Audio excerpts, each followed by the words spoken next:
And chat. How's it going, guys? Welcome back to Zero Escape. 9 hours, 9 persons, 9 doors. I did not see a mention breaking the spoiler formatting, so you're good. Where did we leave off endings-wise? We've gotten 3 endings. We got the Yellow Submarine ending, and we got both endings of the middle branch.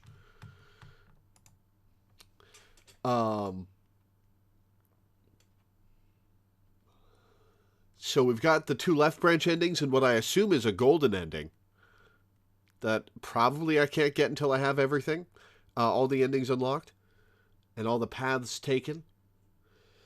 So my plan is, first thing I'm going to do is I'm going to go to the earliest branch, and I'm going to do the branch that I did not do before, to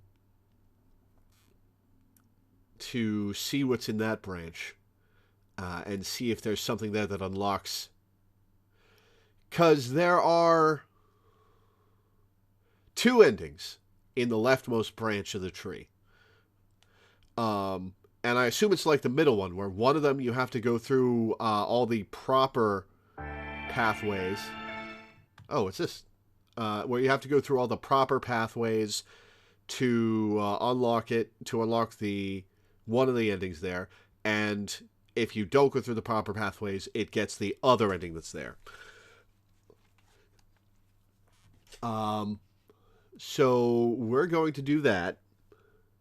And this alternate path at the start will probably shut off the unlock endings.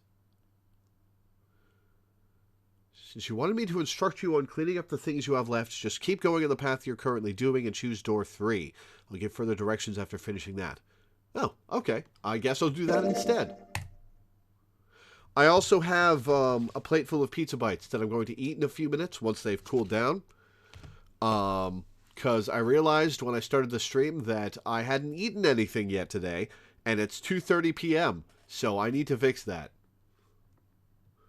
But yeah, three endings.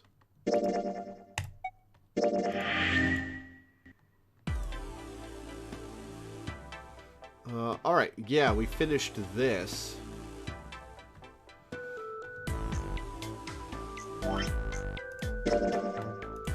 See where I am in the flowchart. Oh, I was already on the alternate path.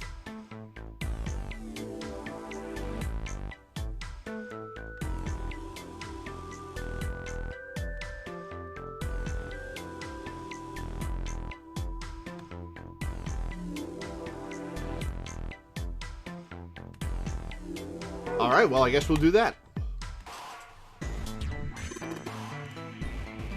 Alright, let's go to the hallway. I'll go get June. You guys head to the door. Okay. Roger that. I am not in novel mode. I guess I'm still in the escape room, so I wouldn't be in novel mode.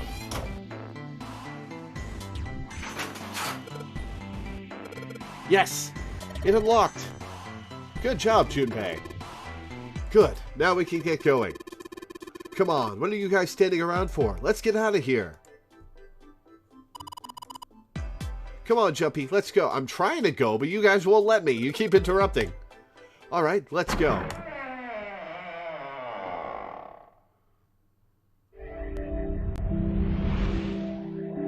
You found it! They stepped through the door to find themselves in a wide another hallway. Junpei, June, Lotus, and Santa stopped for a moment and looked at their surroundings. A short distance away, a metal grate extended across the width of the hallway. Come on, open! It's not going to open because you rattled it, you know. Damn it! They took hold and shook, but it refused to move. Look over here!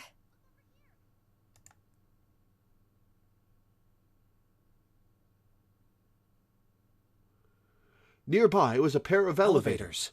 And the buttons? Of course they don't work. Of course. The power must be out here too, just like by the staircase. That leaves this door. Well, looks like we don't have any choice. Yeah. Sure does. Well then, let's open it. All right, here I go.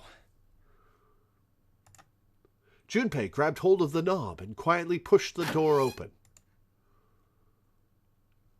He entered, slowly, trying to take in as much of his surroundings as he could. The others followed shortly. So it's a kitchen.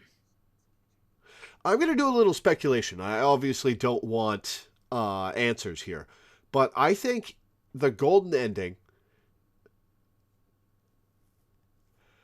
My guess is that it's going to be the path that took us to the incinerator, except something different is going to happen. Because that seems by far the most complete story-wise.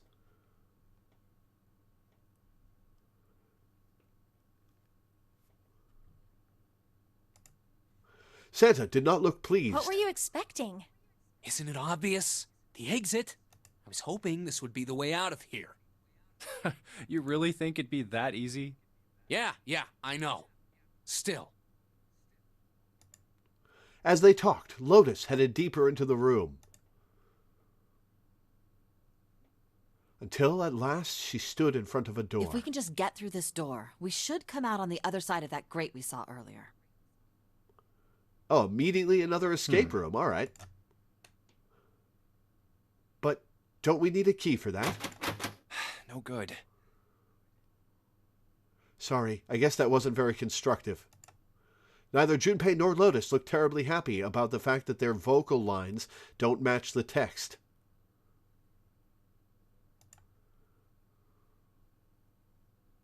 Anyway, let's take a look. Junpei dug the ship map from his pocket and spread it out in front of him. As he did... Hey! What's that? Huh? Oh yeah, I guess I forgot to tell you. I found this a little while ago. It's a map of the B deck. Before Junpei could finish, Lotus snatched the map away from him. Let me see Why? that. She ran her finger across it, muttering to herself. See? Look. Yes, hold your horses. Junpei did as he was told. What did you figure out? Santa and June moved over to look at the map as well. This is handy. See? We came in here. Now if we go out there, then we'll be on the other side of the grate. With her finger, Lotus traced a path on the map. Are you going to show me what the path is that she's tracing? How about that? Ah, there we go. She's right. We can get out through there. There we go. Here, you can have it back. Satisfied that she had been correct, Lotus folded the map and handed it back to Junpei. Thanks. He took it and slid the valuable piece of paper back into his pocket. There's a card reader on the right side of the door. And that means the key card is somewhere in here, right? That seems the most likely. All right, we know what we need to do then. Let's get moving. First off, I say we split up and look for clues. Okay.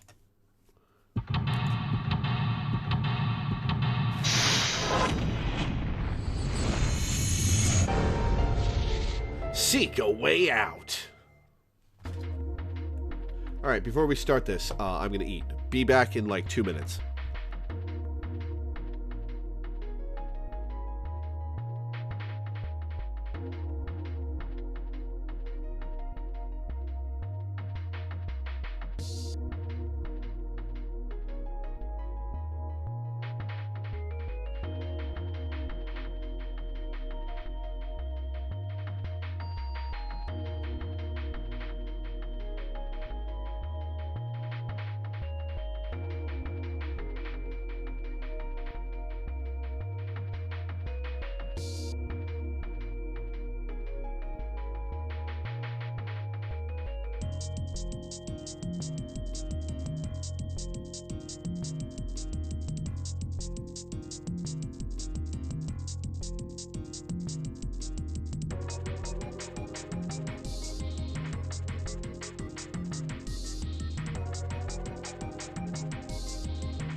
All right, I'm back. Let's solve this room.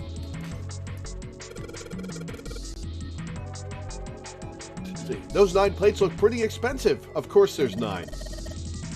They're plates for, appetizers. Remember, appetizers usually come on square plates, do they?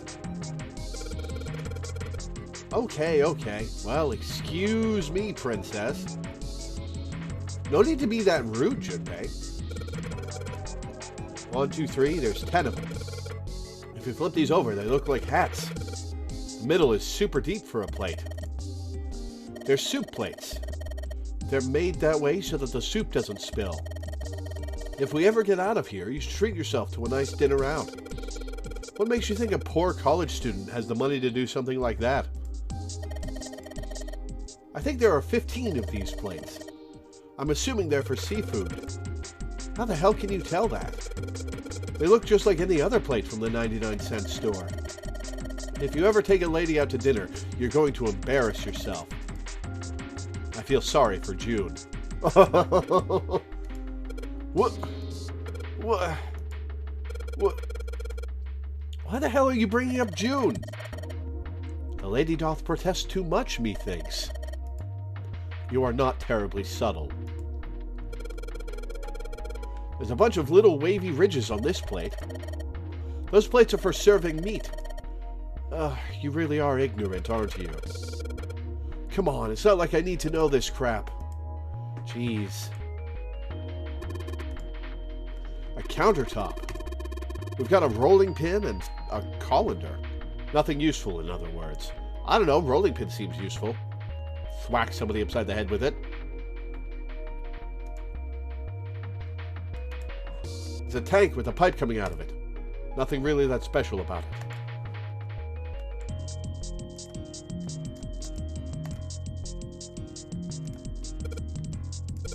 Wow, this pot looks like it's made out of silver. I bet drinking tea from this pot would be really yummy. Spending a day off with June, drinking tea. Could such a day ever happen for me? Jumpy? Oh, nothing. We don't really need hot water, so we should be moving on. Oh, I can just go in here. All right. There's milk in here. Oh, gross. It must be horrible by now. And is that cheese on the wall? On those shelves? Milk in an iron barrel. Judging by the rust, it's probably really old. Maybe we shouldn't open it up. I don't think it'd be a pretty sight. Yeah, definitely not. Cheese! Oh, and a bottle. There's a bottle behind that cheese. Hey, there's something behind the cheese. You're right. Why don't we move some of the cheese? All right, guys, time to move it. June and I need to look behind you. Why does that have a monster mouth on it? There's a little green bottle back there. Bottle of oil. Huh. There are a number of cheeses lined up on the shelf that all say cheese for some reason. This is Gouda Cheese, the most famous Dutch cheese. If you don't cut open the casing, it usually won't go bad. So you can store it at room temperature for quite a while. So we can eat this? Most likely. I'm not hungry. At all. I guess it's hard to get hungry in a situation like this.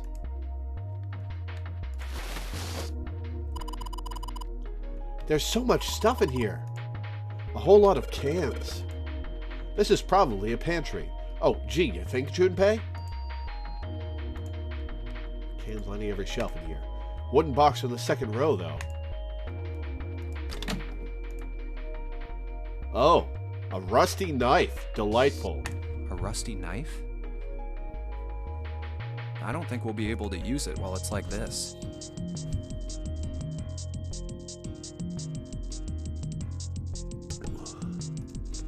The knife seemed important, Junpei thought, but it wasn't going to be much use the way it was.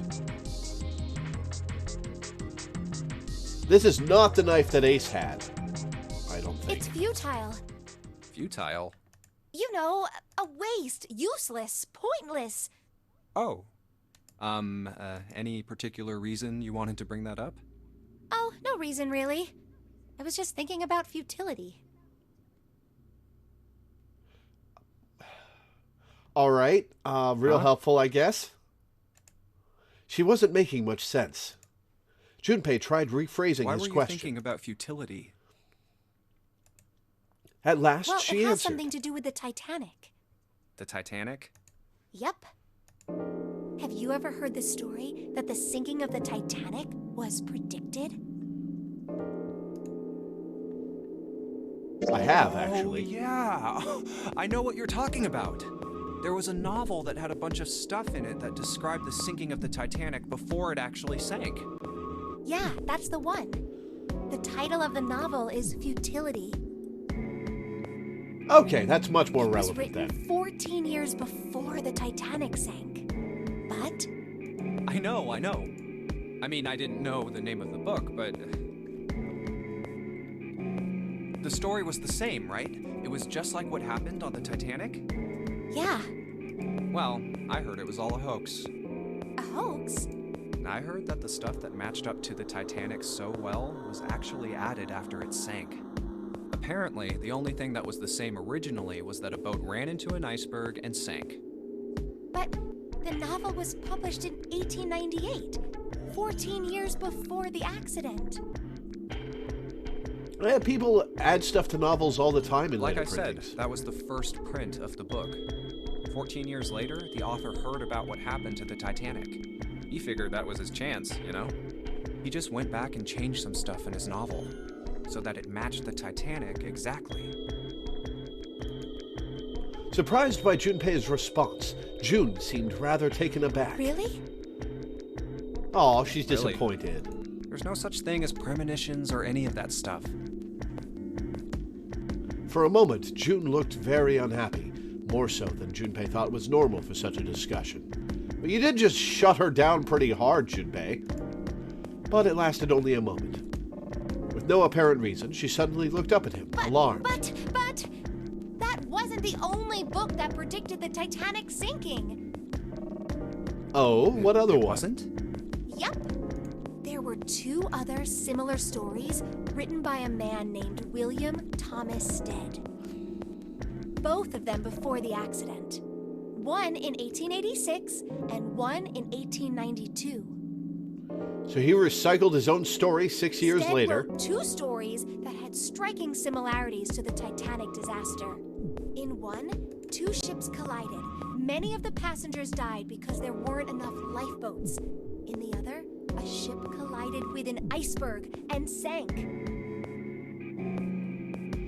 Both of those are easy coincidences. Like, not enough lifeboats on the ship is an easy enough story to make up. And the fact that it came true later, you know. The ship colliding with an iceberg is just good storytelling. Somebody would have to make that happen in a story at some point.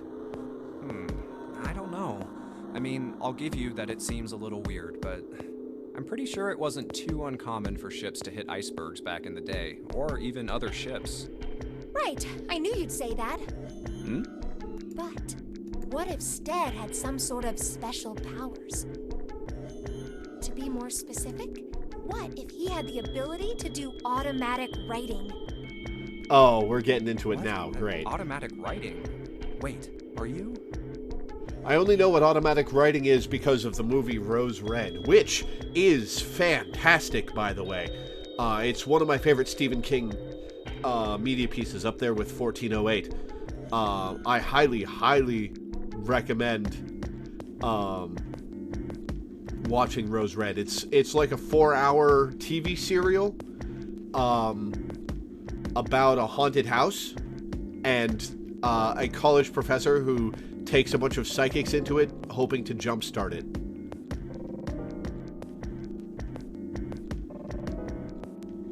And the house is pretty eldritch, and the characters are great, and the storytelling is great, and the atmosphere is great.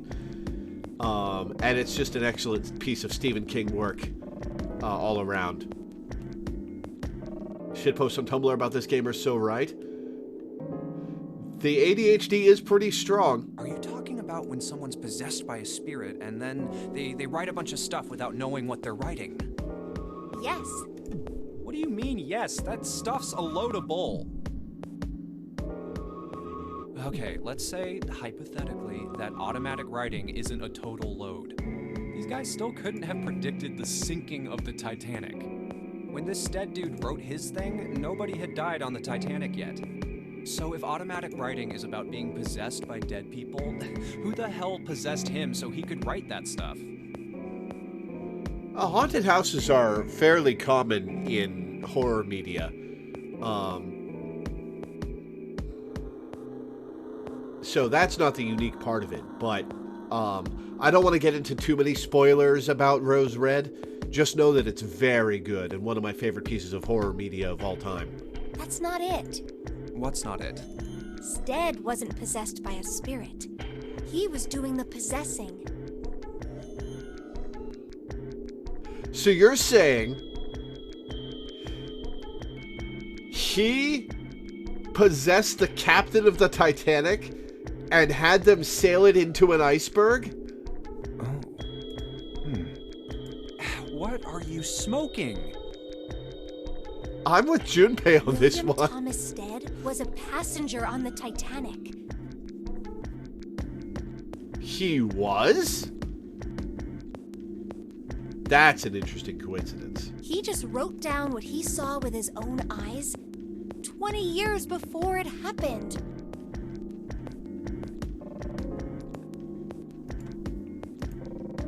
He decided it was probably best to say nothing. What June was saying was insane and utterly absurd. If he tried to take what she was saying seriously, he'd go mad. Well,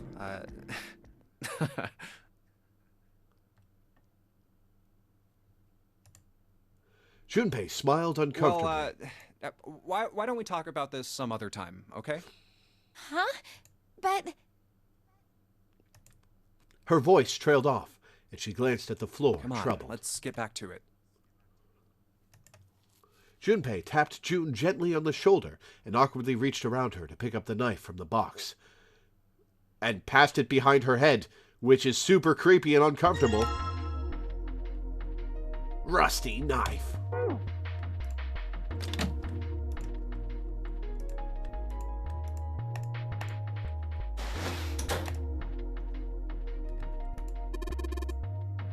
It's a lot of notes.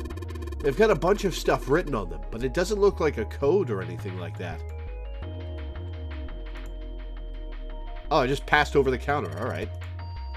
It's a bolt, and it's really rusty. Will this even open? We won't know till we try. Let's give it a shot. All right, let's see if you're going to come out. Damn. No dice. I probably have to use the oil on it. Bolt is rusted in place and won't budge. Of course! Maybe if I put some oil on it. Hey! Just a little bit of oil and... Come on. Come on, you little son of a bitch. Whoa! Ha! Yes! Got you, you little bastard! You did it, Jumpy! You're so smart. Alright, what's in here? Is this a freezer? As Junpei walked into the room, a blast of cold air washed over him. Almost instinctively, he folded his arms tight across his chest, doing what he could to conserve body heat. It's cold in here. What is this place? It's a freezer, Junpei. Are you blind? It's a freezer. Santa's teeth had already begun to chatter, seeing as he was completely not dressed for any kind of cold. Hardly surprising. The freezer was far too cold for someone dressed as he was. Lotus, however, was in an even worse situation, because she's got all of her boobs out. No way. That's way too cold for me. Yeah, fine. I'm in the long sleeve shirt and the vest. You guys hang out outside the room, and I will figure it out in here. I'll freeze solid in seconds. Sorry, but I'm afraid I'll have to pass. That would be a shame. I'm going to leave the rest to you. And with that, she ran out of the room.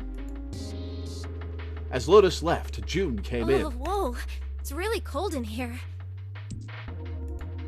White puffs of steam hovered in front of their faces as they talked. June had already started to shiver. You don't need to be in here. You had a fever just a little bit ago. You should stay outside. We got this. You mean you've got this? Santa should leave. I'm fine. My fever's gone now. But...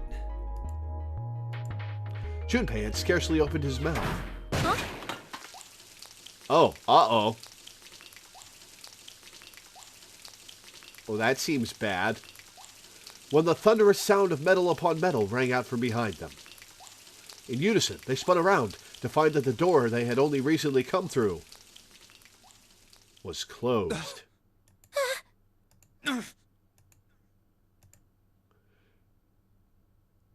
Oh, and the water is leaking. That's bad. Junpei rushed to the door. Oh, that pipe's just straight up got a hole in it. Why did it suddenly close? Desperately, he grabbed hold of the doorknob. It was cold, beyond cold. Merely touching it was painful. The knob's frozen. But why? They quickly deduced that the pipe next to the door had ruptured. Looks like the pipe next to it broke, and... Water released by the rupture had hit the door and frozen instantly. Santa shoved Junpei aside and pounded against the door. Hey, Lotus! You're out there, right? Open the door! She wasted no time What in do you responding. want? What's going on? The door won't open! Try opening it from that side, please! Oh, fine. If you say so. Hold on. Don't, fine. Us? Come on. Soon they could hear Lotus on the other side of the door. Then the grunting ceased and they could hear light panting as if from exertion. It's no use. It won't budge. You've got more people in there. You figure it out.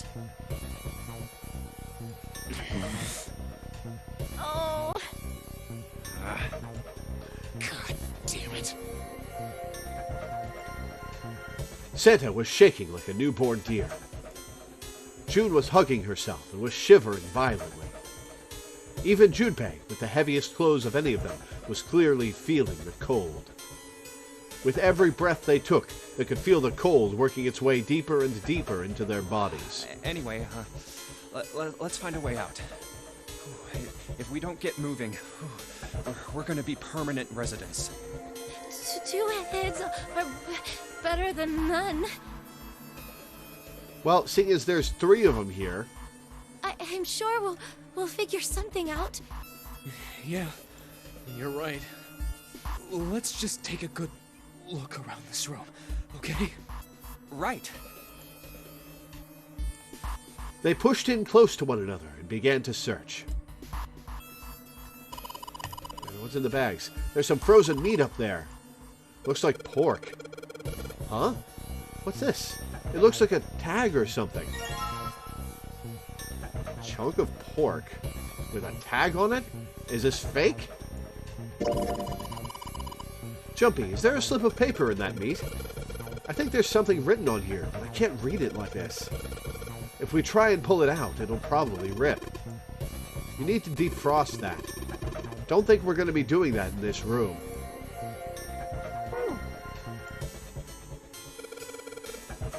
Everything's frozen in here. It doesn't look like there's anything else interesting.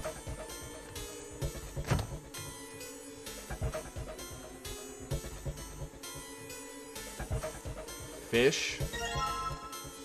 Frozen chicken with bone in. Dry ice. Interesting. Junpei picked up the dry ice with his sleeves so as to avoid burning himself. Dry ice is just frozen carbon dioxide, right? Yeah, it is. I wonder how warm it has to get for it to turn back into gas again. Not very, actually. Hell if I know. How is that going to help us anyway? Oh, well, I figured we might be able to use it to get out of here. How? Can you use that on ice to melt it? They were about to move on when June spoke up. Carbon dioxide sublimation point is negative 109 degrees. Any warmer than that, and it'll turn into gas. Any lower, and it becomes a solid. It's negative 109 in this room? I don't believe you. We would not be in such good shape. Junpei looked at her, dumbfounded. How do you know that? Despite my looks, I'm the the queen of random knowledge. Looks bad to mess up when you're showing off. That was a noise. Oh, you're so cold your mouth's going numb? Yes, that's right. You're just doing that on purpose, aren't you? June giggled and did her best to hide her guilt. At least she was still feeling good enough to joke around, Junpei told himself. Come on, guys. Don't you think that's kind of weird? I wonder why it doesn't turn into a liquid first. Santa was now shivering at an astounding rate, but his curiosity seemed unaffected. Junpei. He wanted out of the freezer now. I'm going to say it did seem rather odd. It is kind of weird. June answered. But it can turn into a liquid. Carbon dioxide turns to liquid if you put it under high enough pressure. But at 1 atmosphere, normal air pressure... It won't turn into a liquid, right? That's right. Instead of melting, it'll do what's called sublimating and change immediately from a solid state to a gaseous one. See, that is weird. Glad to see we're all focusing on the right things Water's today. a liquid between 32 degrees and 212 degrees. So why isn't that the case for carbon dioxide? June replied with an answer that stunned There's both a of kind them. of ice that doesn't turn into liquid when it goes above 32 degrees. Huh? I heard about it. Its melting point is 96 degrees. Ah, human body temperature. I don't know if this is Ice real. with a melting point of 96 degrees? You mean there's water that freezes at 96 degrees? Yeah, well, you could also look at it as ice that won't melt until it's 96 degrees. Water that freezes at 96 degrees? Ice that won't melt until it's 96 degrees. Junpei was cold as hell, but this was too interesting to ignore. He did his best to warm up by rubbing his arms and stamping his feet, then put the question to So June. what's this ice with a melting point of 96 degrees called? I heard it's called Ice 9. Ice 9? Of course. Ice 9. Originally, Ice 9 was a made-up substance invented by a science fiction author. Ugh. But recently, scientists have discovered that such a substance actually exists. Wait, hold up. So is this thing called Ice 9, or is it water? Like I said, if the ice is over 96 degrees, it'll be liquid. If it's under that, it'll solidify. We have a lot of numbered ices IRL. We're up to 12, I think. Huh. So this is real? So you could think of it as a polymorph of H2O. You knowing all this stuff specifically about the puzzle we're in does not make me any less suspicious of you, June. Here, think of it like diamonds and graphite. They're both made of carbon, right? But depending on the structure of the crystallization, the hardness and structure are completely different. Hey, Sachi Hikaru, how's it going, dude? So you're saying normal water and this Ice 9 are like that? Yup. She wasn't Have you heard finished. the story about the crystallization of glycerin? For 150 years after the discovery of glycerin, people cooled it, warmed it. 19 ices. Damn. They did all sorts of things to it. But whatever they did, it never crystallized. However, one day in 1920, some glycerin on its way to England by ship was discovered to have crystallized during the trip. Yeah, I enjoy this Scientists game. around the world wanted to research this new crystallized form of glycerin and asked for seeds. Oh, a seed is a sample of the original crystallized substance. With a seed crystal, further crystallization of glycerin would be easy. However, something very strange happened. Not only did the glycerin encouraged by seed crystals begin to crystallize, even the samples nearby did, even though they were tightly sealed. Oh, this is another transmission of signals over the air thing again. And it didn't end there. After that day, it doesn't matter where in the world it is. All glycerin crystallizes naturally when cooled to less than 64 degrees. Before that day, no matter how glycerin was cooled, it refused to crystallize. But once the crystallization had begun, it was almost like, how do I put it? It was almost like all the glycerin in the world was communicating. Yep, it's this again. Communicating in some way that we can't sense. And now it's happening everywhere. Junpei. Honestly impressed. Was honestly impressed. It was, in fact, a pretty interesting Wow, story. That's pretty interesting. But, what does that have to do with Ice 9?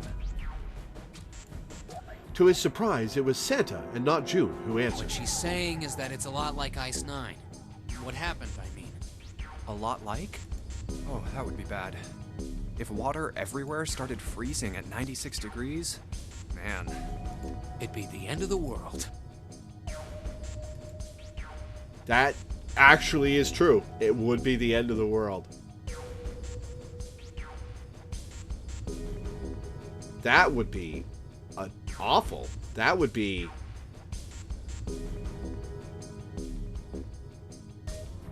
all humans' physical extremities that aren't 98.6 degrees would freeze.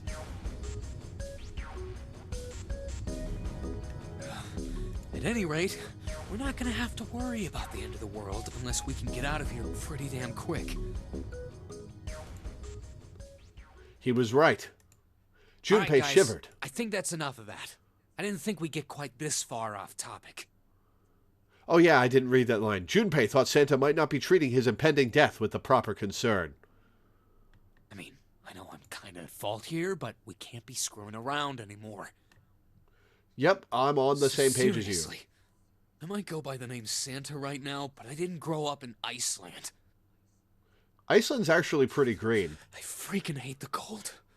So let's get cracking, alright? We gotta find a way out of here. Santa stomped off, clearly doing his best to pretend the cold wasn't affecting him. Selfish, isn't he? No, he's right, Junpei. Still, Santa was right, and it was high time they got back to their Ice Nine search. is interesting and all, but we can discuss it more once we get out of this freezer.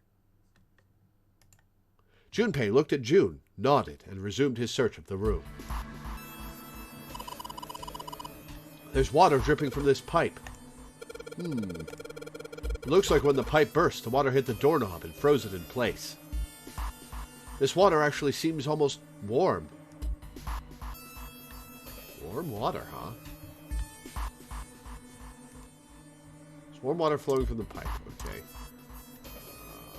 Pork. There's warm water flowing from the pipe. I cannot use the warm water on the frozen meat. It's a thin pipe. Okay. No luck. It's too hard. I can't break it. There's too much mist to see what's going on over at the other end.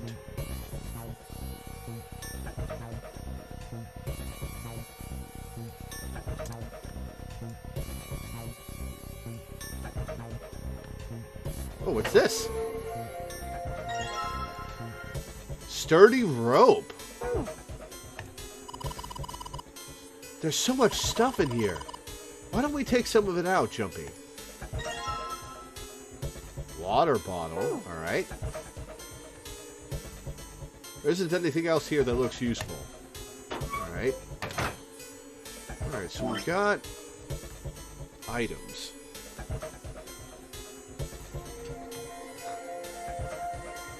Let's try combining some stuff.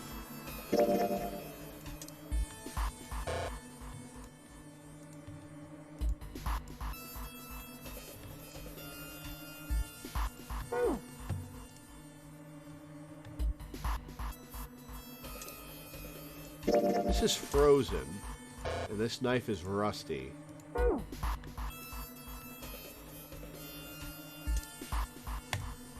What can we do with this rope? Rope and a bottle of frozen water.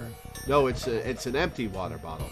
Oh, let's fill up the water bottle with the crucible. What's it? Water flowing from the pipe. Why can't I use it? God damn it, I thought that would be the thing. No good. I can't hit it hard enough to break it. Maybe it just needs more of a shock, you know? More of a shock? Hey, Junpei, didn't you find some dry ice earlier? Yeah? There's warm water coming out of that pipe. Warm water and dry ice. What do you think would happen if we put that stuff in a sealed container together? Oh, it would explode.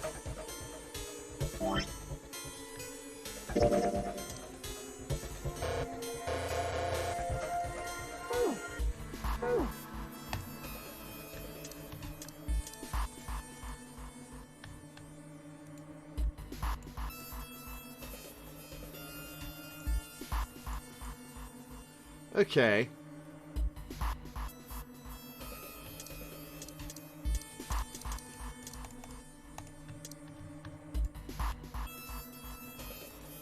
Can't do anything with the goddamn pipe. Alright.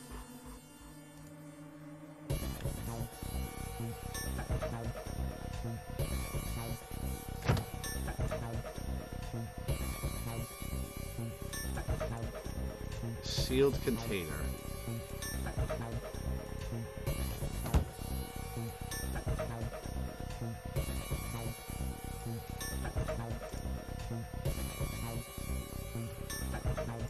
Alright, so there's only 4 places I can look.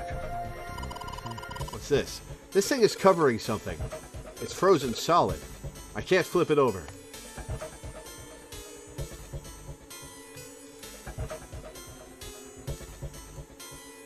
Okay. What am I supposed to do here? Nothing.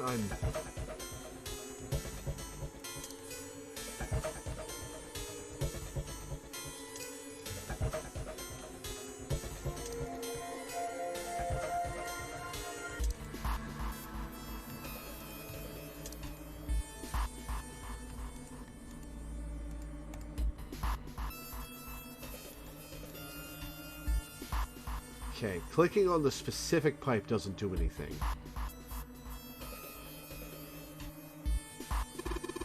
What am I missing? Let's start off by putting the dry ice into the water bottle. Oh, I have to do this. But the dry ice is too big. Well, you gotta figure out a way to make it smaller then, don't you, genius?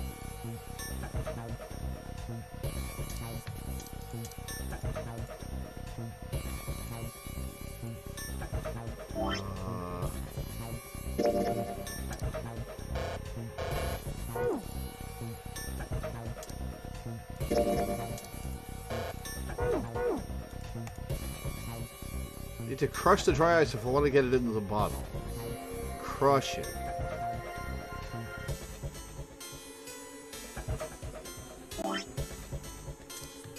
Let's try smacking it. Aha! Alright, the dry ice is all in pieces now. Dry ice crumbled. Combine. Bottle! I'm going to put these pieces of dry ice into the water bottle. Bottle with dry ice in it. And water flowing from the pipe. Not yet, Junpei. We're not going to get the result we want unless you can hook that bottle to the doorknob somehow. It's got to explode right next to the ice on the doorknob. We need to figure out a way to attach the bottle to the doorknob. Okay, so the rope.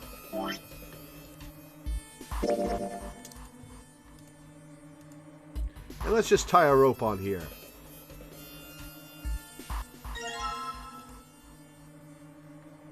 Water bottle bomb. Warm water drips from the ruptured pipe near the door. Water into the bottle with dry ice. And make sure the lid's closed. Now I just have to put this makeshift bomb on the doorknob. Alright, that's set. So, what do we do now? Now we wait. Just need to give it a little tap.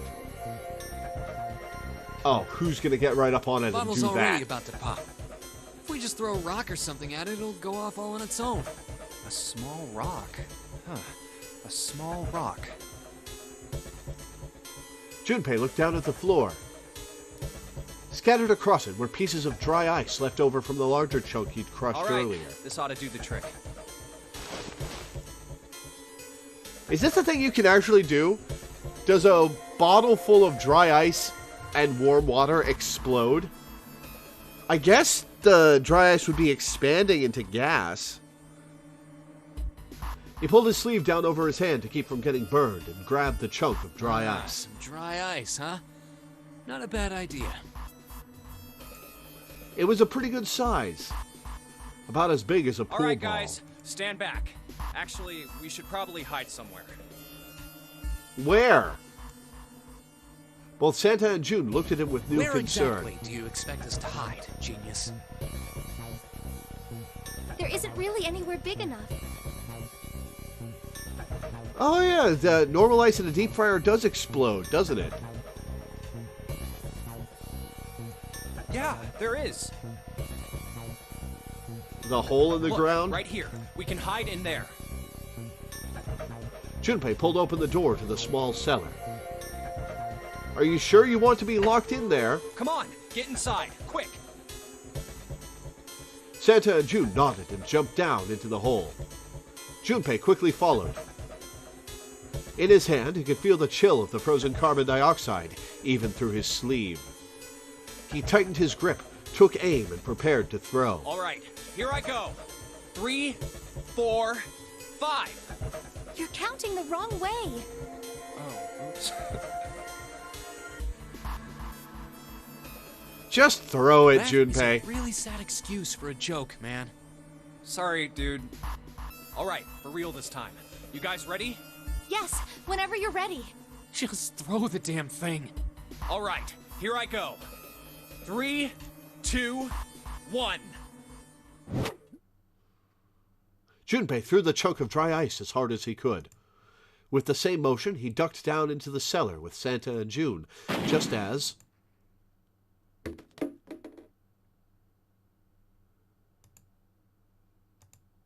Junpei leapt up out of the cellar and ran to the door. Jumpy! The ice on the door! Is it gone? Yeah, it's gone. The blast must have shattered it. Yes. All right, let's see if it opens. Junpei grabbed the knob and pushed with all his might. Ah! The door gave way easily, and all three of them tumbled out of the freezer at once. Hooray! We're out! Where's Lotus? June, relieved, collapsed onto the floor. Move! Santa shoved past Junpei and ran straight to the grill, which he immediately grabbed. Oh, god damn it! Hot, hot, hot, hot, hot, hot! Fuck! What did you expect would happen, Santa? He proceeded to kick the grill in a futile but amusing fit of Well, you rage. did just grab the grill. What did you think would happen? Hey, where's Lotus? Good question. It took Junpei only a moment to find her. She was sitting on the counter, idly scratching her ample bosom. Welcome back. I was starting to get tired of waiting for you guys. With a great yawn, Lotus lowered herself off of the counter. Junpei clenched his teeth and walked toward her. What were you doing? What do you mean, what was I doing? I was waiting. I mean, she couldn't get the door open. She did try, Junpei. We were gonna die. Oh, yeah? But you didn't. So everything worked out all right, didn't What the hell? it? Just kidding. It might not look like it, but I was really worried. Oh, don't give me that crap. I'm telling the truth. I mean, if you died, then I'd be in trouble too. If you died, then I'd be stuck here, and I'd die too. See? I did all I could. I even looked around to see if there was anything I could use to pry open the door. But I couldn't find anything. So, all I could do was wait. I mean, what else did you want me to do? Call the cops? It was true that there wasn't much she could have done, but something about her tone.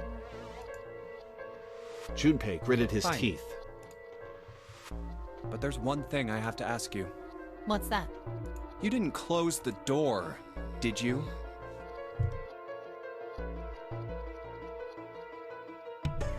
What? You think I closed the door on you? Why would I do something like that? It closed on its own. I told you before, if you die, then I die too. Yeah, I guess so. It seemed that an accident was the only explanation for the door's closure. If she'd really wanted to kill us, all she had to do was bar the door from the outside. But she didn't. Well, she didn't do anything. She did try to open the door, She's only Junpei. lazy, or negligent at least. Not an attempted murderer. Junpei swallowed his anger and did his best to apologize. Well, I'm sorry. I'm sorry I doubted you. Oh, yes, well, that's all right. As long as you understand. Lotus looked away and twirled her hair between her fingertips. His vengeance against the grill complete, Santa swaggered back toward Junpei and Lotus. Hey, no more screwing around, you two. Break time's over. Especially for you, lady. You've just been sitting on that fat ass of yours while we were freezing to death. It's a nice ass, Santa. Calm down. Rude. I was plenty busy. Yeah. How about you put all that energy into something besides bitching? Let's go. All right, back to it, I guess. Oh, what's this note? There's a voucher at the end of the counter. This voucher doesn't match the number of plates on the table. It says appetizer 9, meat dish 10, soup A, seafood dish F on the voucher. Appetizer 9, meat dish 10, soup A, seafood F.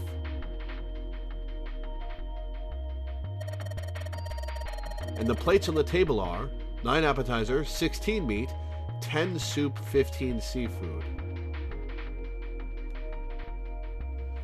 Okay, so 9 appetizers is correct. 10 meat minus 6 meat plates.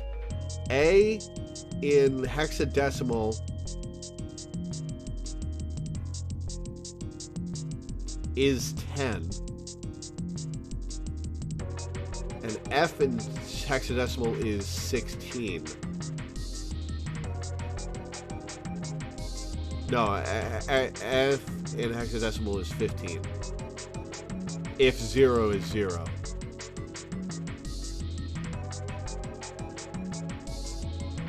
So we need to drop 6 meat plates, and that's it. Maybe they're using hexadecimal here. And hexadecimal is... It's a number system that goes 8, 9, A, B, C, D, E, F, 10, 11.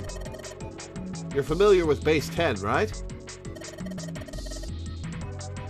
That's the normal system of numbers.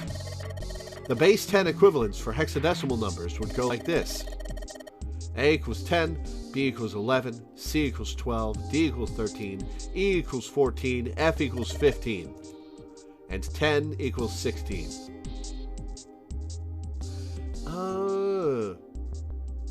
Okay, so meat 10 is the 16 plates. Appetizer 9 is correct. Meat 10 is correct.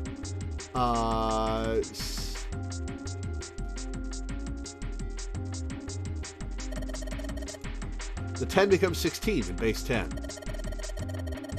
I know it sounds strange, but you can think of it as just 6 letters added onto the normal number system after 9. A equals 10, B equals to, okay, and so on. I think I get it. Alright. Hexadecimal. I wonder if it's some kind of hint. Yeah, maybe. Junpei, do you remember what I told you about hexadecimal code earlier? Yeah, of course I do. Alright then, here's a little quiz for you. What would 9 plus F be in base 10? That would be 24. Well, F equals 15, so it would be 9 plus 15, which would be 24, right? That's right. Good job, you're a fast learner.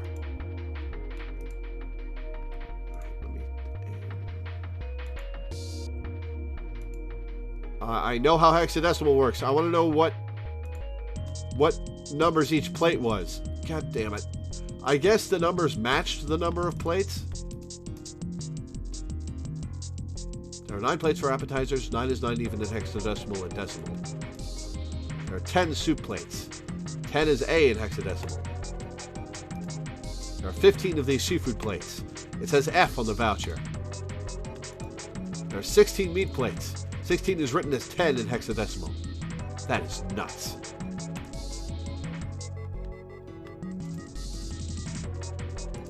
Ooh, what is this?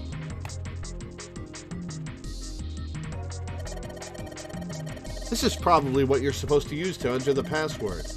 Maybe if we put in the right number, it'll open the oven door.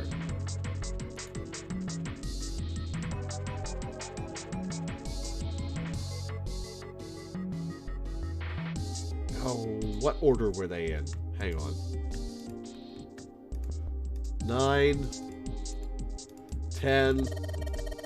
Whoops. This looks like a serving table. I would imagine food is put here after it's prepared so that the waiters and waitresses can take it out to the customers. But something doesn't seem right here. Why are there so many plates? Alright, so 9, 10, 15, 16. Alright, that's not going to be the answer, but we're going to try it. Hey, Junpei, why don't you try entering the numbers we found on the voucher earlier? The one that said appetizer 9, meat dish 10, soup A, seafood dish F? 9, 16, 10, 15. Yes. Convert the 10 A and F to base 10. Well, it's worth a shot. No dice. Looks like that's too many numbers. Damn, I knew it wasn't going to be the answer, though. An iron oven. Looks pretty heavy duty. It's probably industrial quality. I bet you could cook anything with this. Anyway, let's have a look inside. Damn, I knew it. It's locked. Where are the handles on this thing? There are no handles on this thing.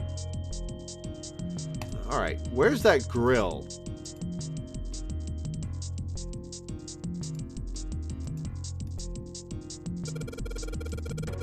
All we've got here is a pot and a frying pan. Oh, and a pressure cooker. Well, I guess we could use some of those as weapons. What kind of an idiot are you? You're gonna run around holding that thing while you're looking for the dead? Hey man, it was just a joke. Why so serious? Aha, grill. Jumpy, you could probably heat stuff up on there now, you know. Huh? Yeah, we're gonna use the ham and get that paper out of it.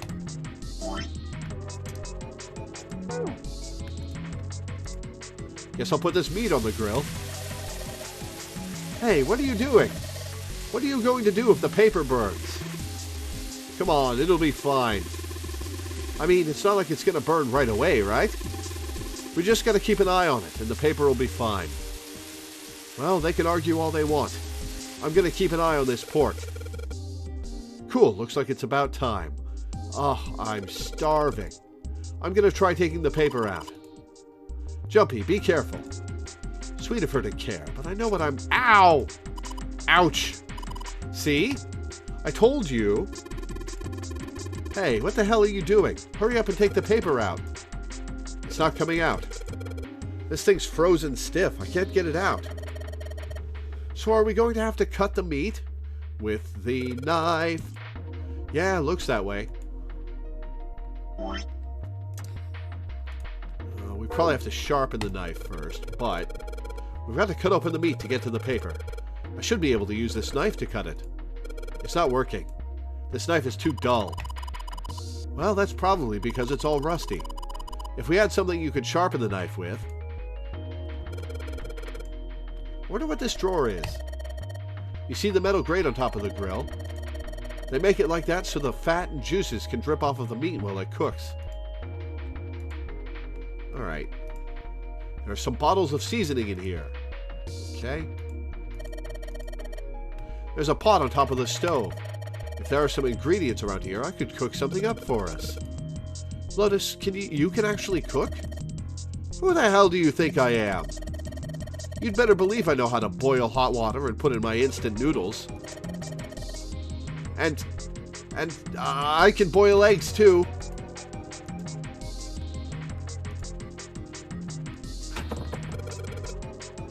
Damn it, didn't work. It doesn't matter how many times you try it. This door isn't going to open until we've solved all the puzzles in this room. I'm sure this is all just part of Zero's plan. I just can't imagine what his motives could be. It's a card reader. Since the light's red, I figure it's probably still locked. The key card for it's got to be around here somewhere. We just got to find it. This is the door we came in through. It's not locked, so we could go back out, but what's the point, right? All that's out there is an iron gate and a dead-end hallway. Yep. Might as well be locked for all the good going back out there do. Alright. Over here. We've got a cutting board. We need something to sharpen. Let's check the trash cans. A trash can.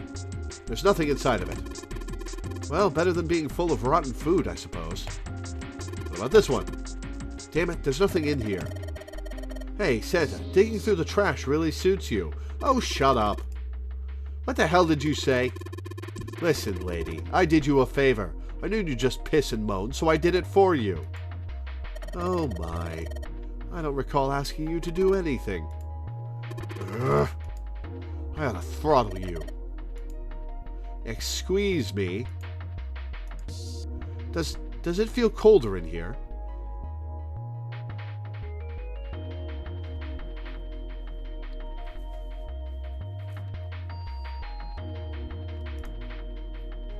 How about this trash can? Nope. Oh, a countertop. There's a rolling pin and a colander here. Nothing useful. What about the cutting boards? Maybe this table is for preparing food. There are plates everywhere. Oh, what is this? Ooh, sharpening.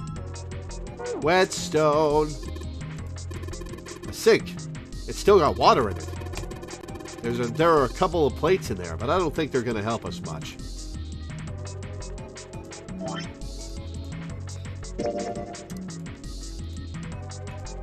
Maybe I'll use the whetstone to sharpen the knife. The blade of the knife is getting sharper by the second, and I hope it ends soon so I don't have to listen to that horrible noise. I should be able to cut something pretty good with this.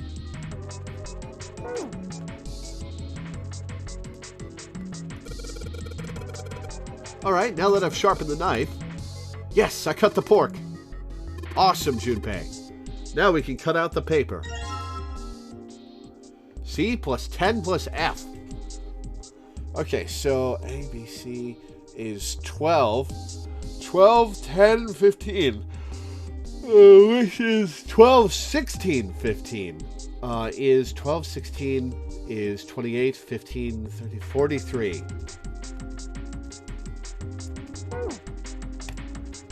Math puzzles. Gotta love them.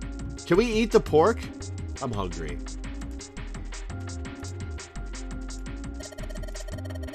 This is probably what you're supposed to use to enter the password.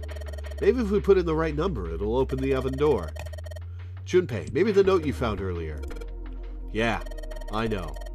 Do you know how to enter those numbers? I think E is for enter and C is for clearing. So basically, when I'm ready to submit my answer, I press E. So if I screw up, I just press C, right? Lotus nodded. Alright, let's give it a shot. C plus 10 plus F. 1, 2, 1, 6, 1, 5. Oh.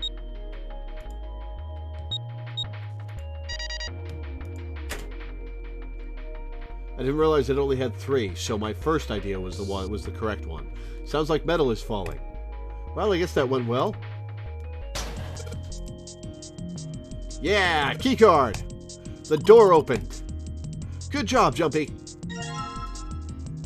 Saturn keycard!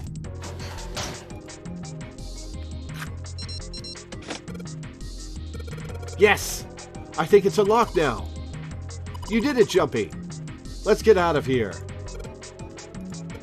Yes! Let's go.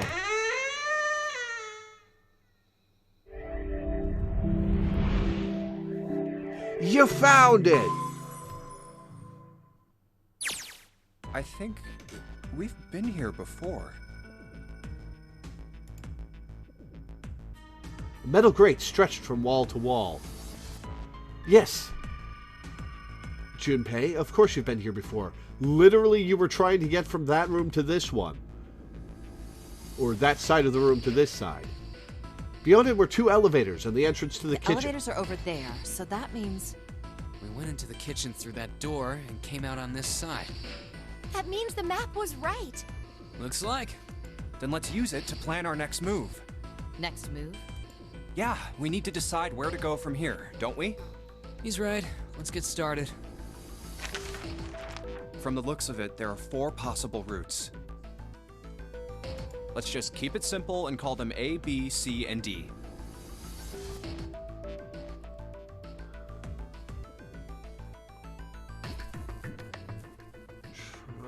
D is blocked by that grate in front of the elevators. B and A go to the same room. C leads back towards the entrance hall. Is probably where the other team comes out. First, A and B. They both seem to connect to a room that looks L-shaped. Yeah, there were 2 doors. But they were both locked. We couldn't open them. Now, Route C. This goes all the way to the main staircase. That means it's door 5. one of the numbered doors. Then do you think we would meet up with the other 4 after this hallway? No, I don't think we will. Why not? Look, there by the stairs. See how the gate is opened? When we went into the kitchen, it was closed. Oh yeah, the others have already been through here, so But it's down open that now. way. What do you think that means? They opened it. Most likely. And if we take Route C, we're going backwards. That would be pointless. Then that means All 4 looked at the map. They all looked at the staircase, its lazy curve leading down, deeper into the ship. Route D, then. D it is. Yup, Route D. then we're set.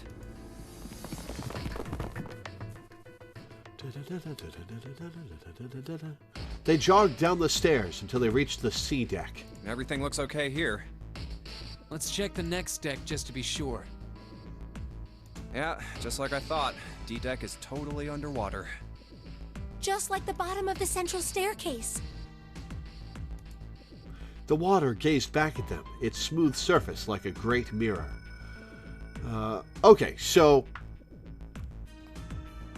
I'm just going to go ahead and say my biggest suspects for who Zero is are Santa and June. Just going to put that out there. I think it would be... I think they both have... I'm just super suspicious of June. Perhaps irrationally so, but I think she's Zero.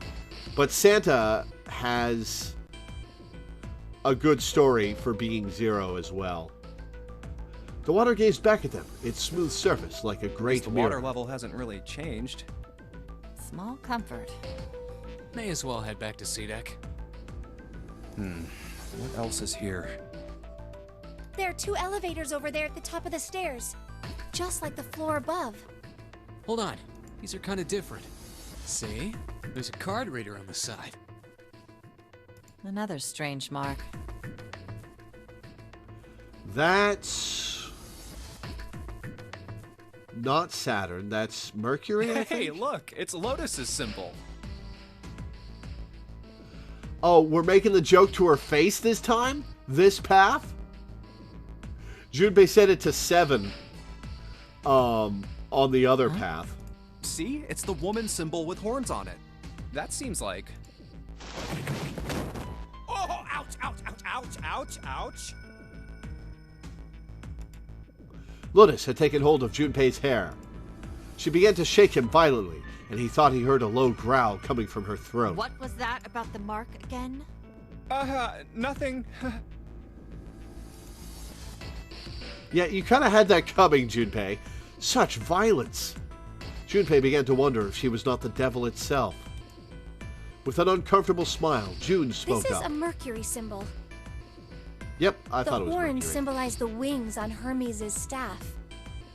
Hermes, herpes, whatever. If we can't get this thing to work, these elevators aren't going anywhere. In other words, we need a key card with the Mercury symbol on it. Probably. I guess we can't get on then. Let's just disregard the elevators for now.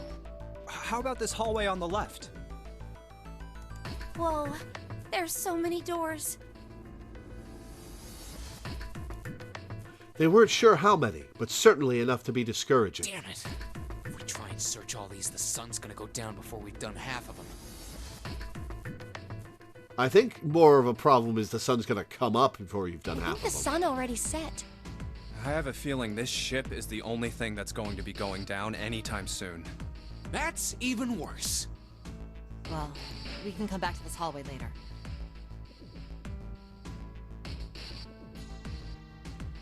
Let's check the hallway on the other side, shall we? Time to head back to the stairs. To the right was a Now small the right hallway. Excuse me. Quickly, they headed into it. It was approximately the same size as the alcove in front of the stairs.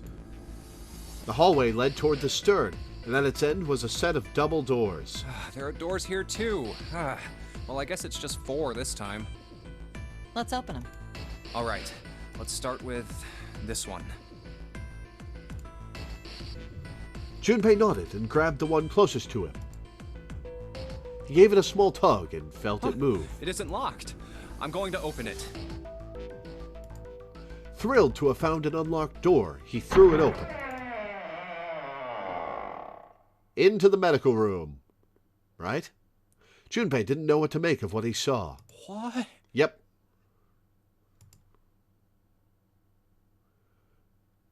Okay, so I want to go through door 3 at this point. Right. I'm going to look at the flowchart.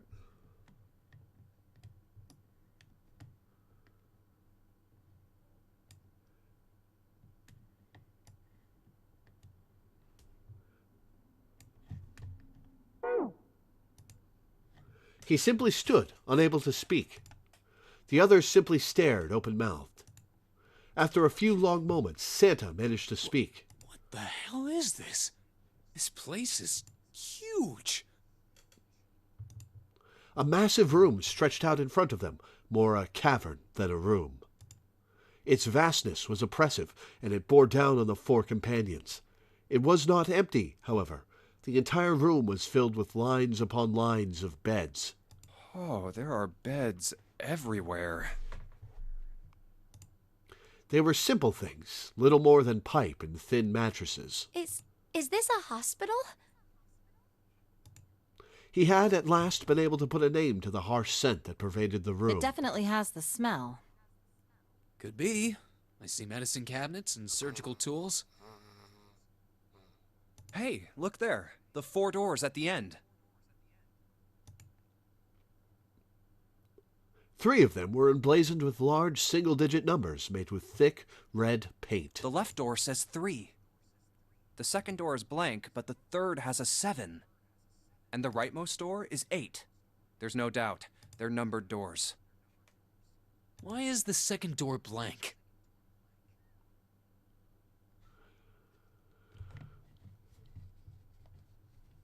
The last time I was in hospital, something like 12 years ago, it took me forever to get used to the hospital beds, and by the time I was used to them, I was discharged and had to get used to normal beds again. Yeah, that sounds pretty annoying. Alright, thanks for hanging out, Sachi Hikaru. Sorry you couldn't stay longer. That seems kind of strange, don't you think? No point worrying about it right now. Let's see if these will open first. Yes, that sounds like a good plan. Junpei headed toward the doors, weaving his way between the beds. He started with door 3 on the left and moved to the right until he reached door 8. Excuse me. Oh, it's no use. Well, of course. If it was that easy to open these doors, what would be the point of the notary game? We have to activate the red, or the numbered doors won't... Wait a minute. What's wrong? Yep, no parts in the The reds. display on the red. There's nothing on it. Huh? Don't you remember? The red at the central staircase? If no one was inside, it said vacant. Oh yeah, you're right. But this one, There's nothing on it. right? I wonder if it's broken. Only one way to find out.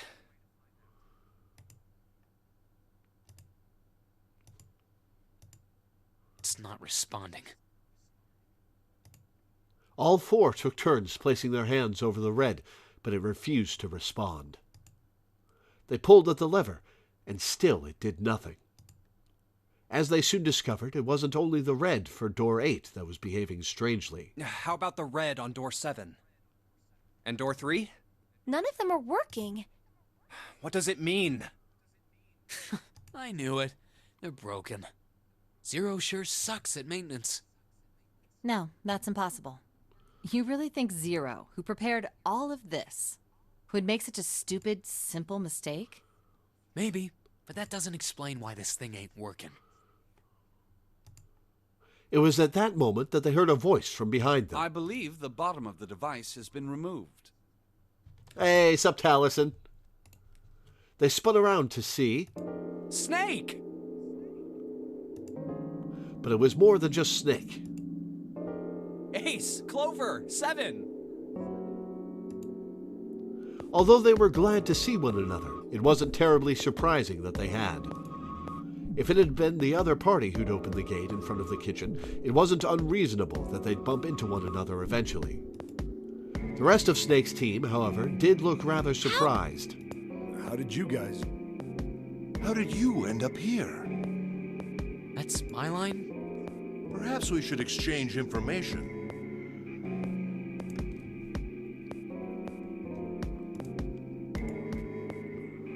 After a moment of silence and surprise, everyone suddenly began to talk, desperate to exchange information. They talked about the rooms they'd been through and how they'd ended up in the same place. Of course, none of it was very useful information, but that hardly mattered. They were happy to simply see one another again. Although the level of cheer varied greatly from person to person, each one of them was wearing some manner of smile. Almost as though they had already forgotten about the death of the 9th man. No, thought Junpei, perhaps that wasn't it. Perhaps thoughts of his death were what drove them to smile at one another. Not in a morbid or hateful way, no. The 9th man had died, but they were still alive, and that was something to be happy about. A sort of simple, uncomplicated joy, Junpei thought. The joy of being alive.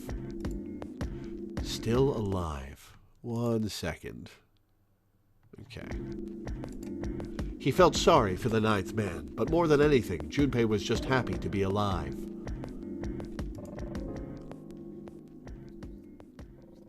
There you have it. Our half of the story. His part finished, Ace fell silent. For a moment, Junpei was silent in thought. Then he spoke. Let me see if I got all this straight. When you guys got here, the bases for the Reds were already gone. And you looked all over this room, but you couldn't find anything. So you figured that there might be something in the hallway with all the doors. So you went and had a look? Yeah. And while you were looking around, you heard voices. Ooh, voices? This didn't happen in the other branch. Uh-huh. So you followed the voices and came back here. Oh, they heard us. Indeed. Okay. And that was how we found you. Why don't we check those 3 Reds again, just in case? You're right. Huh. There's a long, thin gap on the bottom. I think it's a slot for something. Probably electronic. Well, this isn't good. If the red is inactive, we can't keep going. Well, what about that hallway over there?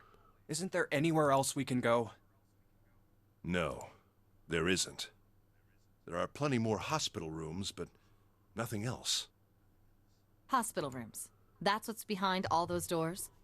Yes. There are a number of individual rooms in addition to this large one. There was a door at the end of the hallway, but it was locked. There was an astrological symbol engraved near the keyhole, however. I was able to get a good feel of it. I believe it was the symbol of Jupiter. I forget, do we have the Jupiter key? I think we do. Again, those goddamn things are everywhere. I wonder what they all mean. For a moment, everyone was silent, deep in thought. While we're asking what things mean, what's the deal with this room? I mean, I thought this was a cruise ship, but I can't imagine a cruise ship would have a hospital like this. Of all people, it was 7 who answered, and with calm confidence. Well, I figure it's probably a hospital ship. Chances are it's the Gigantic. The Gigantic? Junpei looked confused. So did everyone else. Hang on, I'm going to hit Control twice and see if I've already seen this. I have not. What is this Gigantic?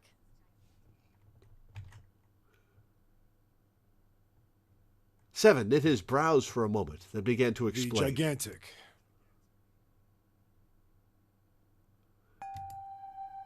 Oh, wait, She I was a have seen sister this ship to the before. Titanic, built in the early 20th century. It's Control twice, right? Actually, the Titanic had 2 sister ships, and they looked exactly the same. The Gigantic was said to be one of them. No, that just brings me to Otto. They intended to make her a passenger liner like the Titanic, but World War I began soon after the ship launched. The British Navy took her over and made her a hospital ship. At some point during the war, the Gigantic was damaged by a German mine in the Aegean Sea. She ran aground afterwards, so she didn't end up sunk.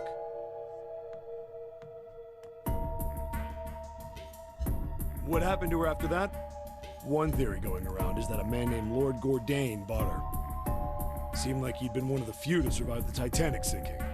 That trauma turned him into some kind of obsessive collector of all things related to the Titanic. Soon enough, the guy wanted the Titanic itself. Hang on, I'm gonna save.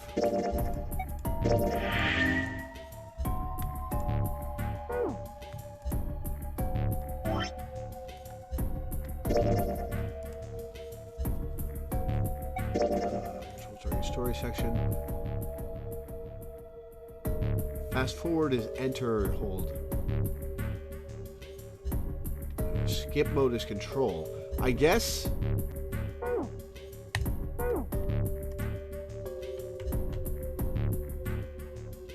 Which was impossible, of course. It's stuck at the bottom of the Atlantic Ocean. But the Gigantic wasn't. And seeing as she was... So you're saying this Lord Gourdane... Yeah, at least I... That's impossible. No way we're in some boat that's almost 100 years old. There was a control I could use to auto-skip through stuff I haven't seen, but... I guess this counts as stuff I haven't seen? Pipe down. Just pay attention. What, that's it? Well, have you got any proof? Proof? Proof that this ship is really the Gigantic. Well, Might not just let you... this ship's got stuff that's like the Titanic and a hospital ship. So, I just figured... Oh, for goodness. Don't tell me that's your only reason. No, I've got more. Like? Oh yeah, I should see if I'm still on the... Yep, I'm still on this branch. Okay, that's why. Well, I mean... 7 looked around desperately, doing anything to avoid meeting Lotus's piercing stare. He scratched his head for a moment, then gave up. Finally, he opened his mouth. Lotus sighed and shook her I guess head. your memory isn't back yet, is it? Yeah, sorry about that. Hey, whoa, wait a minute. Memory isn't back? Junpei was, he felt, legitimately shocked by what seemed to be new and very important information. Everyone else, however, seemed unimpressed. In fact, they all looked at Junpei as though he had said something very strange. Yeah? Yeah, I wasn't around for Your point this. being? He decided to revise his attitude for the next question. Was I the only one that didn't know? Everyone Why? nodded. Oh, yeah, I guess I didn't tell you, huh? I told the rest of them before we ran into you on the stairs. I told them I couldn't remember a damn thing from before I woke up. What? Then, almost as if to save Junpei from further embarrassment,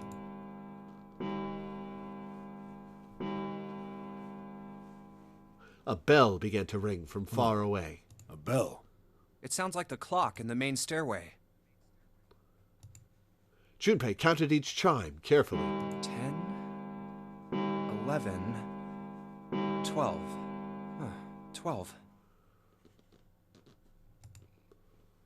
It's midnight. Then we've still got 6 hours left, right? We don't have any time to screw around. Let's get going. We gotta find the missing parts for the Reds. What do you mean, find? How on earth do you propose we do that? We've looked everywhere in this room. That only leaves one place to look. One? Well, not just one. Wait. Don't tell me you mean we need to search all of the other rooms. Don't freak out. We've already searched 4 of them. 4 rooms? We just have to split up the rest between the 8 of us. If each of us can do 6 rooms apiece, we'll have the other 48 rooms cleared in no time. There are 48 other rooms? Her earlier experiences had apparently not encouraged Lotus to trust Seven. Why would he lie about the number of rooms? Seven scratched his head awkwardly. Maybe? All right, so everyone knows which area they're searching? Yeah. Yes! Junpei was chosen to search the rooms on the starboard side, moving from fore We'll to all aft. meet up when the clock goes off again. How about in that room with all the beds? Yeah, sounds straightforward enough. I'll shout if I find any of the components we need. I hope we can find them within the time limit. If we can't, then we'll just have to come up with another plan. Right. Then let's do this. The details decided, they left to begin searching. Nope, I'm still in the first path. Out into the hallway they went, each to the rooms they'd been assigned. However,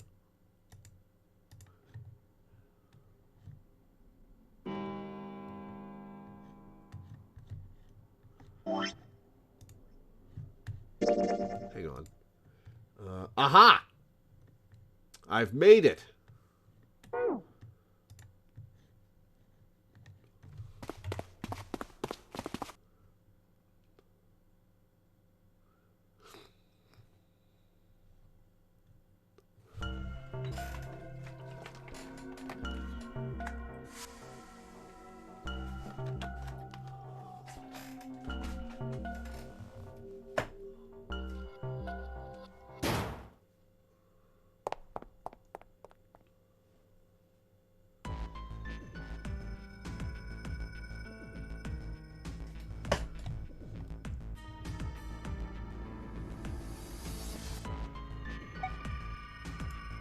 Oh, what about the first-class cabin on B deck?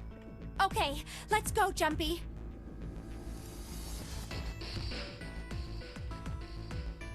They took off up the stairs at a run. Outside of the first-class cabin, they found Clover. She was standing in front of the wall. She was staring at a meaningless point on the wall, her eyes blank. What should Junpei do? Are you all right?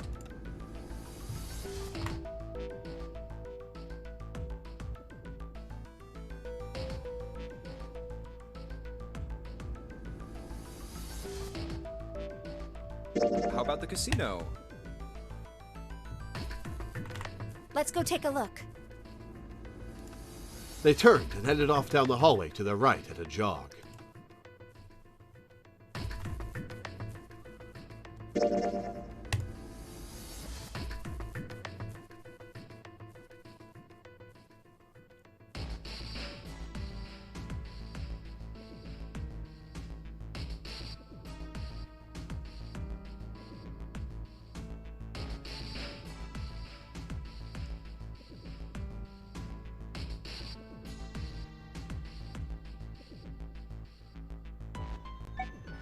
Let's go back downstairs and check out that hallway with all the doors.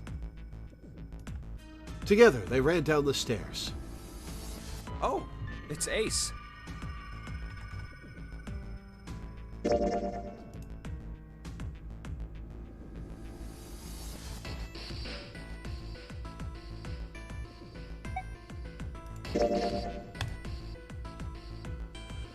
Dun, dun, dun,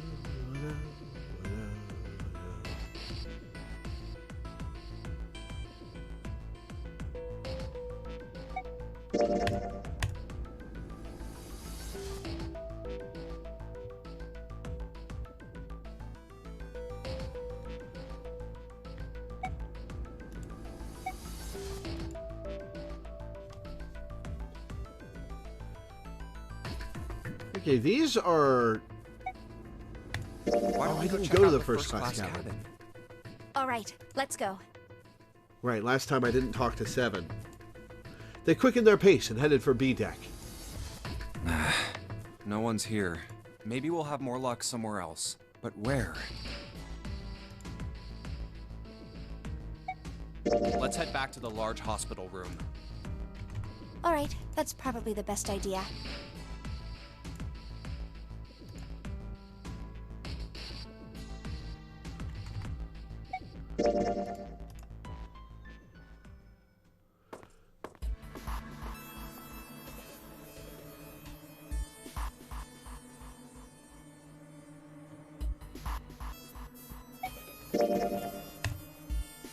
It wasn't pleasant, but she was right. There wasn't any way that the numbers worked out. If one group was 4, the other group would always have a digital route that didn't match a door. When 7 spoke, his voice was strained. Right, I've already seen this.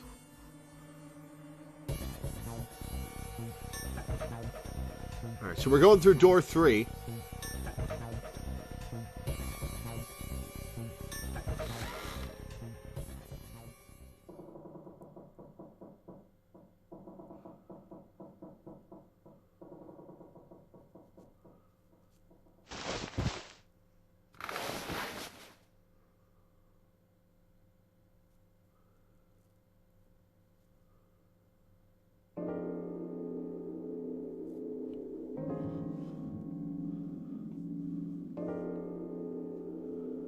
All right, I door wanna go through 3. Door number 3.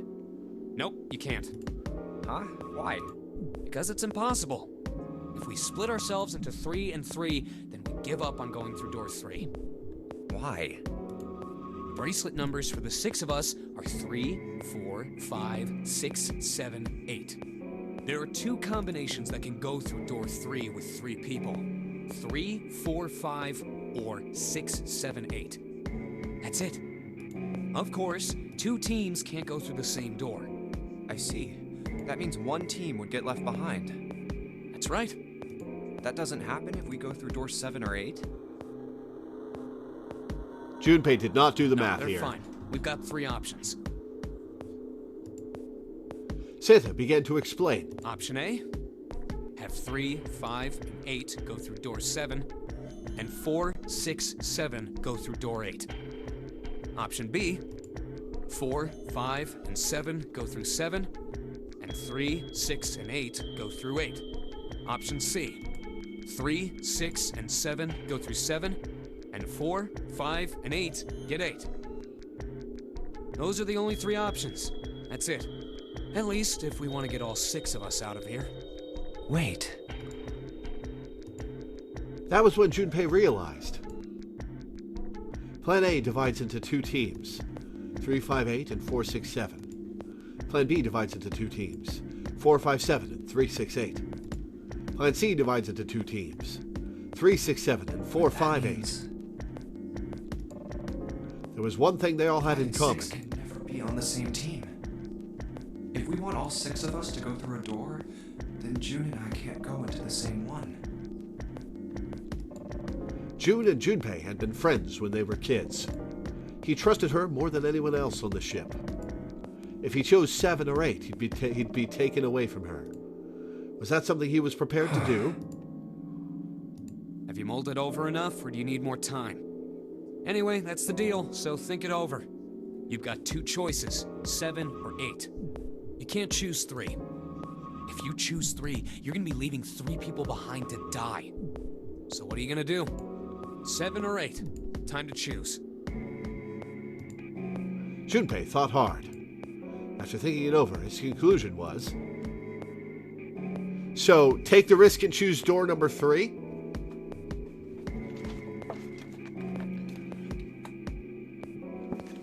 Right?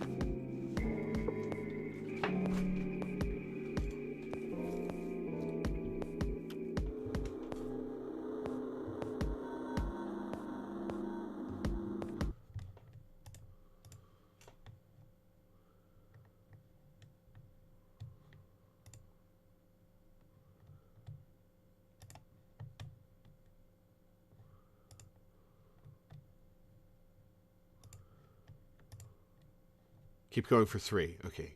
Door 3 or death! Take the risk and choose door 3. Sorry, Santa, but I still want to go through door 3. What? That's nuts! You've got to be crazy! Why the hell are you so obsessed with that door? I'm just... Junpei paused. He swallowed the words he'd been I'm about just to say. curious about door 3. That's all. That doesn't explain shit. I've got a reason. I'd be happy to explain it to you if you'll just come with me. With that, he began walking toward the door.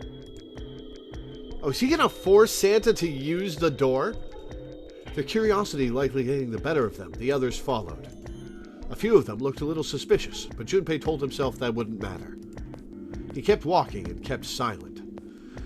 Oh, he's looked at the map and he knows door 3 comes out the unmarked double door, right. Eventually, they arrived at the number 3 door. Junpei stopped. About the red. 7, would you mind authenticating for me? He's gonna force him to go through the door. No wonder this is a dead-end option. Why? Please, just do it. He stared at Junpei for a moment, then grunted and laid his palm heavily on the scanner. Happy? Yeah, thanks. The number 7 has been entered into the red. Next is June. Please touch the red just like 7 did. Jumpy, what are you trying to figure out? Yep. I think Junpei thought about his answer for a I might moment. have found another way out. What? What? Really? That got them excited. Just as Junpei had intended. I don't like this branch. This is Junpei being an asshole. June? Oh, okay. 7 plus 6 equals 13. 1 plus 3 equals 4. With those 2 numbers in the red, Junpei had what he wanted. He casually placed his own hand on the scanner, and the 3rd asterisk blinked on.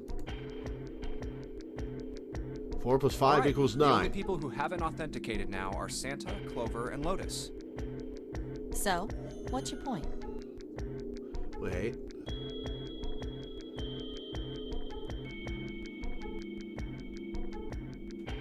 Three plus 4 is 7, plus 8 is 15. Okay, so they can't go through the 3 You don't get door. it. Think about it. Huh? What's the sum of your number and Clover's? 12. And what's the digital root of that? 3. Which is Santa's number. By the way, Lotus, what's the number that's currently in the red? 7 plus 6 plus 5 equals 18. It would be 9, right? Yes, and what will the digital root be if you add 3 to that? 3. The door's number. There you go. Hey, wait a minute. What the hell are you up to? I'm not up to anything. I'm just waiting. Waiting for what? I'm waiting for the balance to shift. Santa, or Lotus and Clover. Once one of you moves, the others won't have a choice. Wow, Junpei's an asshole! Junpei laid his hand almost casually on the lever. You son of a bitch! You tricked us! And all that stuff you were going on about is all bullshit! Bullshit. Huh. I don't think so. Didn't I tell you I'd figured out another way to get out of here? This is it. Why the hell would you do something like this? Junpei glanced at June. Jumpy? You did this just so you could go through the same door as June. That's it? Santa was furious. His face was red, and flecks of spit flew from his lips as he spoke. Junpei closed his eyes calmly, and then opened them again. Who's it going to be? Santa, or Lotus and Clover? Shit! Let's go, Clover. Huh?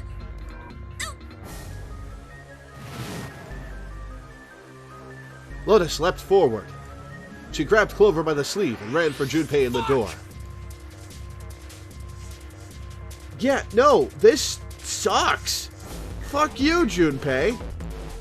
Caught by surprise, Santa froze for a moment, then shot forward like a bullet from a gun. Lotus had a head start, but Santa had the advantage in size and speed. Almost immediately, he passed No, Lotus and wait. Clover. Santa did not hesitate. He slammed his hand down on the red. This is insane! This This isn't right! This is not right at all. I'm with Santa on this one. He glared at Junpei, his chest heaving. You may be right. Junpei's voice was cold, but not without effort. He turned to the red and pulled the lever.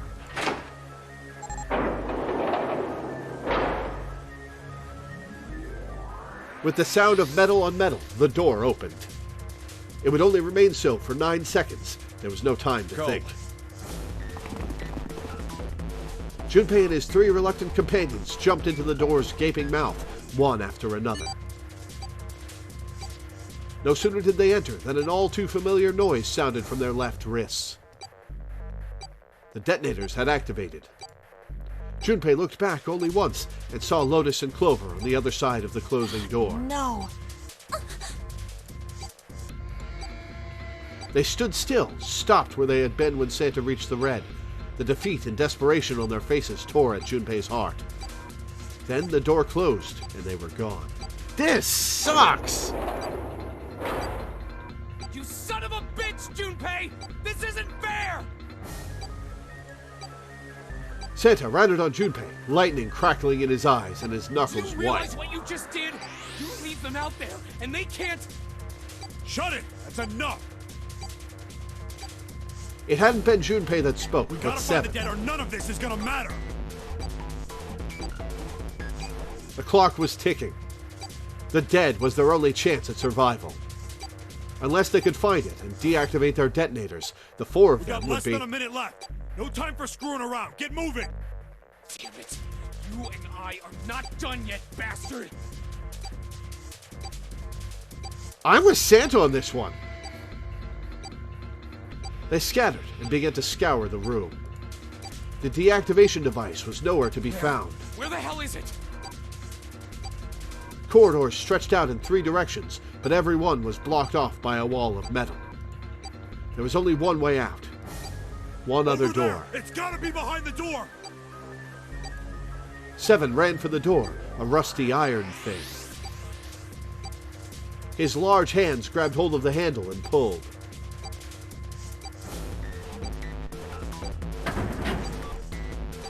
Damn, it's pitch dark inside.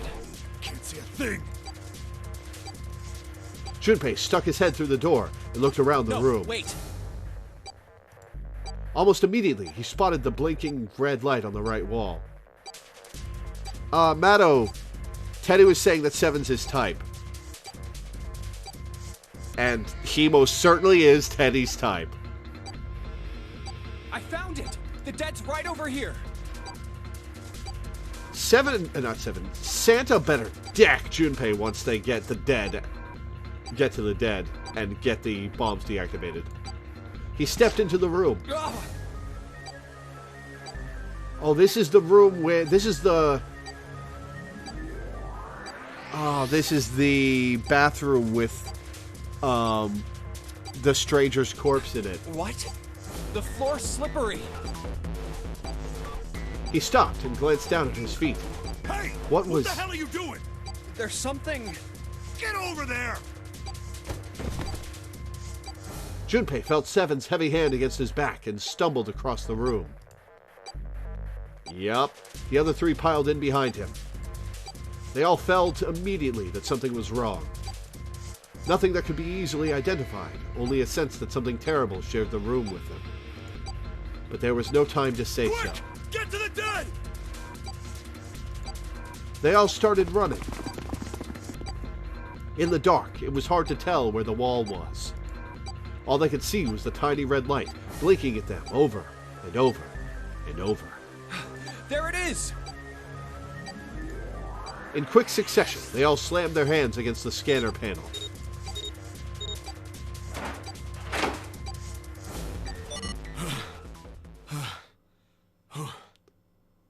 All right, Santa, fucking deck Junpei.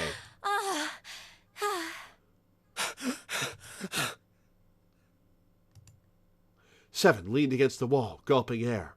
As his breathing began to return to normal, he glanced at his left wrist and grunted. It stopped. It stopped.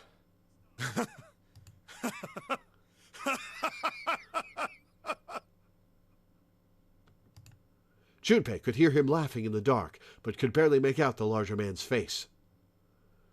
Lotus and Clover are not dead, they're just trapped. Only the people who go through the door have the detonators on their wrists activate. I don't think I'll ever get used to doing this. What the...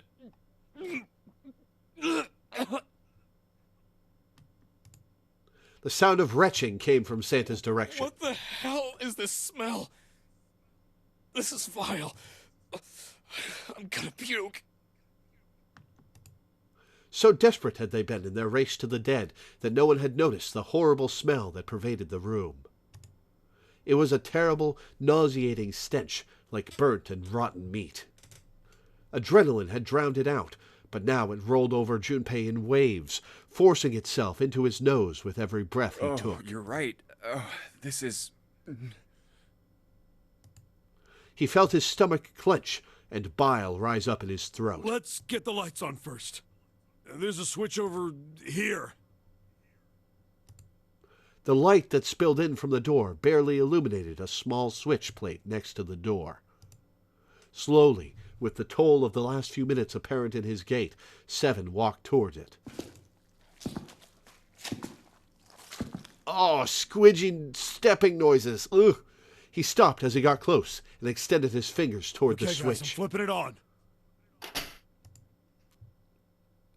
There was a soft click as the lights came on.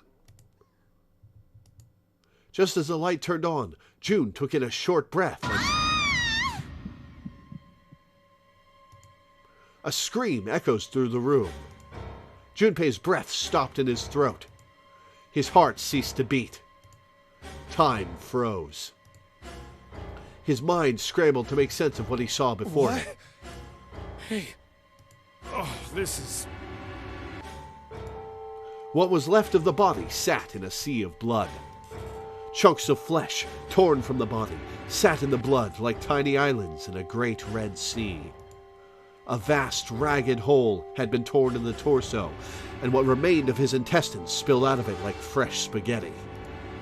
Smaller chunks of meat had splattered against the wall and become stuck there as they dried. Globules of yellowish fat had left trails like tiny slugs as gravity pulled them down the wall, even as they dried to it. Looks like an explosion. Seven's voice was low and strained. Just like a knife man. The detonator in his bracelet set off the bomb in his gut. Oh god. The bone is coming out of his left arm.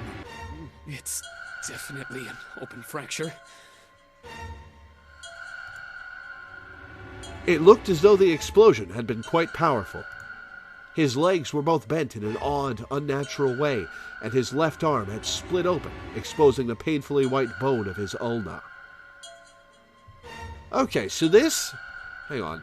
I'm going to look at the flowchart, because if I recall correctly, this leads into the submarine path. Yeah. And doesn't let us go back. So I'm guessing when we get back to the main room,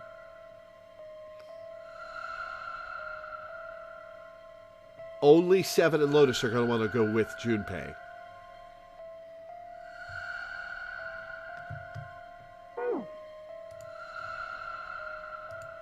His bracelet lay next to him. It seemed to have hit the wall hard enough to have shattered the display, which lay on the ground in pieces. The face is the worst. Yeah, you can't even tell who it is. Half of his head had simply collapsed. The blood coating almost made it look like a raw pizza dough covered in tomato sauce. His clothes, too, were covered in blood. The burgundy tie, the white shirt, the jacket with the yellow piping, and the gray slacks. But the clothes are... They were all familiar to Junpei. Is that... Snake? Santa's voice wavered as he spoke, his mouth dry. Oh my god. Finally, Junpei spoke. Why did this happen? No! Suddenly, June was screaming, her voice broken. It was an eerie scream, full of insanity, and not entirely human. No!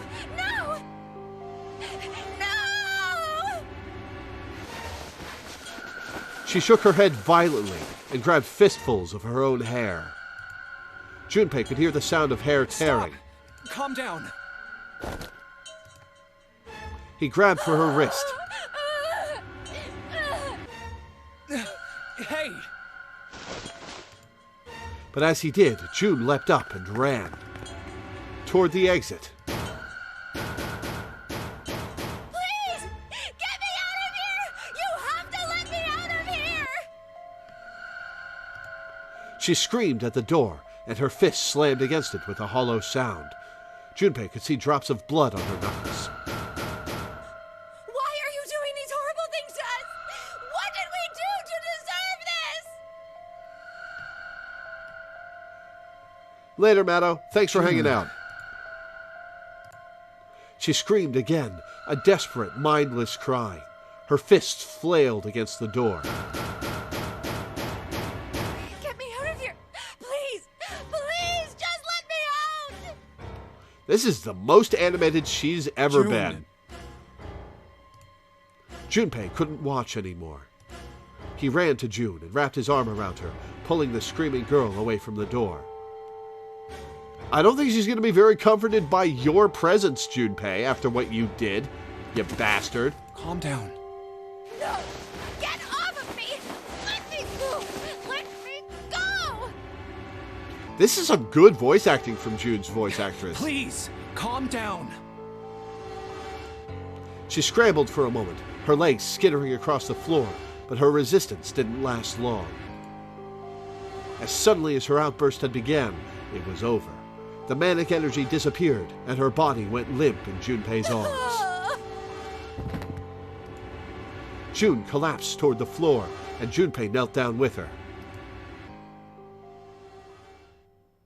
He felt drops of something warm and wet. Was she crying? A moment later, she began to sob.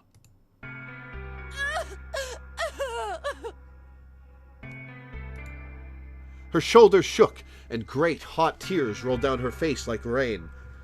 After what Junpei did, this piece of art. Ugh. We're gonna be fine. It's gonna be all right, June.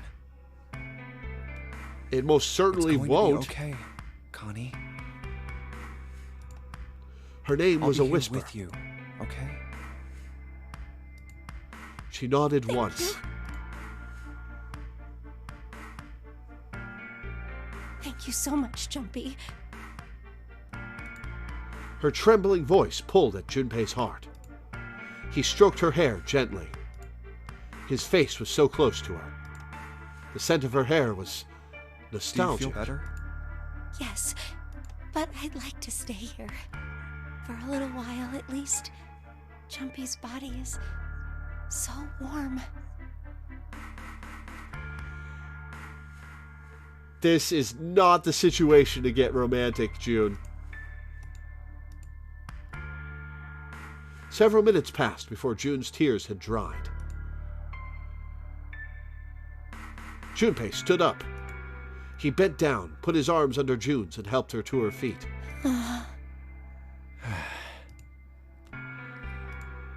They didn't speak. Neither did Seven or Santa. A person was dead. They had died in that room in a terrible way. Junpei knew there was no way he could make himself forget that. There was no way any of them could forget it, but mourning would do no good. They spread out to search the room, but each felt as if their heart was made of lead. We better get to it.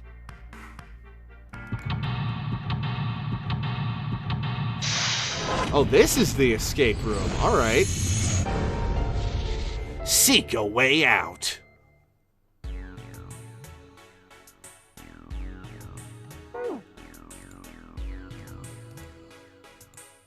All right, let's see if anything happens when I turn you. Nope, nothing. Not even a drop. Is the pipe clogged? Those letters written in blood.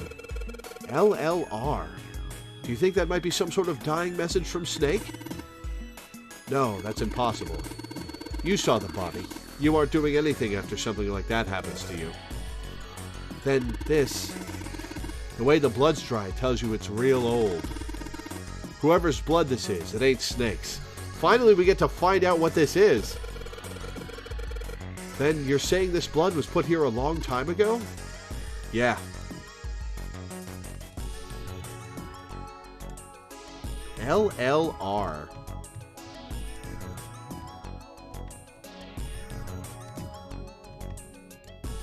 There's water coming out of the shower head.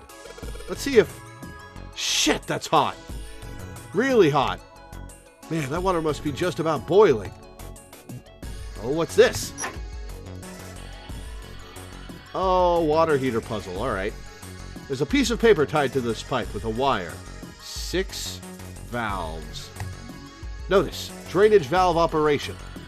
Please do not flush the water in these pipes. Doing so may cause the drain to overflow.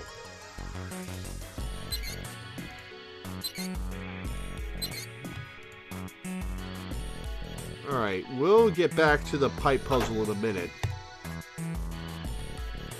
God, the music in the escape room sequences is so good.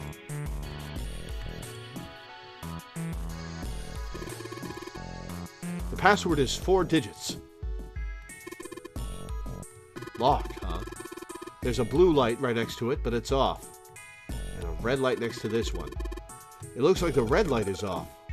Yeah, and it still says locked. Nothing happens when I press these buttons.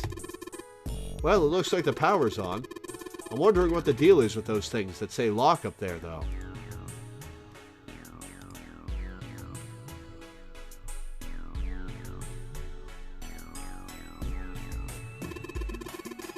I already checked all 3 toilets, you know.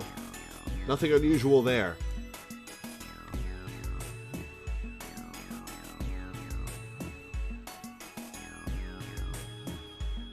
Okay. So it's currently at 25C. It needs to get up above 75 to open something. Probably the door. It's a thermometer. Can you get it off? No. It's screwed onto the wall. Alright, so we need a screwdriver.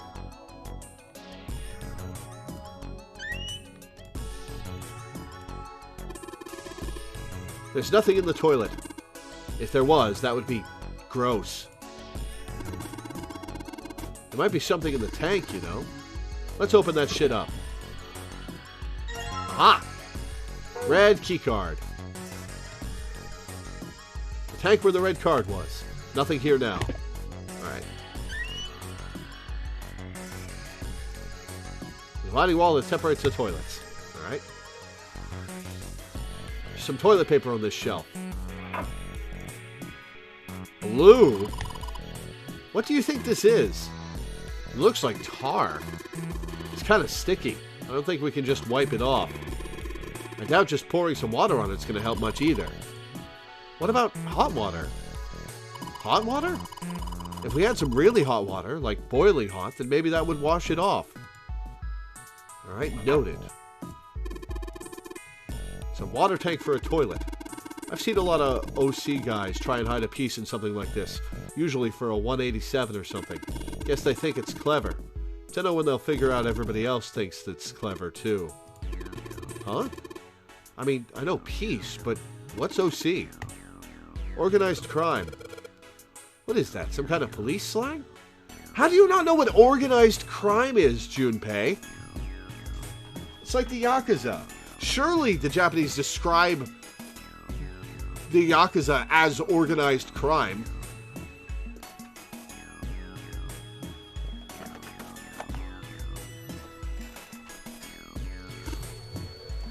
Huh? Probably. Huh? What did I say? Why does he look all sad now? That's not really important right now, guys. Let's just check it out, alright? Well, he's not wasting any time. Aha! Screwdriver!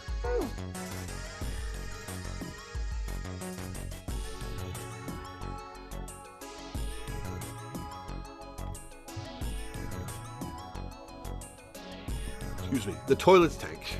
There's nothing in it, which means we can't flush it. Kind of hard to flush a toilet without water.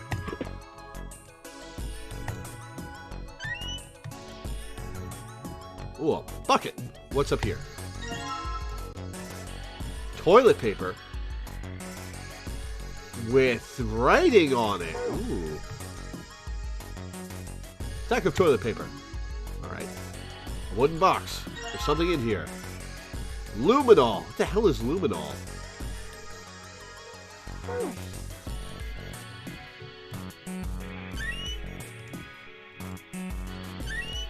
Middle one. Alright, so just hot water. Let's go use the screwdriver.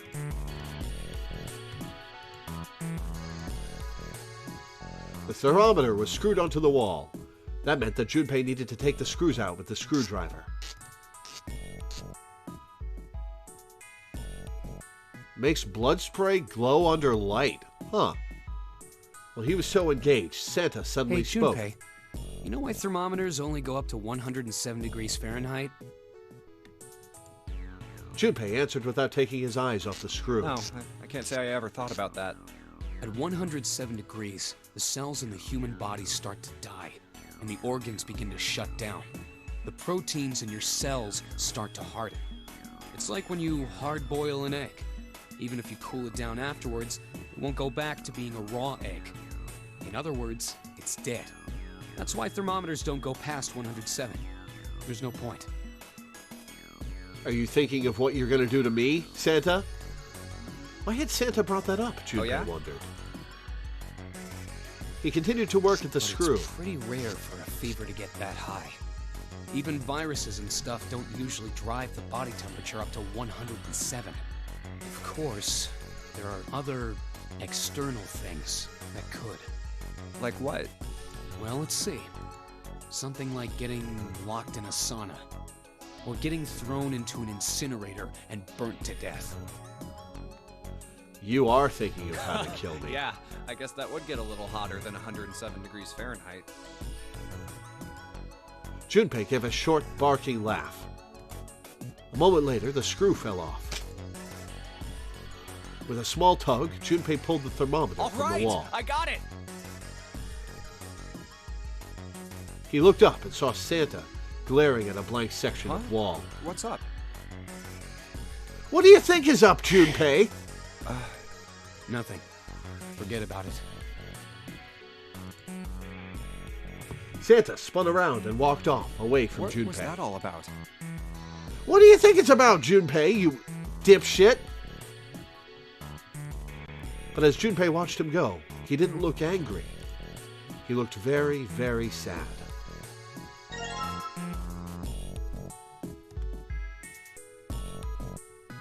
Alright, so that thermometer hand is a 3D model as opposed to the texture of the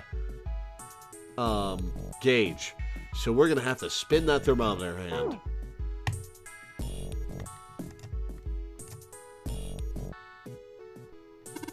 What about up here? That's where we came in. I guess it's not locked, but there ain't really any point. All that's out there is the numbered door. We can't go back through the numbered door, even if we wanted to.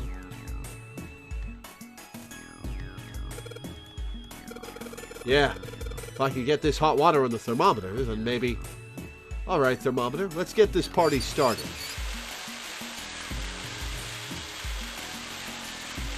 Yep, looks like that's doing the trick.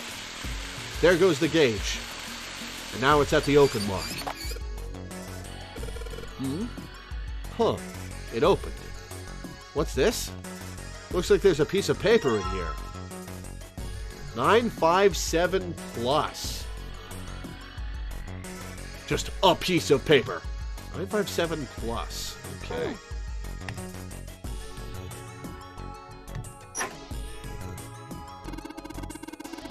The pipe on the right here must be connected to the drain in the middle of the room. If you turn on the water here, it'll probably come up through the drain. Oh yeah, that bucket! Let's grab the bucket before we continue.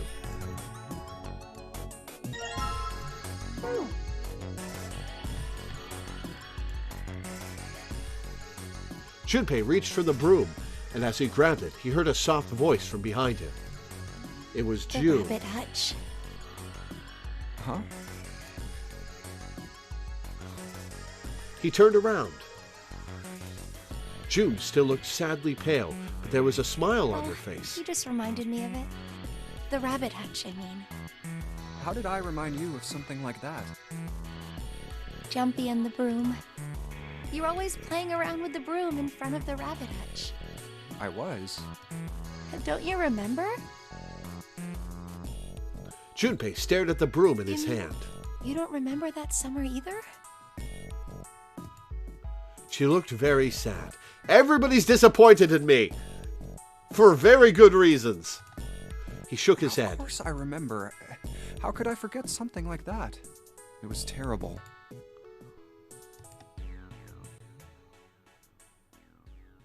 They were in the 6th grade. Junpei and June had been assigned to take care of the classroom pets, the rabbits. Their chief duty was to clean the hutches every morning. On the final day of school before summer vacation began, Junpei overslept. He rushed to school and found June standing in front of the rabbit hutches. No sooner had Junpei arrived than June began to cry. He had no idea why until he looked behind her into the rabbit hutch. The first thing he saw was blood. The hutch was filled with the dead bodies of the rabbits. Even after their teachers and friends came to see what the commotion was, June couldn't stop crying. I don't blame her. I just kept crying and crying until you came over. You held my hand, and you looked very serious, and you said, "Don't cry. I'm gonna catch the person who did this." I don't believe he ever After you told did. me that, I finally stopped crying. Well, the real fun started after you quit crying. You told me we were going to catch the killer together. June smiled, and a little of the flush of life returned to her Then cheeks. we decided that we'd ambush them. Yeah, I remember. The school also kept roosters and guinea pigs. Junpei and June had decided the murderer would likely return to finish off the rest of the animals. They would ambush the killer at night. Junpei and June hid behind the hutch at dusk and waited. It was a warm summer night. The quiet sound of crickets whispered through the air. As the sun went down, the stars began to wink at them from the sky. And June's, Akane Kuroshiki's face. That night was something Junpei knew he would never forget as long as he lived. But the murderer never showed up. We waited for them all summer vacation, and they never showed up.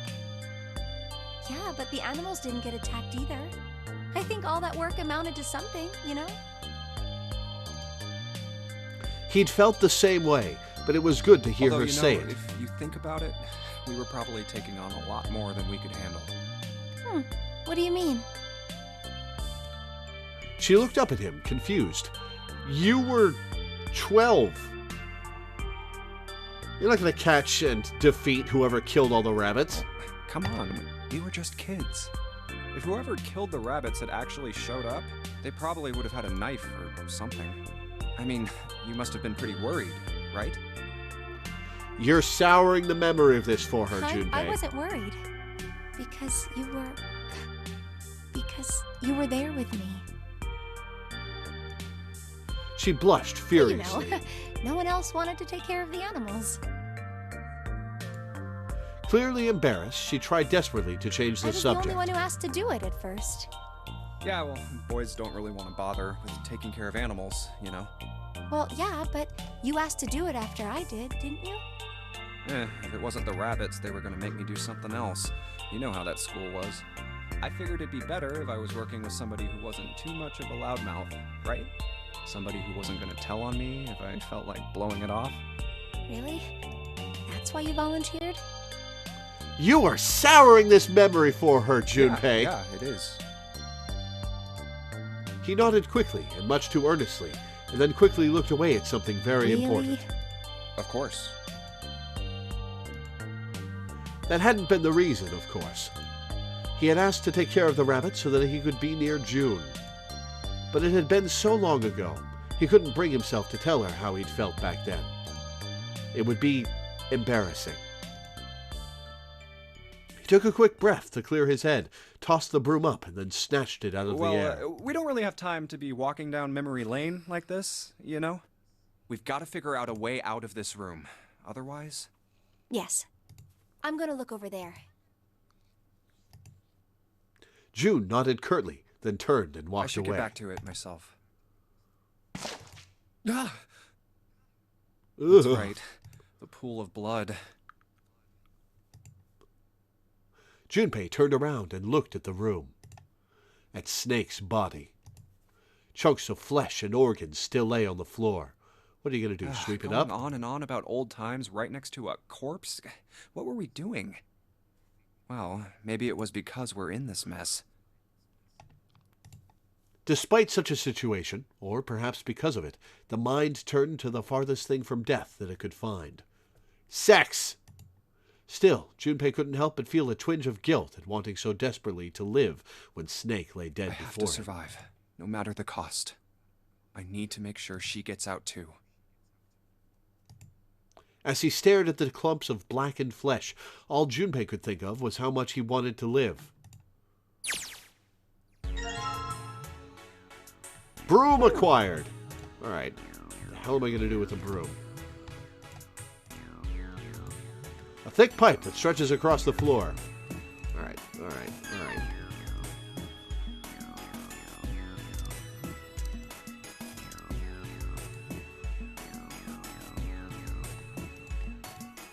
Maybe I can use the shower here to fill the bucket with hot water. Hey, Seven, could you turn on the shower? I'm going to put the bucket under the head. Ah, okay, sure thing.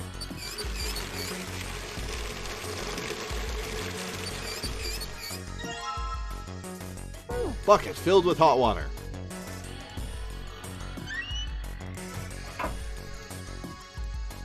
Something that looks like tar inside the toilet bowl. If I flush the hot water from the bucket, that should clean it up. Oh, I have to put it in the back. Alright, so I just pour the hot water into this tank and... Looks like you filled it. Now you should be able to flush it, right? There's probably a handle somewhere in the tank that you can pull. You think so? Yes, Junpei, that's how toilets work. Serious? Yeah, I'm pretty sure.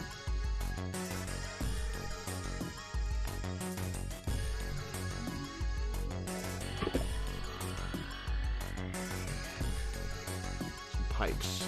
They're connected to the tank on the toilet.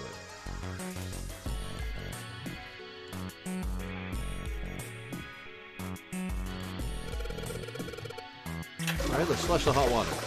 Oh, I didn't have to find it. Alright. Well, there it goes, just like a toilet should work. 185 equals. That stuff's washed off. Looks like that writing was numbers. See it? 185 equals. What is this? You got me. Just looks like numbers. Alright, 185 equals in blue. 957 plus.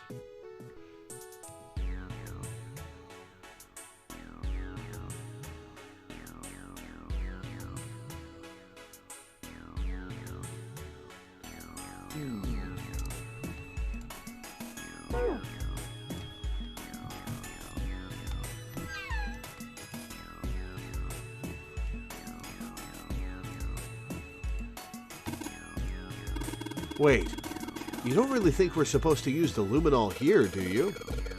Yeah, it does seem kind of weird to use it here. But maybe I should try it, just in case.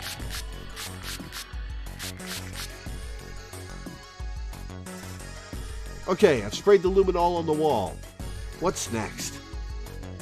Turn off the light.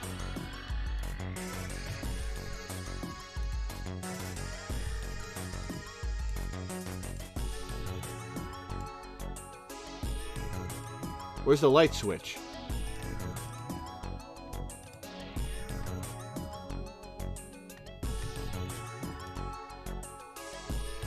What am I supposed to do with this?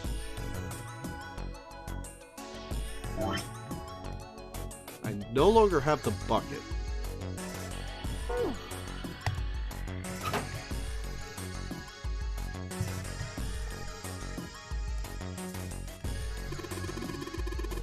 You think maybe we gotta disable the lock first?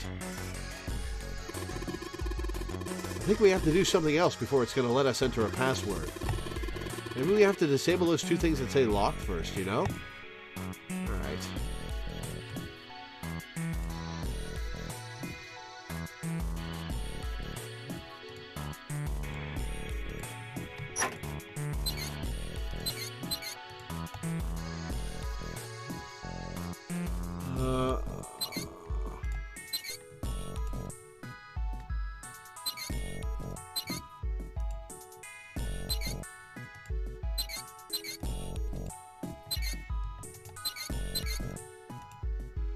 Okay, I haven't gotten any clues for this. The note it says, doing so may cause the drain to overflow.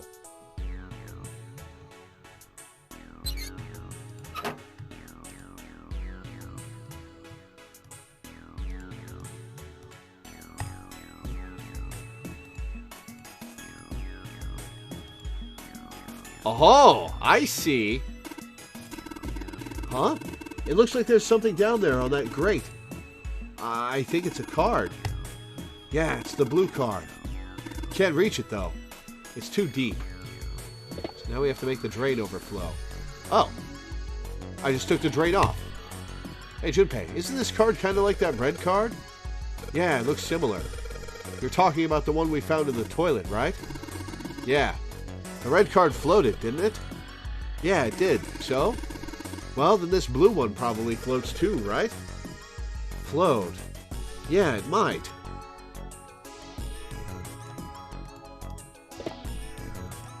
Alright.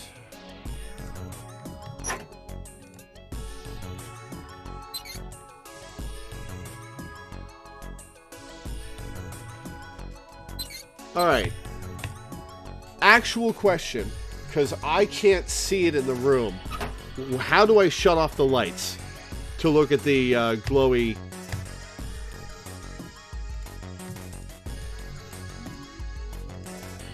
Item between the stalls on the other side of this wall. No, I don't want to think about that.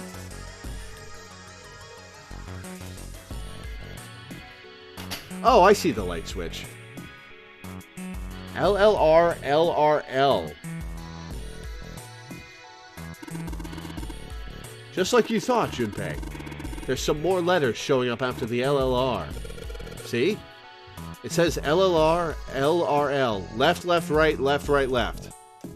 Left, left, right, left, right, left. Left, left, right, left, right, left. Left, left, right, left, right, left. Well, I did what it said on the wall.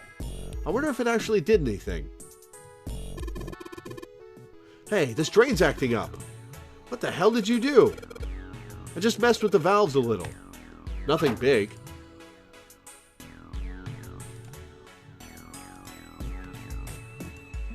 There must be water flowing through the pipe on the right.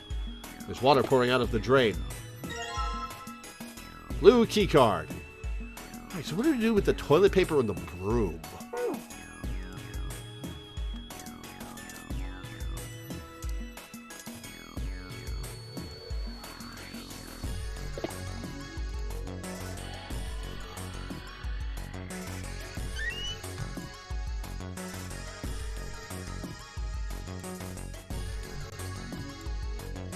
Okay, so I can't attach the toilet paper to the toilet paper roll there.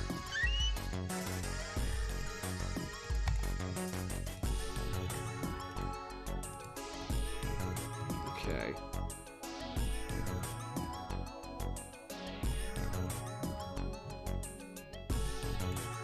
This light bulb provides light for this room. Okay. Come on, man. I said I already checked them. What, you don't trust me? Yeah, fair enough. Alright.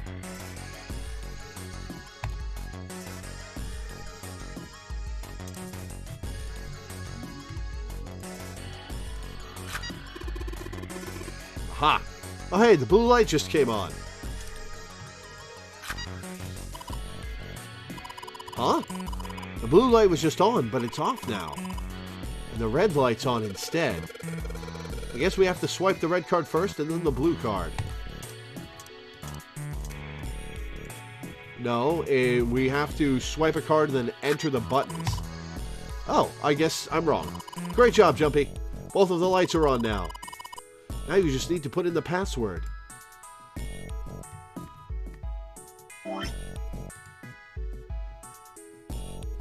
The other number is 185 equals. Right?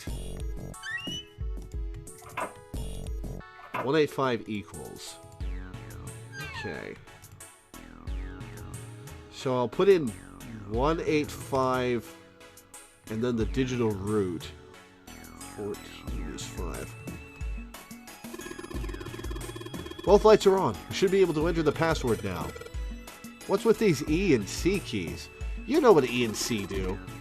E means enter and C means clear, I think. So after you put in the password, hit E. Can you combine the toilet roll and the broom? If you screw it up, hit C. Don't backseat me unless I ask for it, please, but I will try. What if I wrap the toilet paper around the broom? Broom wrapped in toilet paper.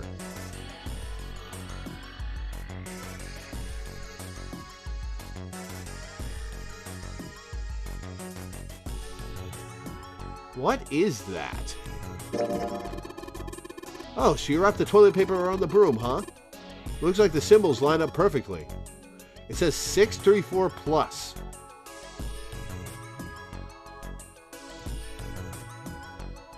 $634 plus, 957 plus,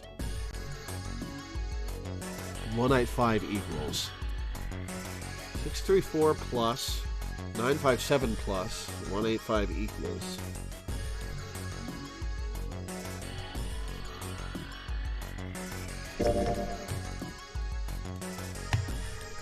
13.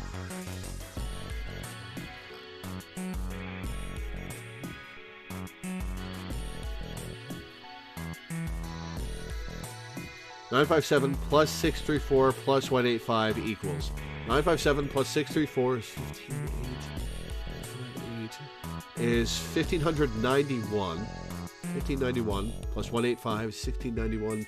1776. Oh, 1776. All right.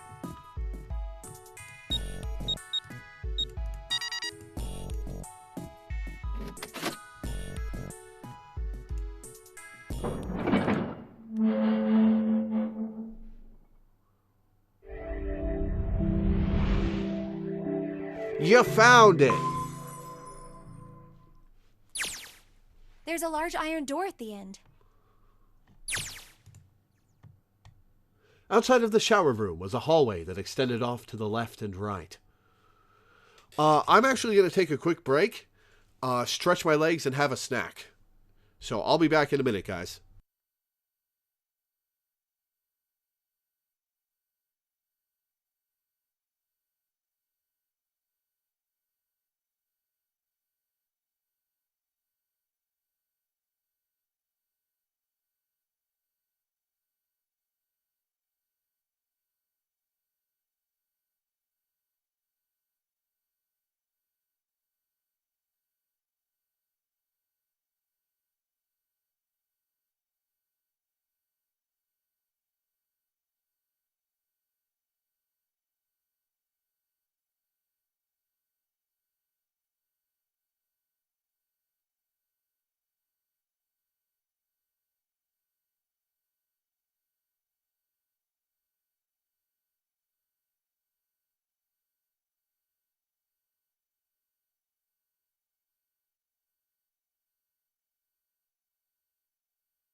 All right, I'm back. Let's take a look. They'd moved a few steps toward the door when Junpei heard the sound of metal on metal. Huh? They turned around. Seven was doing something to the door of the shower room. What are you doing, Seven? Well, I figure maybe we might want to come back here sometime. So, I stuck the broom in there to keep the door from shutting. All right, let's go. With that, he stood up and began walking down the hallway. He brushed past Junpei and kept going. Yeah, Junpei's on everybody's shit list, except June's. After a moment, the rest of them followed him. Before long, they found themselves at the large iron door. They had only been there for a moment when June spoke up. Jumpy, look! He turned. There, on the right side of the hallway, was a piece of paper attached What's to the up? wall. What's that on the wall there? Oh, I think it's... A map! Junpei ran over and peeled it off. a map of the ship's interior?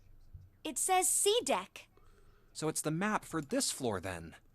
We'll have time to study it later. Let's keep going for now. Junpei folded the map and stuffed it into his pocket.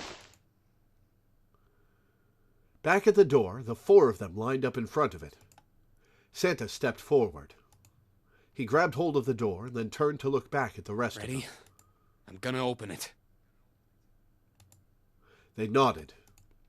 Santa nodded back and threw the door open.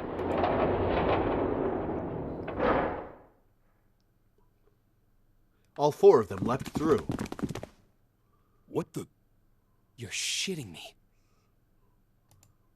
It took only a moment for them to realize where they were. Back. They had been there only a short time ago. It was the large hospital room filled with countless beds.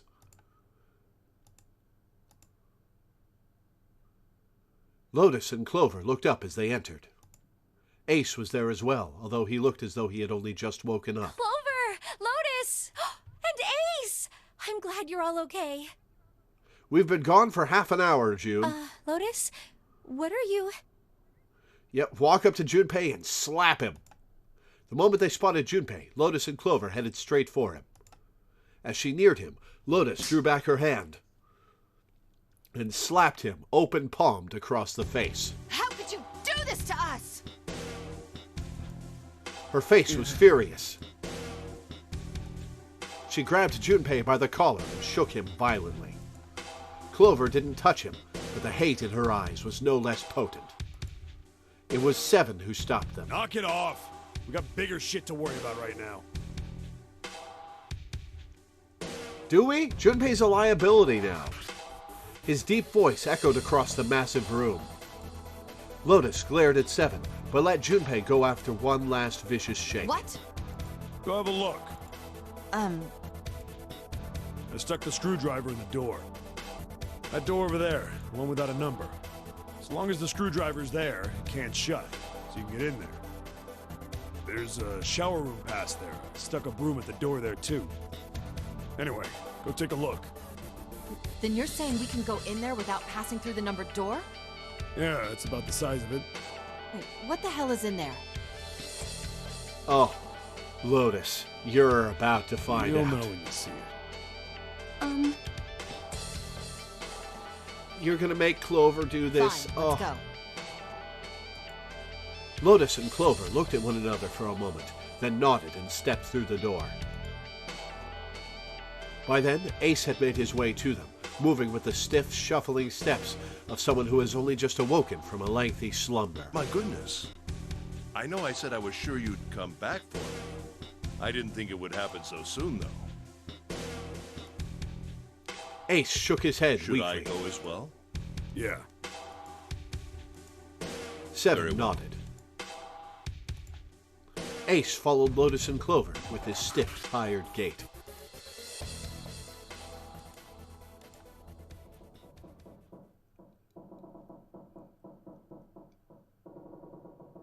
The squeal of tortured metal made Junpei's teeth curl. It sounded like the noise a ghost would make.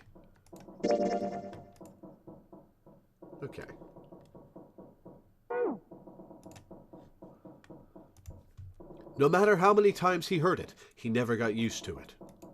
Every time it put him on edge. It didn't help that there was a girl nearby who looked far more like a ghost than a living human should. It was Clover. She sat on the edge of the bed, her head drooping listlessly onto her chest. Her eyes were blank and stared across the room at nothing. Her breathing was slow and mechanical. Aside from the rise and fall of her chest, she didn't move. Junpei felt as if even a nudge might cause her to shatter into 1,000 pieces. Snake was probably murdered. Chances are he was killed the same way the Ninth Man was. Seven lowered his voice, likely in an effort to keep Clover from hearing what he had to say. There were 4 other people in the room with Junpei and Seven. Ace, Santa, June, and Lotus. Seven looked at each one of them in turn and continued. It's pretty straightforward.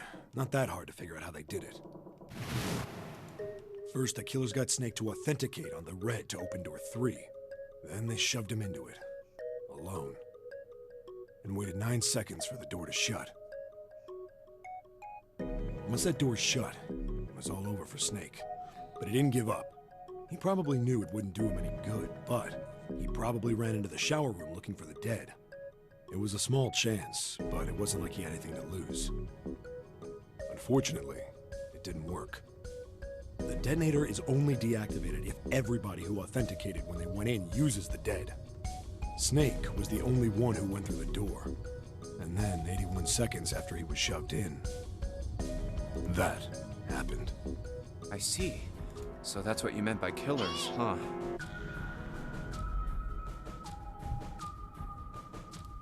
One sec.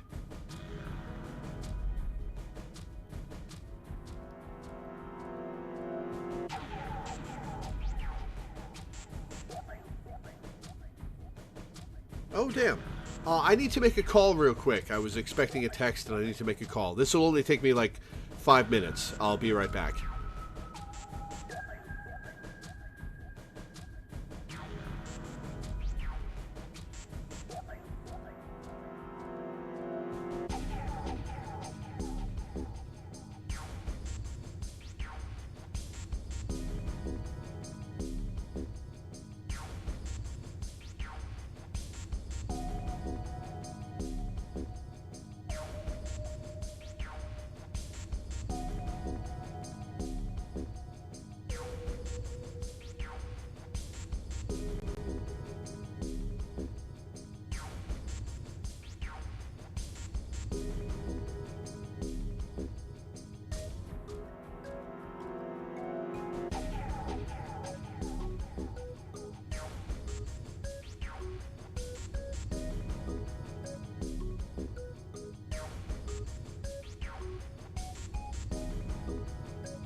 Alright, I'm back. Was not successfully able to make the call because I got put on hold, and I was being put on hold for too long, so I decided to just come back to the stream. Quiet Man, do me a favor, send me a message reminding me to call the pharmacy about my meds, and I will leave it unread until I do so tomorrow. Just to make sure I remember to do so.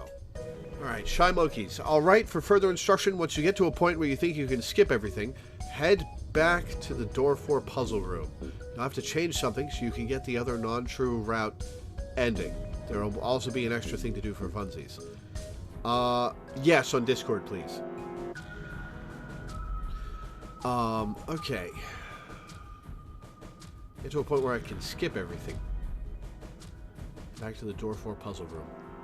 You'll need to direct me to which branch the door 4 puzzle room is.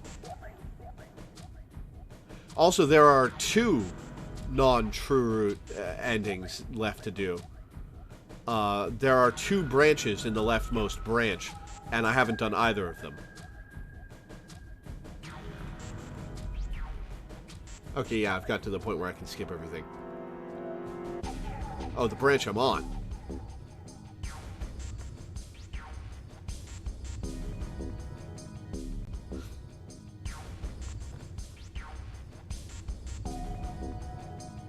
Also be an extra thing to do for funsies.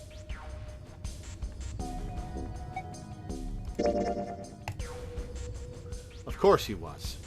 That was obvious.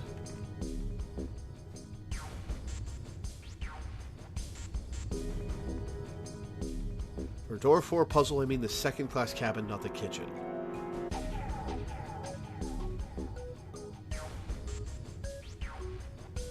But I don't... Zero was somewhere on the ship, but Junpei had no idea where. Junpei mumbled to himself, lost in thought. Where could Zero be hiding? Suddenly, everyone went very quiet. The silence was cold and clammy, and Junpei could feel it crawling across his back and around his throat. Again, he heard the ghosting moaning noise. You mean the ghostly moaning noise? And moments later, a person who looked more ghost than human appeared. It was Clover. She looked at the floor as she spoke, and her voice was a cold monotone. Okay. Yeah.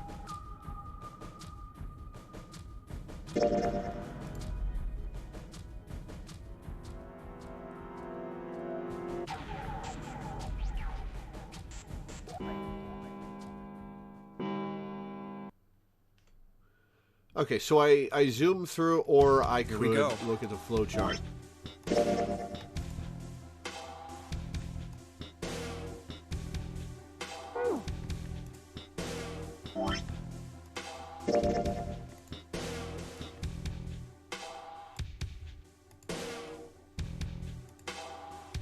Confinement rooms.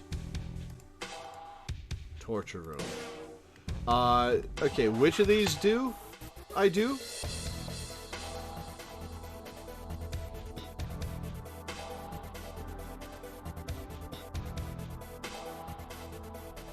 Door 4 is all the way at the top.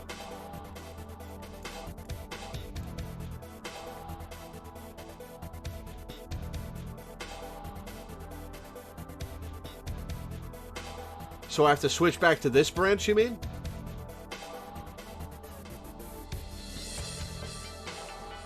I can never remember which doors are where.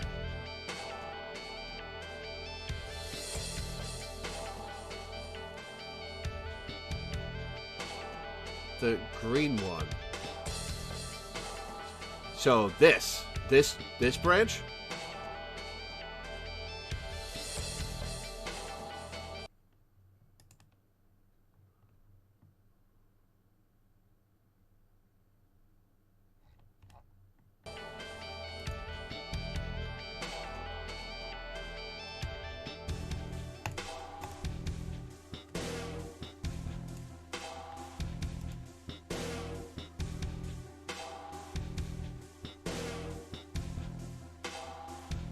Okay, so I have to...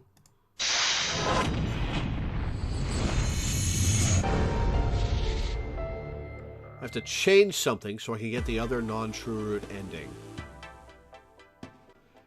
But again, there are two that I haven't gotten.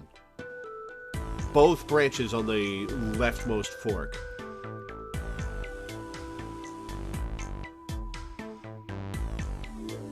Either matches or plate on the shelf you can click on. Alright, because there's an extra thing to do. Alright, matches. Back to the chart, you don't need to redo the puzzle.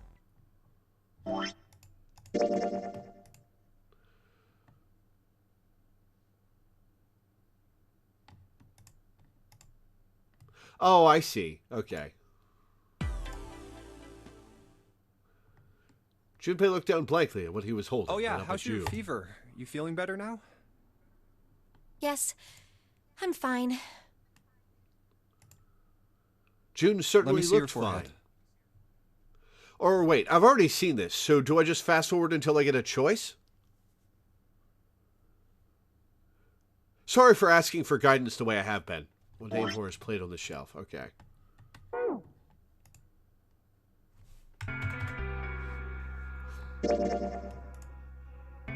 Damn straight. But is that really the truth? Can't go back to the flowchart from here. All right.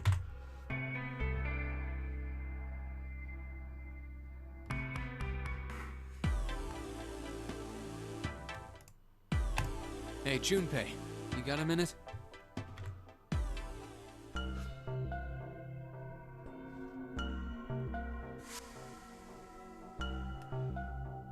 Okay, so is this the choice? Do I have to not take it? Do not accept the bookmark. Thanks, but no thanks. It's kind of weird to be getting presents from another dude, you know? It's not... No, Junpei, that's not weird. Senta's eyebrows went up. Apparently, he hadn't thought of that. I guess you do have a point. I won't force it on you. Sure you don't want it? Yeah, I don't want it. Why don't you give it to Lotus? Huh. Good idea. Will do. Senta turned and headed off to the other Hey, room. you old bag. I just found the perfect thing for a woman in her 40s. Fucking hell, Santa. He walked into the next room, waving the bookmark, and got slapped across the face. Junpei turned back to his work. Yeah, you had that coming, Santa. It heard a faint sound from the other room. The sound of bones breaking. Yeah, I'm just gonna pretend I didn't hear that. Junpei returned to his search with renewed vigor. Alright, so I've done that.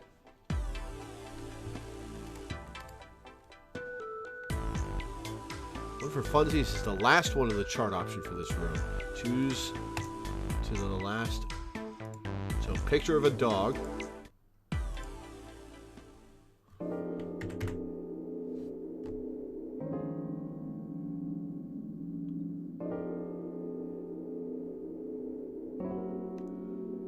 So, Funya or Impa is what you want me to choose? Oh yeah, this wasn't on the choice list before, was it? Funya Rimpa. See? I mean, this totally looks like one. And here, and here. Junpei indicated parts of the picture that looked exactly like the other parts.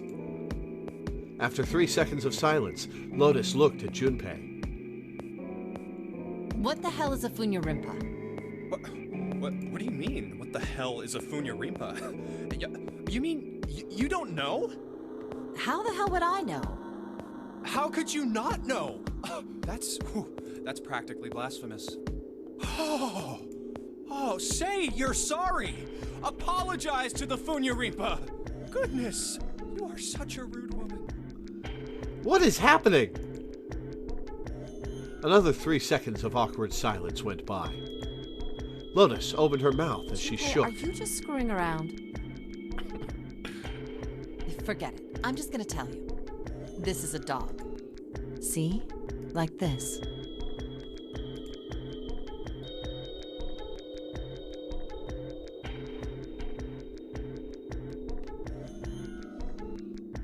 Okay, that's it. Okay. I can't go to the flow chart right now.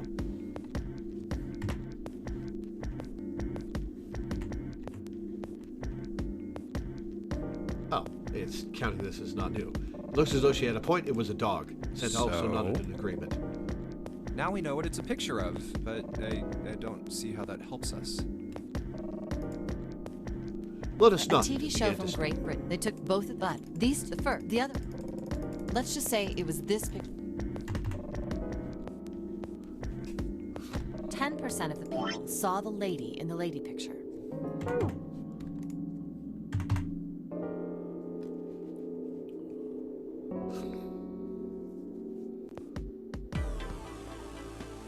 All right. Okay, so now that I've done that, I don't have to go through this again. I can just go here and take this option.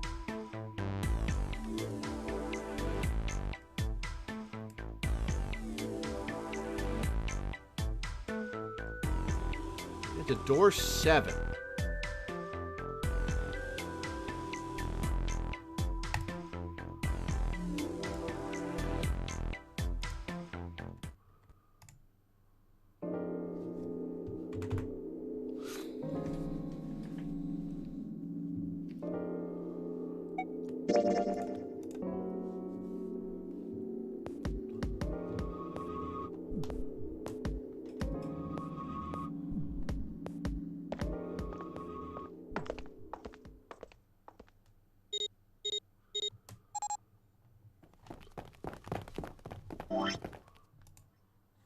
Alright, so now I can jump, right?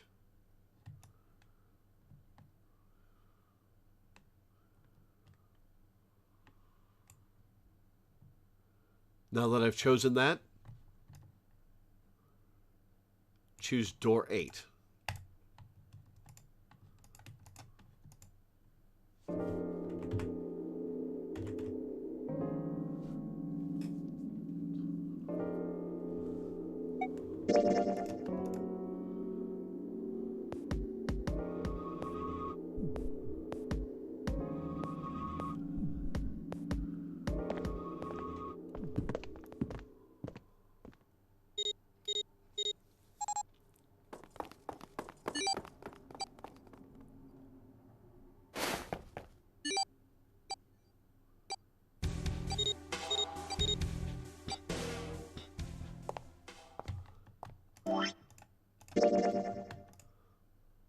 Okay, now jump to 1. Okay.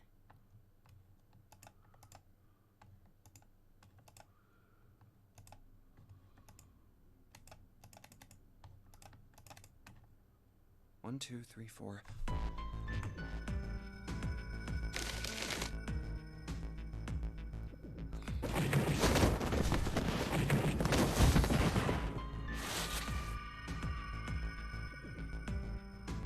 Been a while since we've been here. All right, door 1. My choice is door 1. Santa was unconvinced. Wait a minute there. You cheating? Cheating? I'm asking if you changed your number after you heard what doors we wanted. How could I do that? I wrote it down on the paper earlier. Let me see that. Sure, here. Junpei shrugged and handed it to him. Santa examined it furiously. The others peered at it as well. As they did, Junpei quickly slipped the piece of paper he'd been hiding into his pocket. Although he'd never know it now, Santa had been justified in his suspicions. Junpei had switched papers. I had 3 pieces of paper ready. For doors 1, 2, and I put 6. the one with door 6 on it into the pot. He put a small mark on it so that he would know which one was I just needed his. to make sure I drew last. After I saw everyone else's result, I just chose whatever door I wanted. If the number I'd already put in matched, then I didn't have to switch the paper out. Well, what does it say? He fought the urge to smirk. You got lucky. Santa snorted and tossed the paper aside, frustrated. Very well. We've decided who will go through door 1. It will be Clover, Junpei, and myself. 1 plus 4 plus 5 equals 10. 1 plus 0 equals 1. The reason door 3 railroads you into going to the submarine ending is because no one trusts Junpei to set up this choice slot. That makes perfect sense. Our only problem is the 2 remaining teams. June and I want door 6. Lotus and I want door 2. That's not good. We can't open either of those doors with only 2 people. Aw. Fine. 7, we'll go through door 6. 3 plus 6 plus 7 plus 8 equals 24. 2 plus 4 Sure equals thing. 6. I didn't really want to go through door 2 anyway. Besides, if we've got a younger girl with us, it'll lower the average age. Why does everybody shit on Lotus for her age? Right, June? Well, I June was at a loss for words. Lotus was not. Pig. You just wait and see. Her eyes were the eyes of a woman prepared to kill. A shiver ran down Junpei's spine. Calling me old. This is why men are such a pain in the ass. They're about as subtle as Everyone else is walking in silence, so she's completely audible to everyone.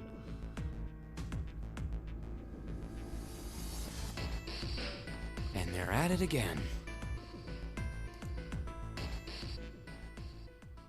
Even after they separated at the staircase, Lotus was still muttering angrily to herself. I'll see you later, June. Jumpy. Circumstances dictated that Junpei and June would have to part ways again, but this time it didn't sting quite Don't so make much. that face. It'll be like what 7 said. We aren't going to be split up permanently till we find door 9. We might get separated for a little while, but we'll see each other again. Otherwise, we won't be able to open door 9. That's how the nonary game works. Seven's words took a weight off of Junpei's shoulders and felt much better. It'll be fine. I'll see you soon. All right. See you later. Lingering unease remained, but they went their separate directions without much trouble.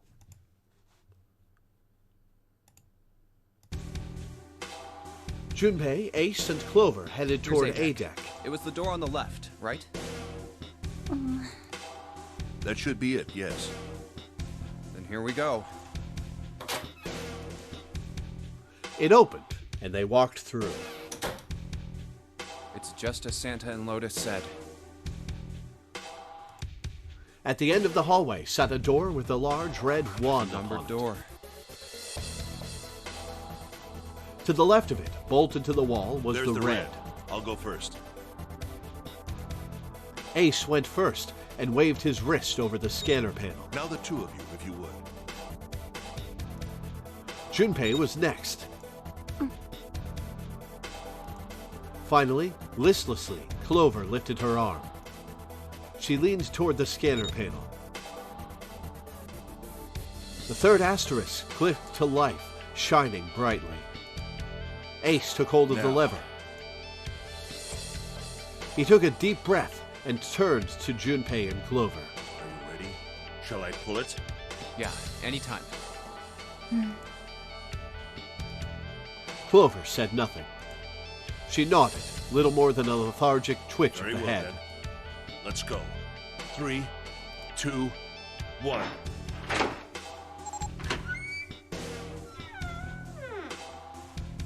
And it's open! Move it! They stumbled into the room. Where is it? Frantically, Junpei scanned the room. His eyes stopped on the device that would determine whether they lived or died. There it is! Over there! Next to the door they'd come through was the dead. As one, they ran to it. They put their hands over it as if they were fighting for it.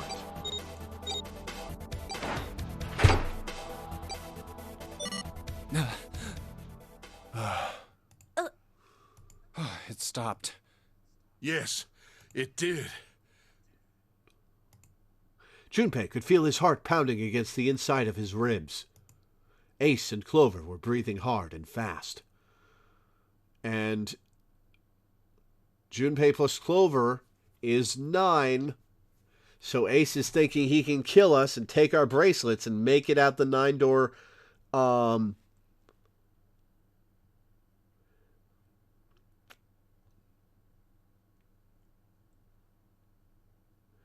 with shit. No, it's Lotus he would need.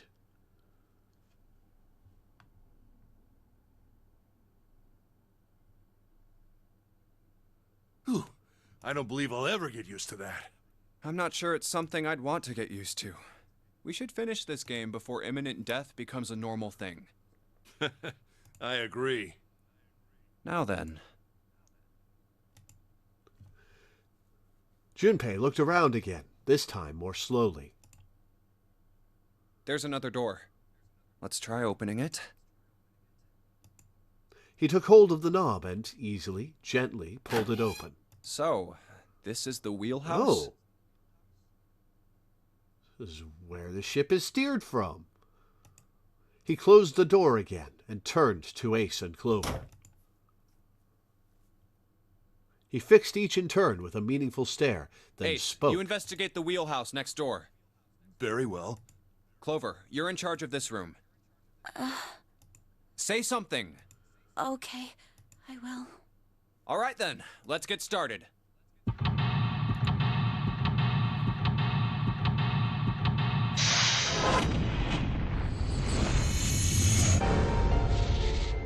Seek a way out. All right, escape room time. What is this mass of drawers? Oh, a map. It's a map. It's a map. Stack of nautical charts. There's nothing left in the drawer.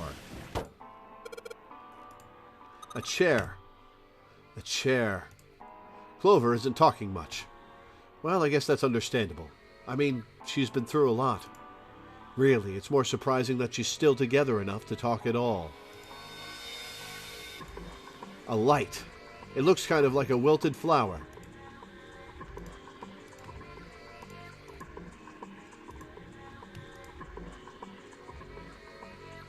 Oh, we probably need string to connect the nautical charts. A world map with the Atlantic Ocean in the center.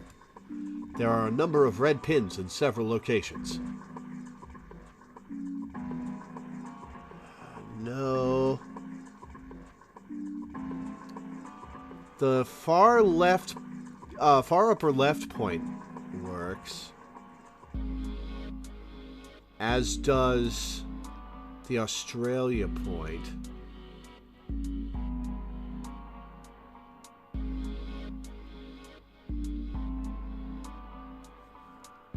That makes... and the bottom of Africa. The England, Spain, Madagascar, and Japan points do not match anything on the nautical chart. But that's 4 pins. And the 3 pins that aren't there from the nautical chart, there are only 3. What do these red pins mean? Well, the nautical charts I picked up earlier have a map like this one. Maybe one of them matches up to the pins or something. Let's see. Well, what do you know? Looks like this one's a match to the pins. Okay, so we've got 7 locations connected by straight lines. And each one has a word next to it. That's probably the speed. New material's been added to the file screen. File. Nautical table found in the chart room. There's a word next to each point on the map. Full, half slow, full, half dead, stop. That's what it says. Okay. Full, half slow, full, half dead. Stop. Full, half slow, full, half dead, stop. The shelves are lined with books. Let's see what's in this blue one. There's something written on it. Ship's log. Huh. Ship's log, huh? The material's been added to the file screen. A ship's log found in the chart room. The following is written on the last page. We leave soon for a new journey across the sea. After leaving port, we headed south and west. We turned southwest to steer around the continent, then proceeded northwest. We made port, then changed our heading to the east for a time, and are now heading due north. Soon we will dock in the United Kingdom, the homeland of this vessel.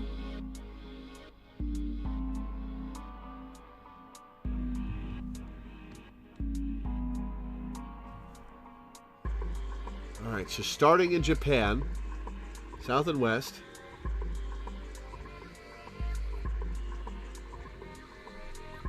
Starting in Japan.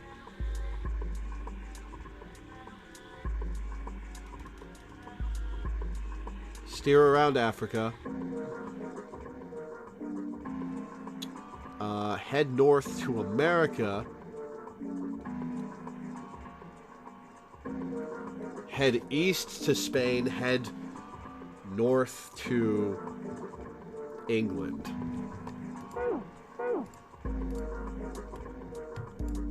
It's a wooden box. Maybe a case for letters? Hey, Clover, you ever write letters? She's not going to answer you, dude. Nothing. The left drawer. Let's have a look. Nothing. The right drawer. Let's have a look. Nothing. Ooh, watch. Pocket watch.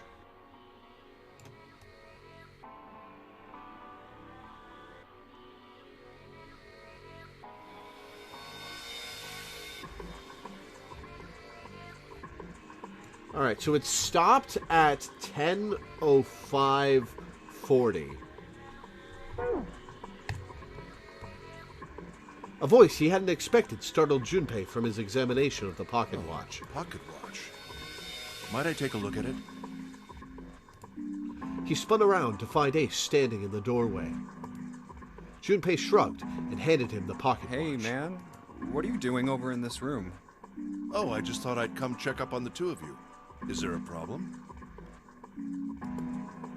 Well, not a problem. Well, not a problem, but... Junpei looked desperately around the room, anywhere but at Ace, trying to find a convincing reason to dismiss him. Ace opened his mouth, then took another look at Junpei and shut it again. A small smirk appeared on his face.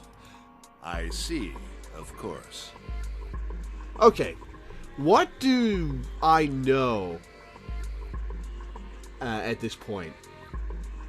What does Junpei know about Ace at this point? Was it past the branch that he... Yeah, because they all met up again.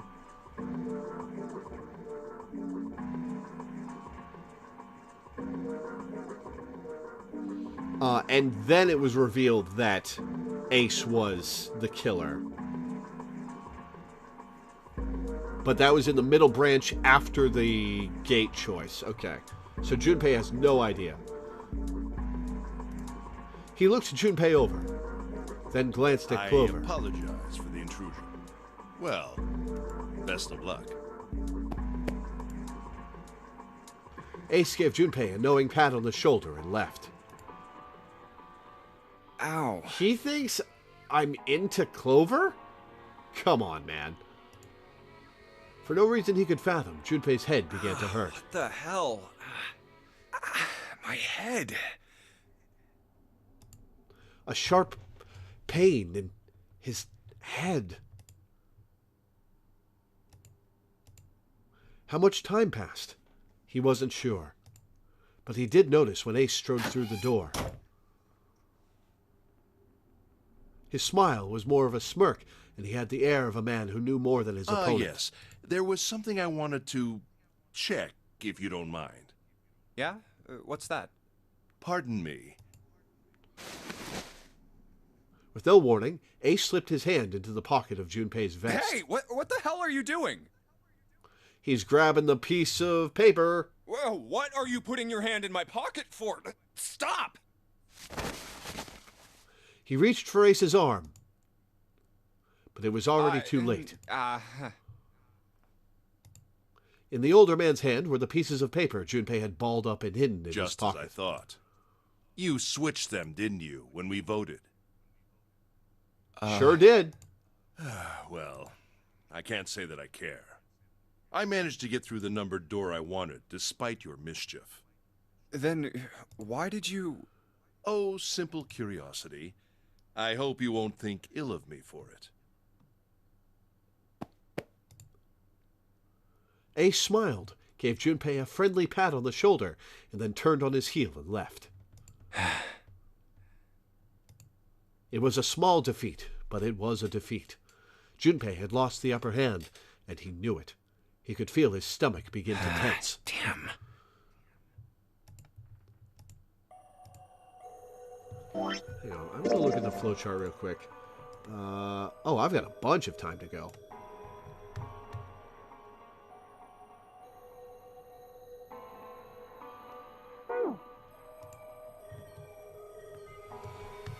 All right. The dad is bolted to the wall here.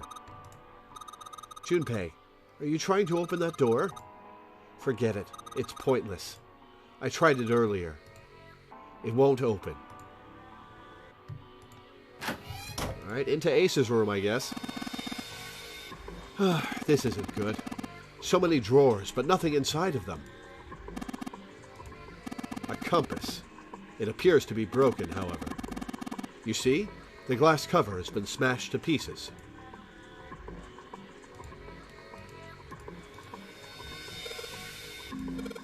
A desk. Anything in the drawers? Nope.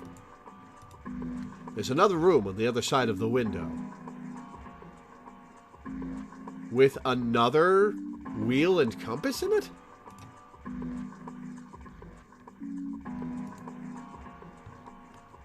Hey, pocket watch goes in here. Looks like this is some sort of lock. It's got a weird shaped indentation on it. Huh? The shape. Maybe... It does look like the pocket watch would fit here. Nothing. I imagine the pocket watch is intended to go in there. However, we may need to do something with the watch first. Okay.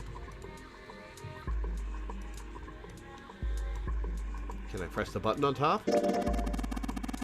Mechanical pocket watch with a spring. It doesn't appear to be working.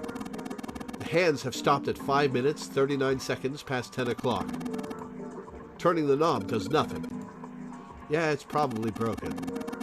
It looks as though you could move the hands, however. I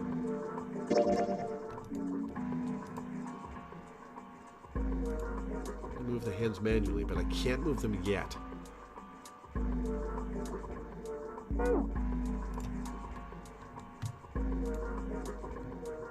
I'll try the door. Let's see if this will open. No dice. Must be locked. How about this door? Oh, this takes me back here.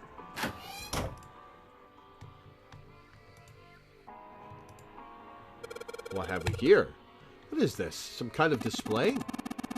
It looks a little like an electronic scoreboard. I imagine it was added recently. I have a board like in an airport. There's nothing on it right now, though. Okay.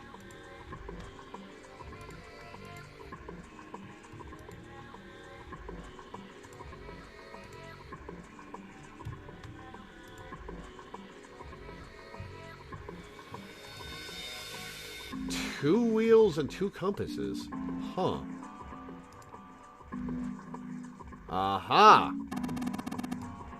An engine order telegraph. They use this on old ships to adjust the speed of the ship. Like the gear shift in a car? Well, it's a little different. This device doesn't connect directly to the engine. In short, it's a transmitter. The navigation officer uses it to set the speed of the ship, and it sends a signal to the engine. There's a handle on top of it, which can be moved back and forth to... Hold on. Huh? There's no handle. You're right, there isn't. We gotta find one. It looks as though it was deliberately removed.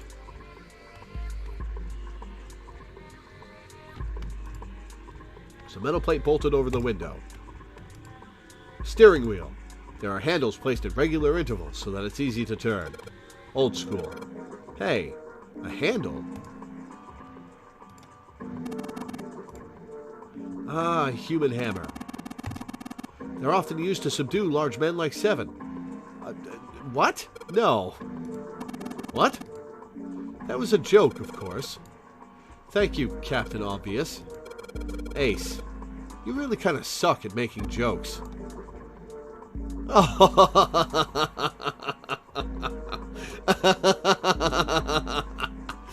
Oh, I almost feel bad for laughing at him.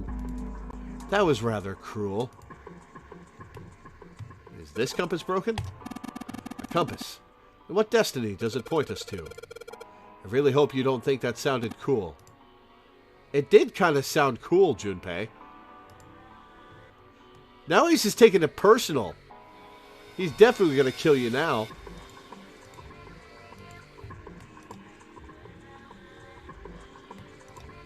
A steering wheel. Let's see if it... Whoa! Looks like the steering wheel moves. So it would seem. I noticed something else as well. What's that? Well, when you move this wheel, the compass also moves. What do you mean? The ship. It's moving. Ha! Tricked you, didn't I? The wheel and the compass must be connected to one another somehow. Do you think that's important? Well, let's try turning it again.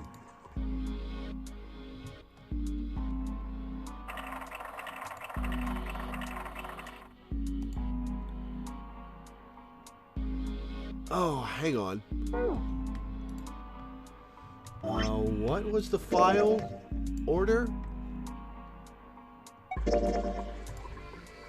Okay. Southwest, southwest, northwest.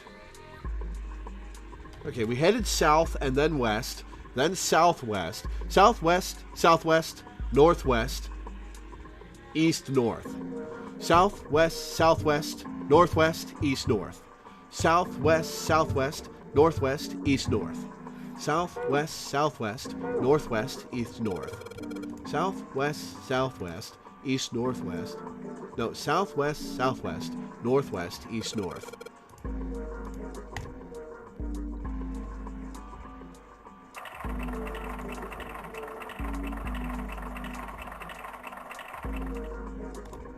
South.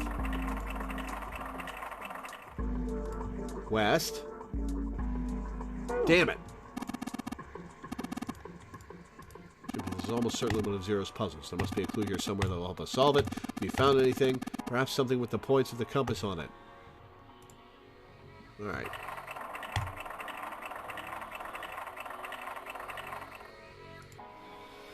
South. West. Southwest.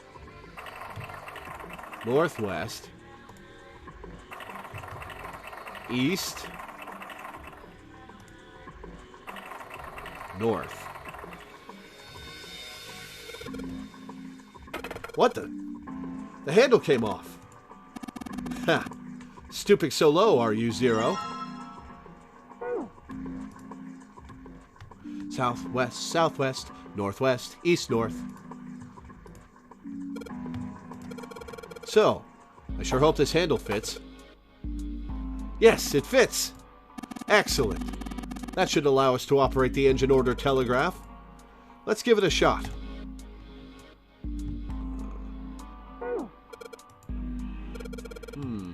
Nothing's happening. I didn't do anything.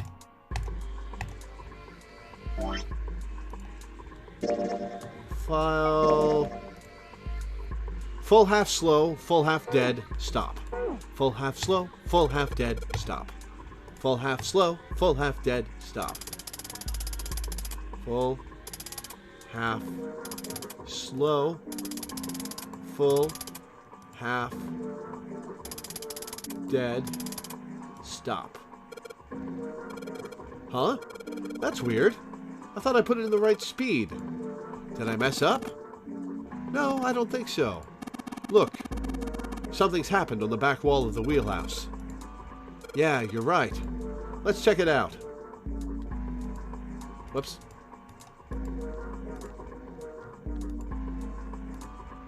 Aha! Cork to El Paso. Rostock to Loam. Santos to Foss. Cork to El Paso, Rostock, Loam, Santos, Foss. Cork, El Paso, Rostock, Loam, Santos, Foss. 030010. 030010. There's something on the wall that looks kind of like an arrival board. There are a whole bunch of words on the left side of the display. What the hell is this? They're names of ports across the world. I imagine it's showing us the ship's route. You know, just like the one you might see at an airport. Departing XX carrier, XX flight XX at XX o'clock. Like that. Oh, I get it. It does look like those are the names of all the ports along the ship's route. It looks like only one of those has a time on it, though. The time on the last line, right? 10 seconds past 3 o'clock. Perhaps that's the arrival time.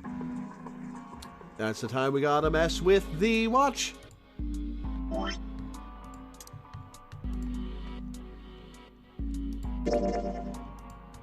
Broken pocket watch. I can only move the hands manually. The knob doesn't work. Okay. Digital scoreboard or something like that. On the left side, it's got the names of the ports. Ship will stop along its route. Last line says 10 seconds past 3 o'clock. It must be the estimated time of arrival at the final port. Oh. Perhaps... Whoa, what's he doing? Excuse me, Junpei. Hey, he just took my pocket watch. Hey, what the hell are you doing? Just trust me. No. It should be fine now. Well, thanks for giving me the pocket watch back, but you don't need to look so smug about it. Let's see what he... Oh, he moved the hands. 10 seconds past 3 o'clock. Oh, so you changed it to match the final arrival time. Ace nodded slowly. You know what to do next, right? Give it a shot.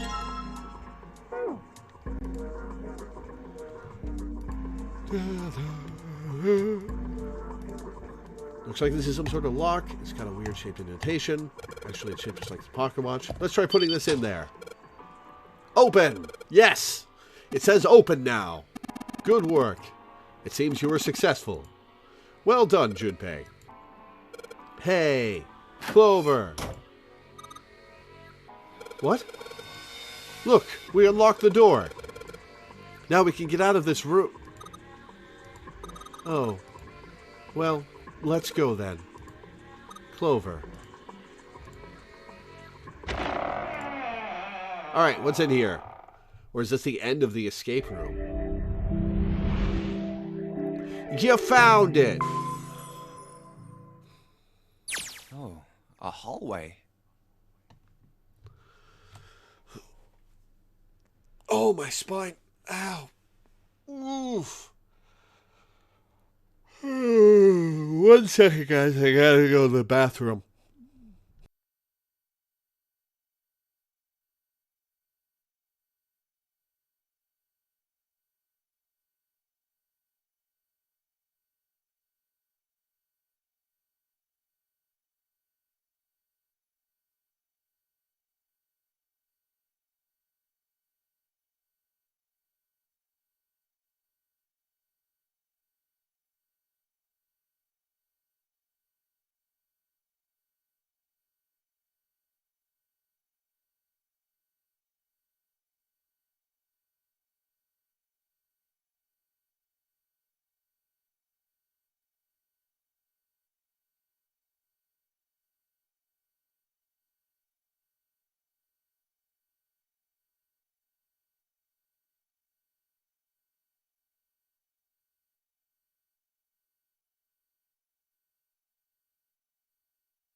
All right, I'm back. It's far too narrow to be called one. They found themselves in a small space outside of the wheelhouse. On their left was a wooden This door. seems to be the only route. Yeah, let's go. Junpei pushed it open and stepped into the room beyond. Wow. Immediately another escape room. All right. Is this a telegram room? This is a telegraph room.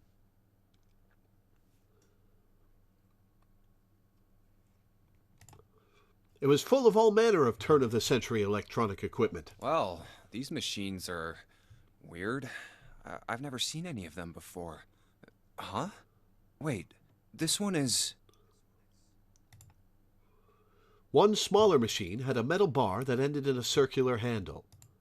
Ace seemed to recognize it. Yes. A telegraph key. These were used to transmit Morse code a long time ago. He turned and slowly took in the This room. must be the communication office. Across the room from the door they'd entered through was And another that door. door?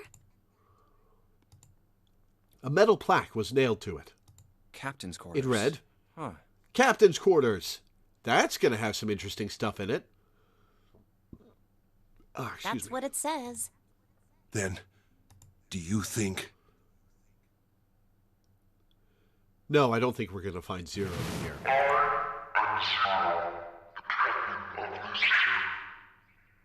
We'll find something in there. Ace swallowed. Junpei could feel his hands begin to sweat. Only Clover seemed Well, unaffected. we won't know if we don't open it.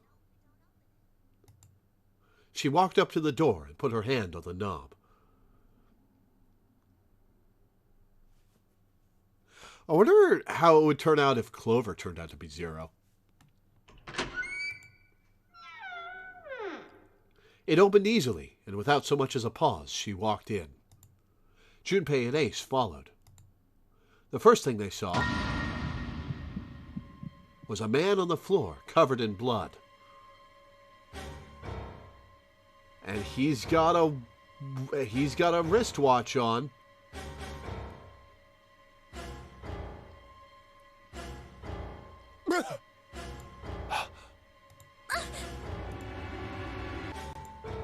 Junpei felt his body seize up. His mouth went dry, and he felt very, very cold. 1 second, guys. I'm going to take this screenshot so that I have this as a potential thumbnail for the YouTube video.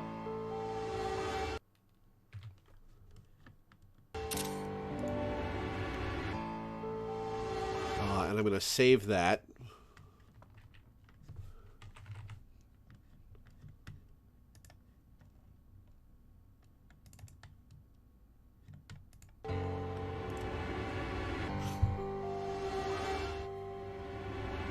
The blood in his veins slowed to a crawl, and his heart tightened like a fist.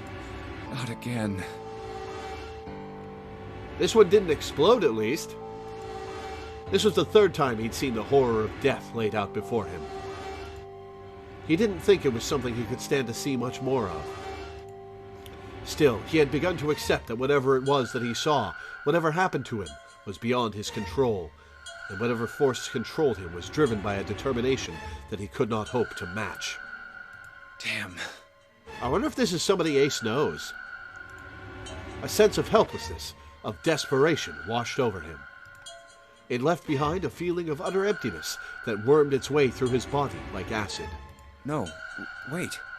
We didn't check his pulse yet. Maybe he's still alive. Fueled by that spark of hope, Junpei ran to the man's body, and his heart fell. When he touched his hand to his neck, Pulse. his pupils had dilated, and he wasn't breathing. Well, he's dead. Oh yeah, he's super dead. He's not turbo dead. We've seen what turbo dead looks like, but he's super dead. Damn. If only we knew how it happened. Junpei lifted the man's already stiff body. There was a deep red wound on his These chest. wounds. I wonder what killed him. While he certainly didn't explode, Junpei did not have to wonder long. It must have been this. Take the hatchet. Defend yourself from Ace with it. For lying next to the corpse was an axe. The entire blade of it was drenched in bright red blood. From the shape of the man's wound, there could be no doubt that it had been made by the axe. Junpei looked at the body again. A lake of blood stretched out around it. It was wearing the clothes of a ship's captain, although they were stained with blood. His clothes. A captain. Does that mean this guy was Zero? I doubt it. On his left hand was a bracelet. The number on the bracelet was 0. Yeah, but you can press the buttons on the bracelet and change your displayed number. Bracelet 0. It was only then that Junpei noticed the stench of blood that filled the room. He couldn't help but laugh. There was nothing else for him to say. It was too simple, too obvious, too straightforward. If there hadn't been a dead man on the floor, Junpei might have thought it a joke. It may be wise to find a way out of here first. Yeah, you're right.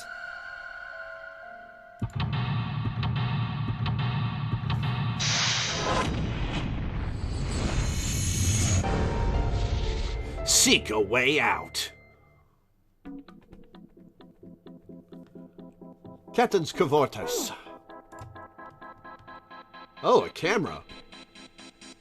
A modern camera. Maybe we'll see what they were filming. It's pointed at the door. A camcorder. It looks like it's pointed at the door. Well, the power's on. Why would someone want to videotape a door? I think this kind of camera records to a hard drive, but it doesn't look like this one's recording anything.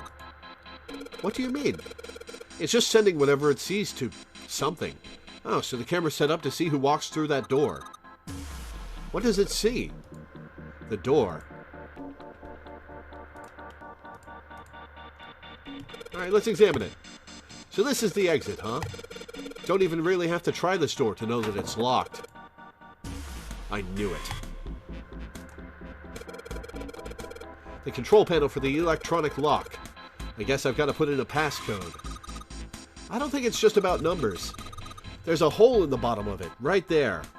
I wonder if Zero Escape 999 speedruns go from New Game Plus so that you can fast forward through dialogue.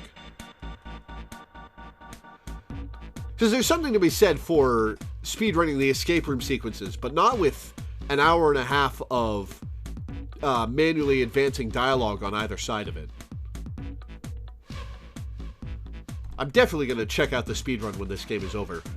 When I finish this game. There's a hole in the bottom of it, right there. I think you need to put a key in it first. What's this say? There's a plaque on the door, but it doesn't say anything. Alright. There's blood on the chair. Do you think this was the dead guy's? Yeah, probably. Can I do anything with the chair? No. There's something metallic on top of that table. Hey, is that a music box? Well, let's have a look.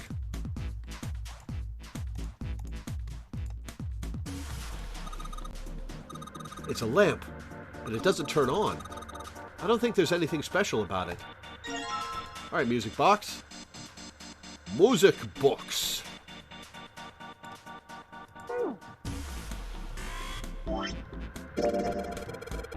Oh, it's one of those old music boxes. How about we wind it up?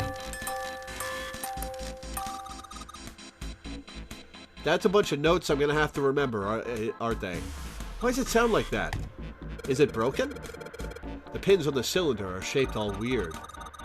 I don't think those are the pins. It looks like someone put something else on top of it. I think we're going to have to take it apart to figure out what's going on, don't you? So we probably need a screwdriver for that.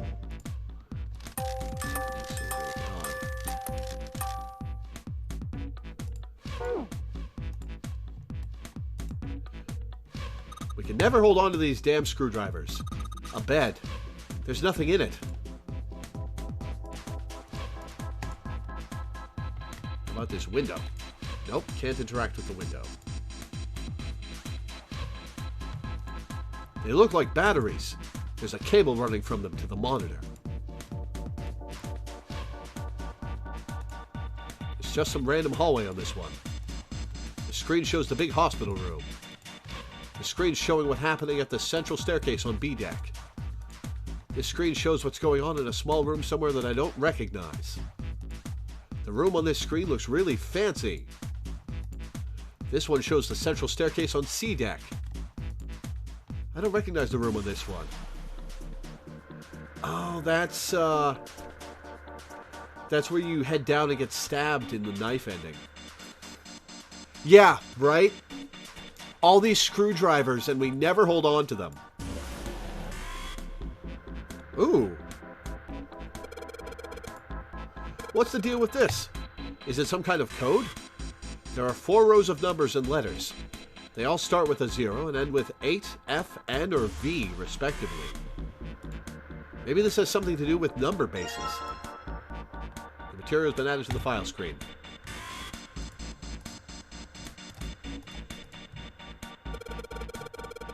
There's a bunch of weird buttons on here. They probably switch what you see on the screens. Do you know how to work this thing? Why don't we just press one of these? Like this one. Oh, hello. Interesting. I wonder what it says on those monitors. Well, I guess it does change the... What the hell is this? Huh. Junpei snorted with grim humor for the second time since he'd come into the room. The 4 screens along the bottom had a single letter each, spelling out... Z-E-R-O, huh? It's like he's making fun of us. What do you think? He turned to Clover, who was standing next to him. Clover nodded. It seemed that she cared about little. Of course, Junpei could hardly blame her. Given the strain she was surely under, Junpei was somewhat surprised she had responded at all. Still, he had to ask. He gestured toward the corpse. What about him? Do you think that's really 0? I don't. Clover shook her head There's no weakly. way that's him. Didn't I tell you already? 0 is one of us. Yeah, right. I know it's important to figure out who this guy is, but don't you think we should figure out how to get out of here first? But... Please, I don't want to waste any more time. She's got a point, Junpei. Clover looked miserable, as if she could start crying at any moment. Junpei just didn't have the heart to tell her no. All right, sure thing.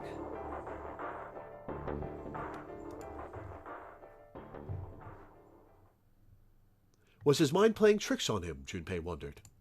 For a moment, he could have sworn he'd seen Clover smile.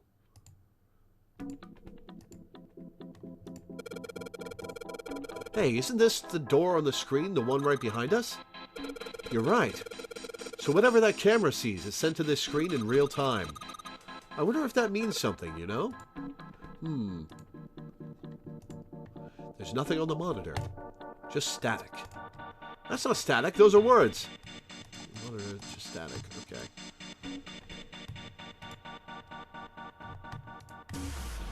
A drawer, there's nothing inside, okay. It's an old telegraph machine. Nothing suspicious here. It's an old telegraph machine. I'll be honest, I have no idea how it works.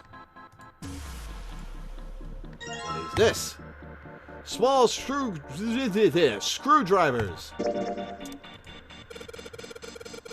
Alright, this screwdriver ought to make short work of this music box.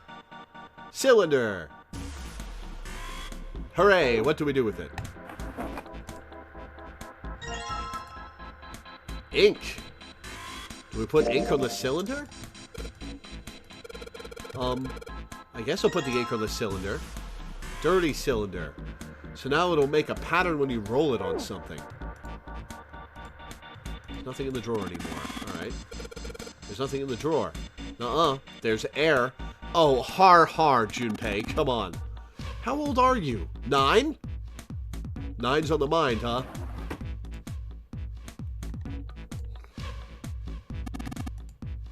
Look, a hook. That wasn't a joke. I know, man. A pair of headphones. Modern ones, I think. I can't hear anything.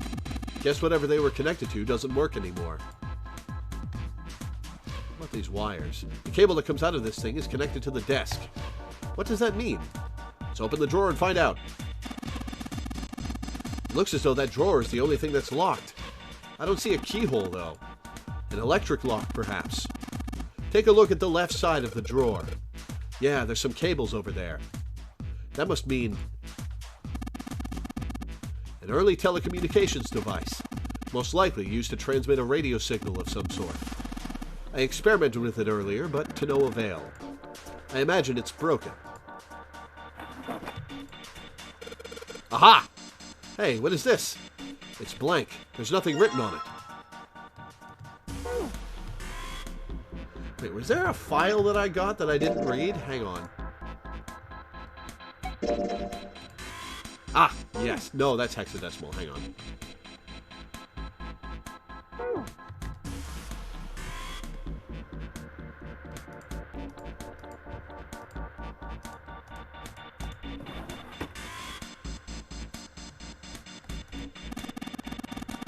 It's a telegraph key, a machine for transmitting Morse code. I tried sending an SOS earlier, but I doubt that did anything. Zero would never make it that easy. So you think it's broken? No, it works.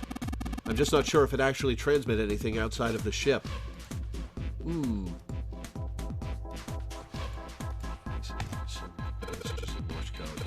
Hey Ace, look! There's a big-ass rat trap over here. Come on, Junpei. I told you, that's a telegraph key. It's a device to transmit messages through Morse code. Okay, so we've got this. Hey Ace, look! It's a monkey with glasses. What is up with you, Junpei?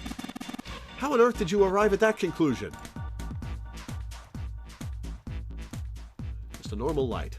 Well, it won't turn on, so maybe not that normal. Okay. I think that's the door I came in here with. Junpei, what are you doing? We've searched the wheelhouse from top to bottom. There's no reason to go back. In fact, don't you think it would be wise to investigate the captain's quarters? I think we ought to check both rooms, don't you? Fair enough. Chair. Yes, I know it's a chair. Oh, a clock. A clock mounted on the wall. It's 10:09. The hands aren't moving. Little surprised that the time is wrong then, I suppose. And there's nothing on the back.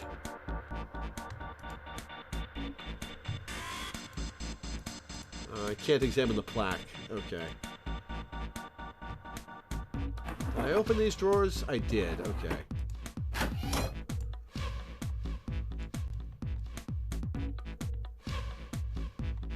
What to do with a ink-covered key or music box cylinder?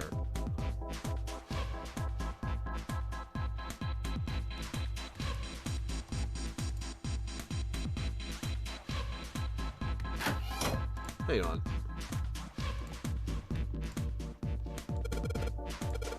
Hey Ace, look! It's a model of a steam train. How on earth did you arrive at that conclusion?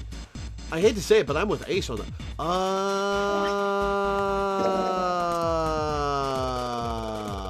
Now I just gotta roll the cylinder across a piece of paper. And if I'm right, the ink should. Morse code chart. 3 dots, space, space, 5 dots, space, 3 dots, space, space, space, 2 dots.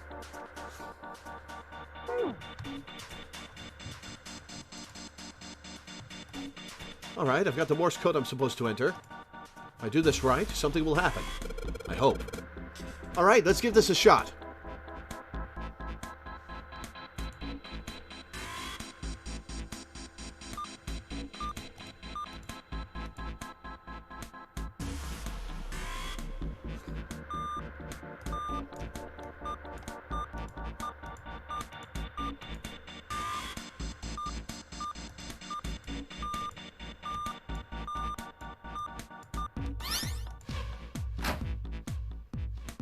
That's the last one, and... Yes! Excellent work, Junpei. Good job. You seem to have figured it out. You've unlocked the drawer. Hooray! Let's see what's in it. Oh, a book! A red file lay in the drawer. Junpei reached down and picked it up. Looks like there's something on the cover. A-L-L-I-C-E. Alice. All ice? Or is it just a misspelling of Alice? Isn't it supposed to say all ice? This doesn't have a space between the L and the I. Are they saying that A-L-L-I-C-E is a single word?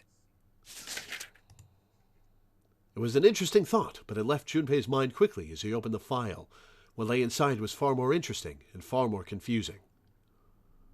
But I bet All Ice or Alice is the name of a, what's the name of the pharmaceutical company that Ace runs? Whatever the name of that place is, one of their programs. Egyptian hieroglyphics? Each page was covered with strange characters. They looked like tiny drawings of birds, snakes, insects, horned animals, wings, and even kneeling humans. Cradle pharmaceuticals, right. There were many pages in the file, and each was full of these strange symbols. What the hell is this? He didn't realize he'd spoken out loud until Ace looked over They're at him. hieroglyphs, a form of writing used in ancient Egypt. Can't we not translate these? Don't we not know how to translate hieroglyphs? We're just guessing at best? Ancient Egypt? That's right. Can you read them? Of course. I can't. What would make you think I could? What the hell?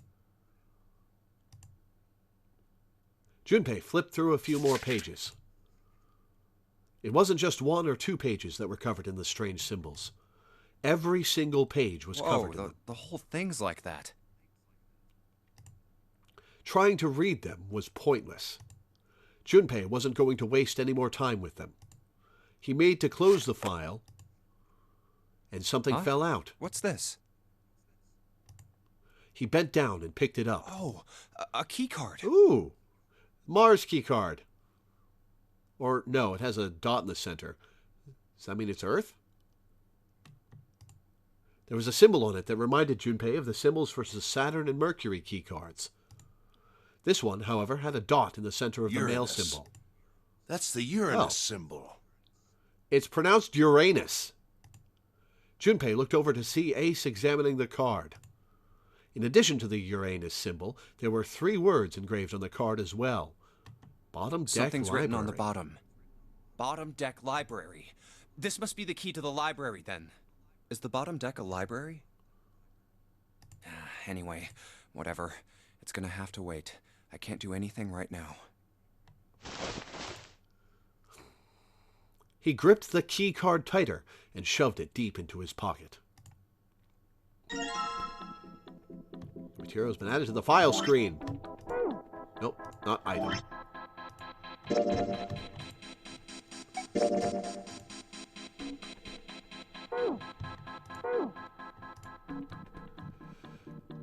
Ooh, hello. Unique key. Hello.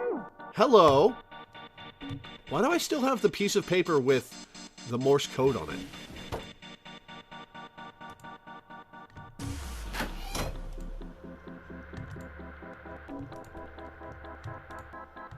Control panel for the electronic lock. Looks like it's got a keyhole in the bottom right. Maybe the key I got earlier. Sweet! Just had to put the key in, and now it's on.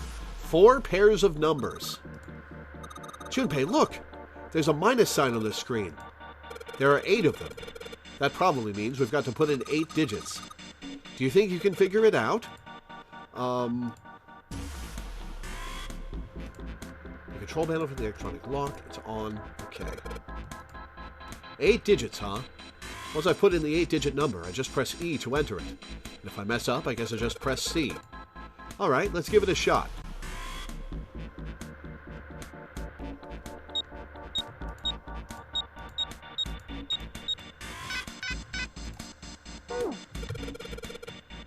Huh. What's the passcode? I'm pretty sure I've searched every part of this room by now. Yeah, I have.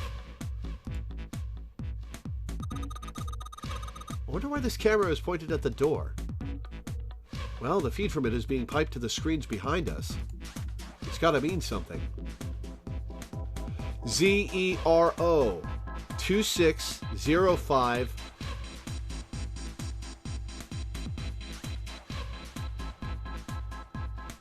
1815. Okay.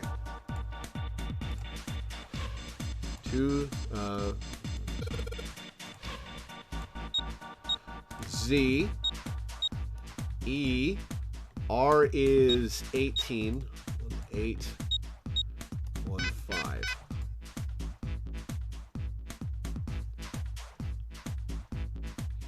E is 5. J is 10, so K, L, M, and O is 15. P, Q, R is 18.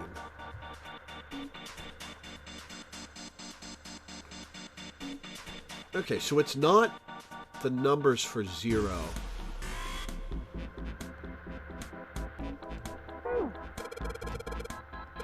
Oh, what's the passcode? I should be recording this room by now.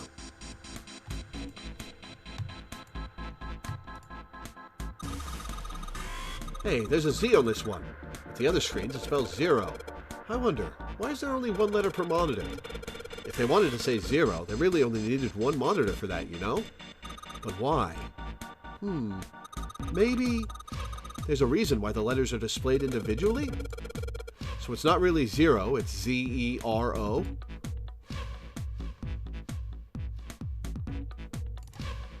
ZERO.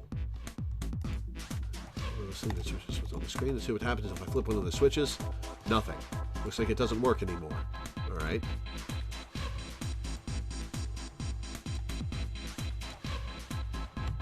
Let's try it one more time in case I needed to look at the 0 screens.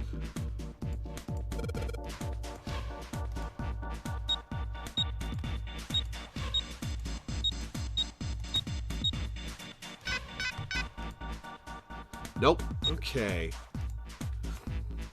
ZERO.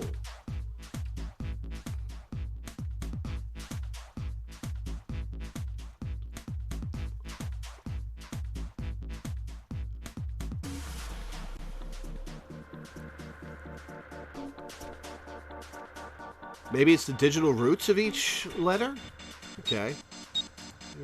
08, 05, 09, 06. Nope, not that either. Okay. Shit, wrong again. Hey, Junpei, didn't you find a list of numbers and letters? Oh, right, that thing! Don't you think that might be a clue, huh?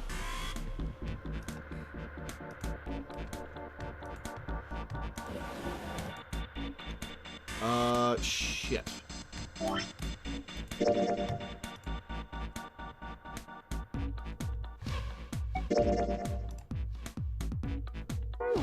that's hexadecimal.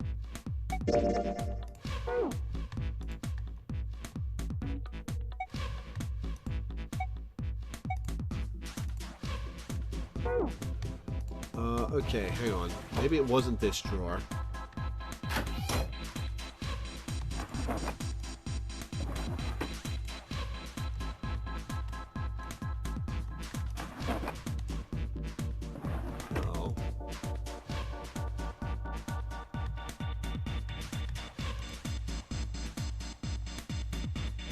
Okay, there was a piece of paper with a bunch of numbers and letters on it.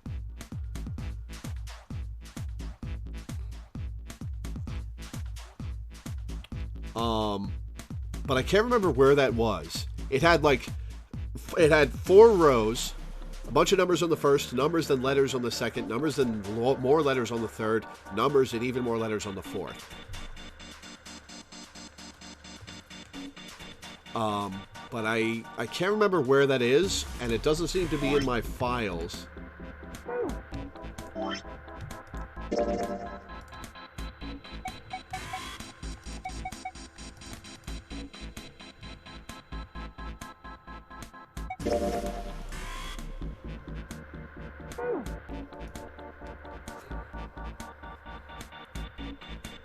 So that drawer under the 0 monitors. Well, there's nothing there now. Whoops. Wrong door.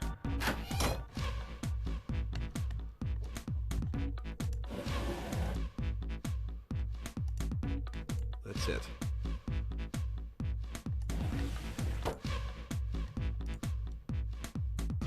Alright, so it's not there anymore. Should be in the files.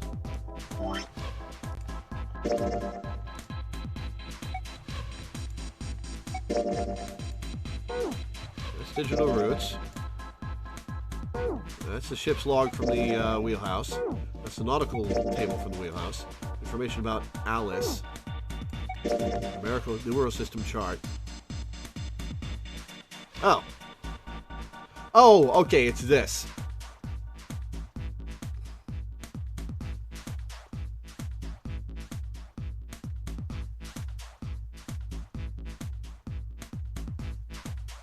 Alright, so 8, 15,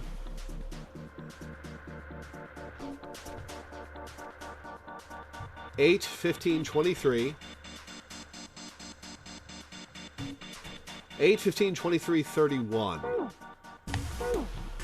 8, 15, 23, 31, 8, 15, 23, 31,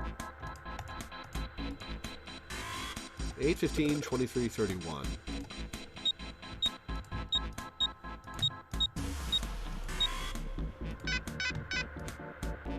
That's not it either.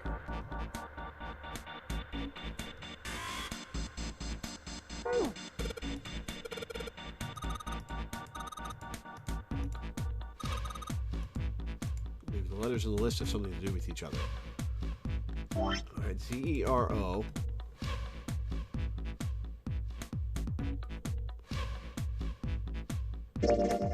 Okay, so am I supposed to find Z on each of those?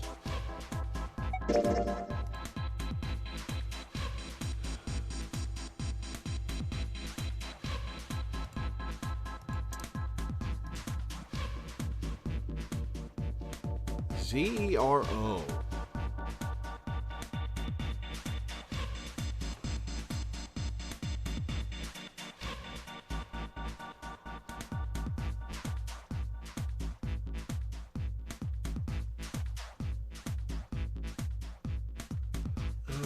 Okay, V is 31. W, X, Y, Z. Z is 35. Z is 35. E is 14. 35, 14.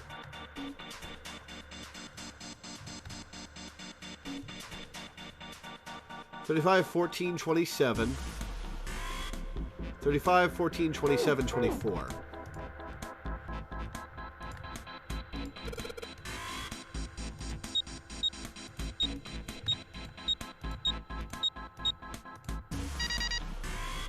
Got it. Yes, it worked. Good job, Junpei. Excellent. You seem to have unlocked it. Good work, Junpei. All right. Let's go.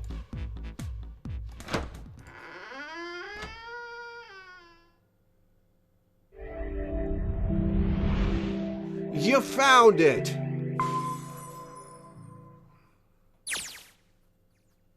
They stepped out of the captain's quarters and into another hallway. The hallway stretched out in front of Junpei for a bit, before turning left like a great backward All right, L. let's go. Junpei rounded the corner and took off down the straightaway. He ran, and ran, and ran. At the end of the hallway That's was the a next door. He made straight for it. A piece of paper. He was nearly halfway to it when he noticed a piece of paper in the middle of the floor. Junpei skidded to a halt. He dropped down to his hands and knees and quickly tore the paper off of the floor. Map of the ship's interior for ADEC. What's wrong? Ace, slightly slower by virtue of his advanced age, had finally caught up to Junpei. I found a map for this floor. He showed Ace what he snatched from the wall. He looked at it long enough to determine what it was and nodded. Wait, I thought he just said he got it off the floor. With that, he began running again, past Junpei. Well, that was anticlimactic. Right, Ace ran this experiment 9 years ago. He knows how the ship is I structured. should keep this, though. Junpei shoved the map into his pocket and got up to follow Ace. But something stopped him. Where's Clover? He turned around.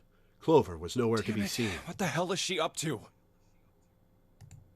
Junpei muttered angrily under his breath and took off back the way he'd come. Clover's probably dead, at Ace's hands. As he stomped around the corner, he saw her. Or not. She was standing in front of the door to the captain's quarters, her hand on the doorknob. Huh? As Junpei watched, she closed it, gently and quietly. What the hell are you doing? Nothing. What do you mean, nothing? Clover had unconsciously put her hands over the pockets of her jacket, as if trying to hide something. She took the bracelet and something else. What the hell is that? What? You've got something in your pocket. What is it? Oh, this? This is... I wonder. What the hell? Come on, we gotta hurry. With that, Clover ran straight past a somewhat confused Junpei. As she did, he caught a glimpse of her back. Clover, what's that on your back? Sticking up from her collar was something that looked like a big wooden stick. A stick? Hey, Clover, what the hell's that thing on your back? She didn't respond. Instead, she quickly turned the corner and disappeared. Is she ignoring me? For crying out loud. Junpei did his best to convince himself that it would make sense later and ran off after Clover.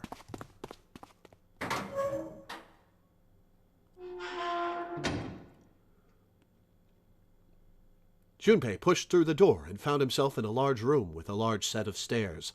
We're back here again. The big All right. stairs. So this is where it ends up. Just like it says on the map. It was just what he'd expected to see after reading the map. His "I see" after reading the map himself meant that Ace had probably realized the same thing. Ace, did he head down?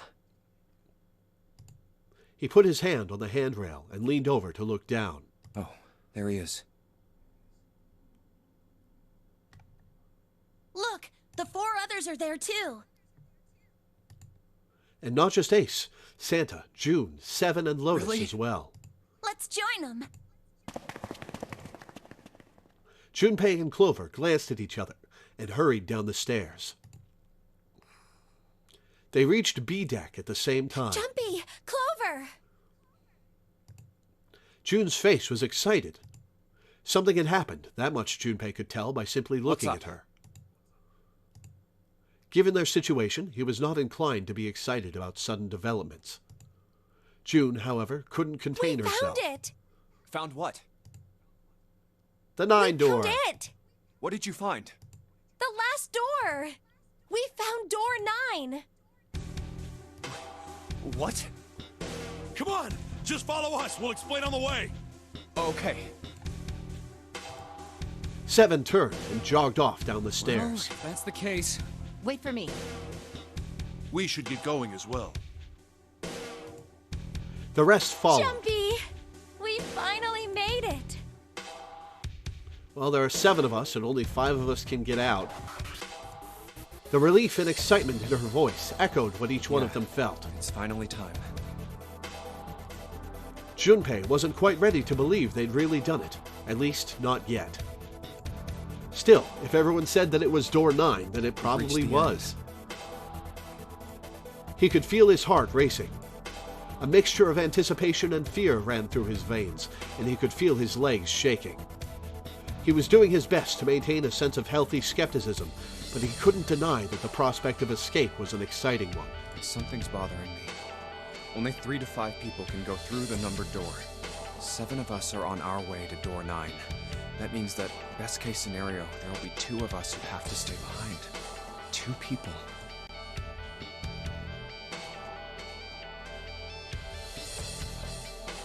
Is there a way?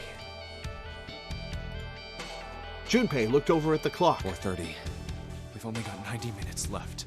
I've Got no time to wonder about it now. Hey, Junpei! June! What the hell are you two doing? Hurry it up! Santa's voice jolted Junpei out of his reverie. Let's go, Jumpy! June took off down the stairs, jogging as quickly as she could. Junpei followed. They were quiet for a while until they had just reached C deck when Clover spoke. Hey, what about door 2? Everyone else stopped. They all turned to look at Clover. Seven What about spoke. door 2? Door 2 is the only one we didn't... We haven't gone through it, I mean. Yeah, it kind of seems like it's designed for us to use all 9 doors. I've already been through door 2 in one of the other paths. Was that the one where... Was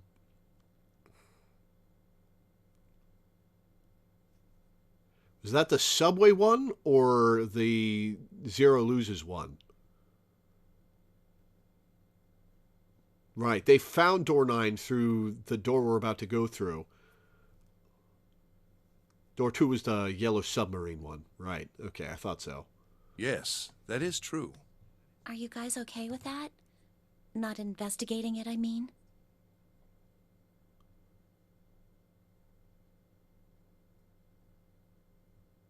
Maybe she is Zero. So what? We found door 9. We don't need any of the other doors. What's the point? Huh? What's the point in going to door 9? We can't all go through it, right? And we should do what we have to do before we go any further. It's like a jigsaw puzzle.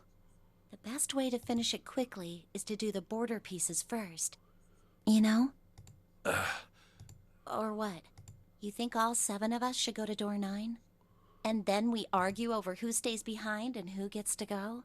Do we really want to do that again? Who knows? If we check out door 2, maybe we'll find something. Maybe we can find a way to get all of us out. Huh. I don't know what might be in there. We may not find anything. But don't you think it'd be better to at least have a look? She's got a point. I mean, am I wrong? Does that sound wrong to you guys?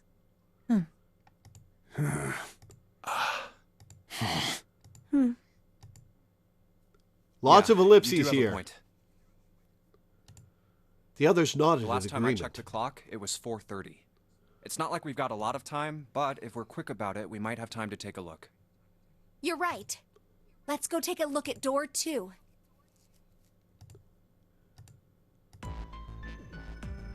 They were back in front of the elevator. Nearby was the large hospital room. 1 second. Am I in the flow? Oh, I've already passed the branch point. All right.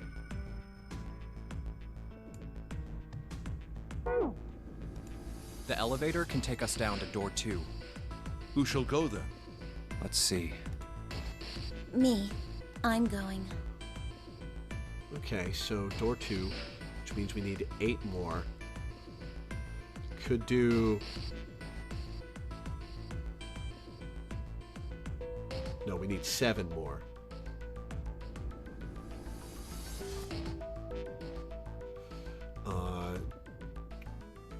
Can't do Junpei and Snake because Ace has snakes. No, Ace doesn't have snakes. Snakes is destroyed. Ace has the Ninth Man's. Okay, so Clover's going, so that's 4. 7 more would...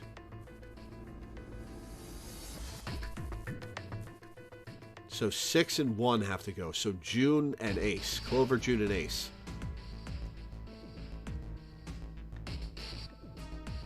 Then June, 7, and I need to go with her. Or that works too. Hey, why do you get to... I don't mind. We'd only waste time arguing over it. Jumpy, I'm okay too. See? Can we just go now? Fine. All right, let's get going. I'll see you later. Okay. Be careful.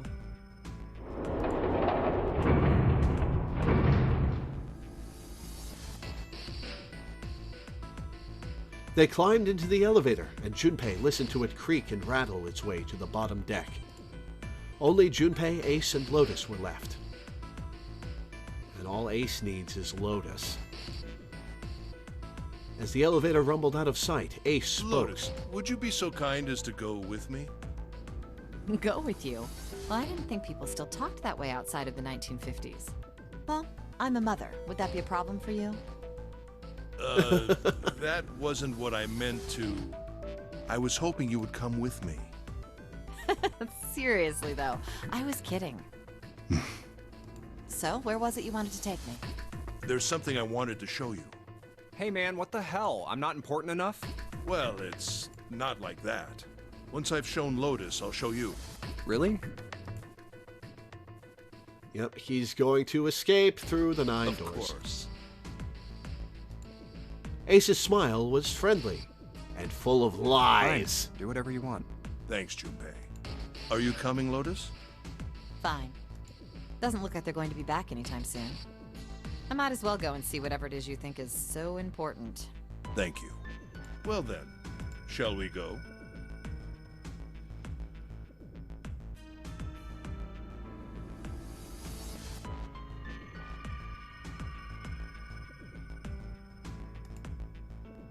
Okay, the 4 of them are 20, plus Junpei's 5 is 25.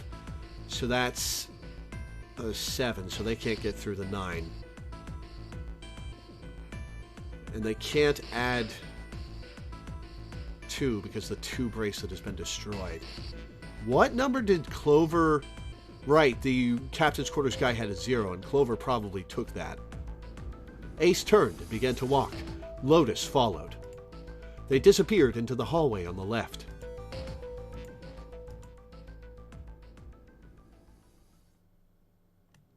Time seemed to drag as Junpei waited for the others to return. They're so slow. And what's keeping Ace and Lotus? Suddenly, the elevator opened.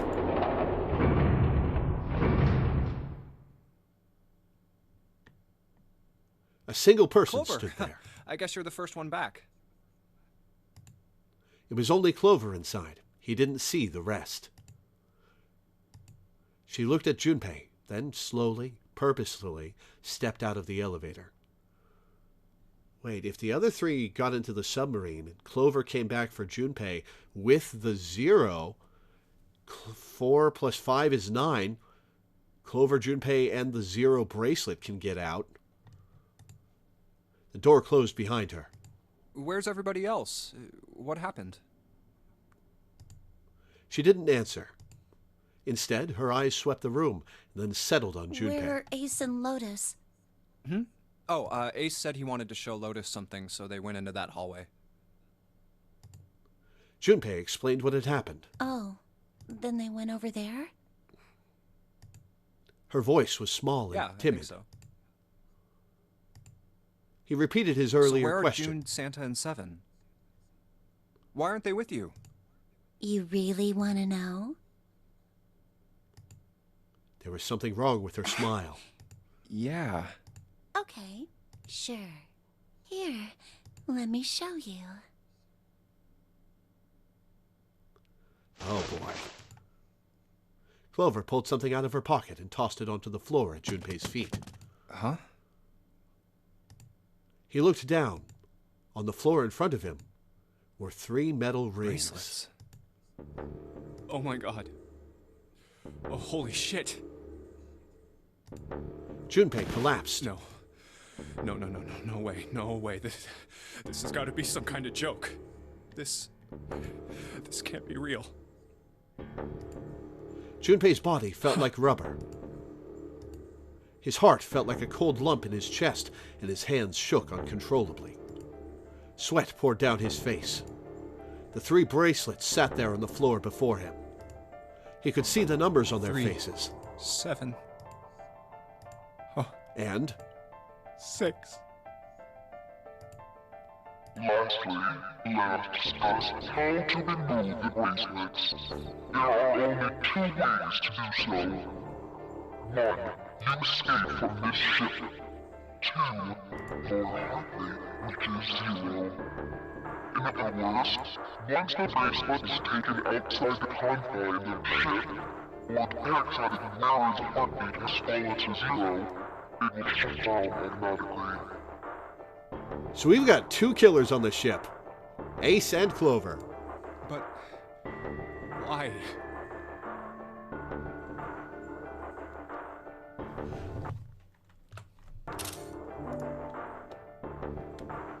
Revenge from he was forced into door 3 and murdered.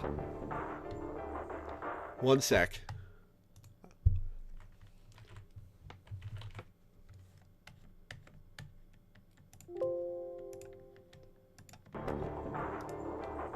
Junpei's voice was flat and broken. Clover's response was cold.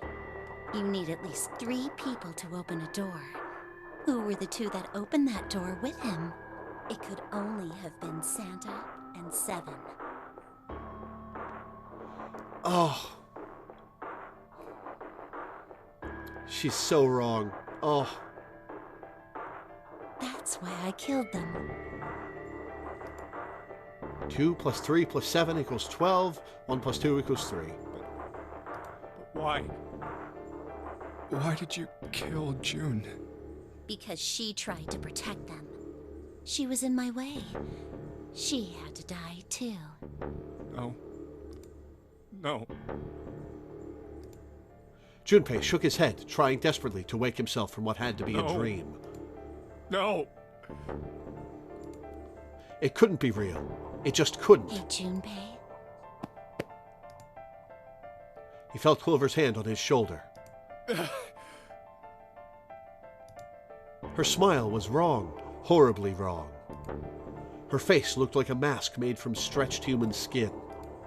The smile that parted her lips did not extend to her eyes. They were dead and empty.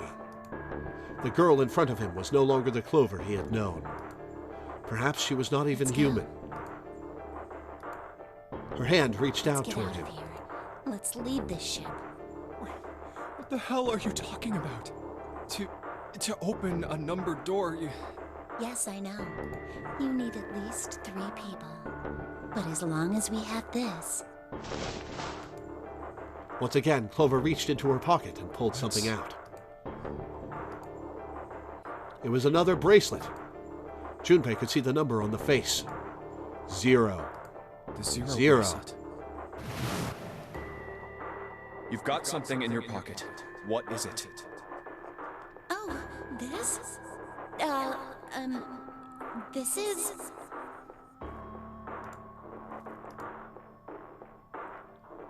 Oh. I feel bad for her and I don't feel bad for her because she is very wrong about who killed her brother. And also, she's very wrong about her brother being dead. See? You get it now? If we have the 0 bracelet, we can leave. You and I can open door 9 with just the 2 of us. 4 plus 5 plus 0 equals 9. So let's go. Come on. Hurry up. She shoved out her hand again. Excuse me. Junpei looked up at Clover. She had the face of a demon. But there was something else. There was a holy light that surrounded her. She was both a fierce god and a benevolent goddess, filled with love. What the fuck? Her voice was soft. Her eyes weren't empty anymore. They were deep, so deep, Junpei could feel himself falling into them. He felt dizzy. There was something oddly bewitching about her. What is going on with you, Junpei? His mind was beginning to crack, and his heart began to melt. The hand she was offering him, it looked so soft, so inviting. Clover. Junpei reached out with his own trembling hand and closed it over hers.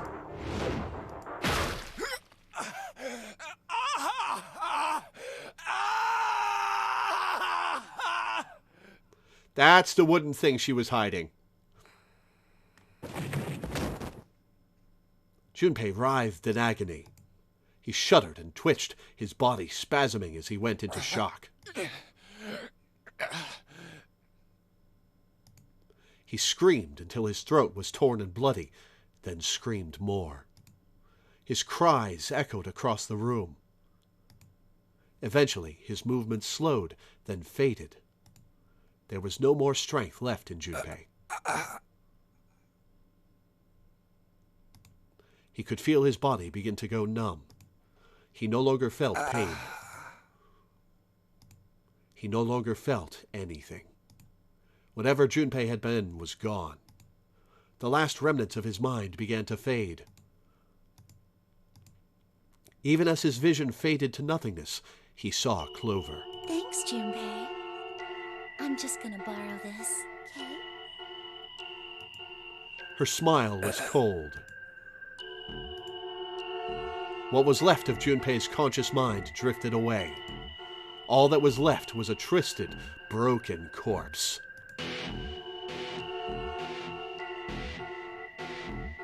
Bad end. Alright, so let's see what the... It's funny how many visual novels have a one character goes off the deep end and kills everyone ending. Is that a common thing in visual novels? Fair enough, I guess. Let me ask you a question? That's an excellent achievement name.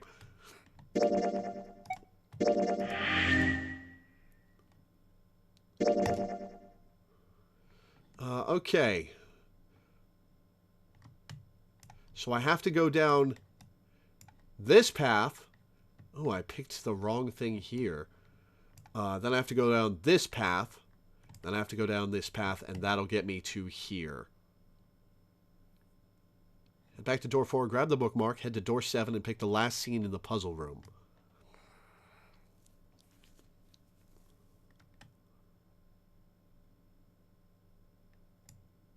I still have to go through this, right? Oh, right, this is the door 7 choice. All right, take the bookmark.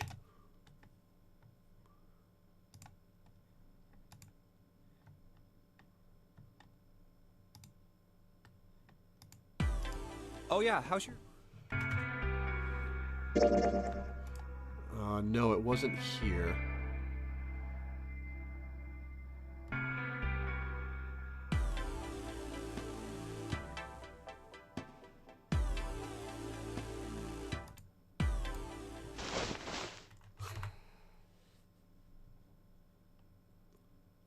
Played on a shelf is the one.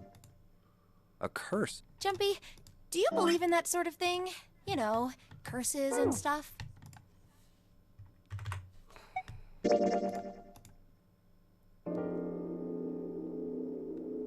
Can't access the flowchart, so I have to go through all of this.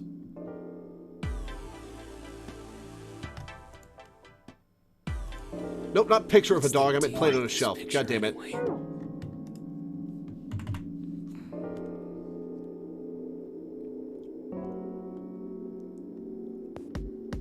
A man's face? This is the head, and this is the nose.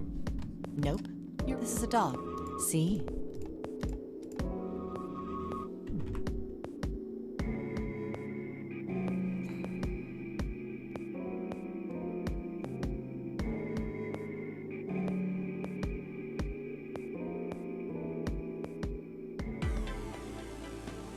Plate on a shelf. Hey, Junpei. All right, now I take the bookmark.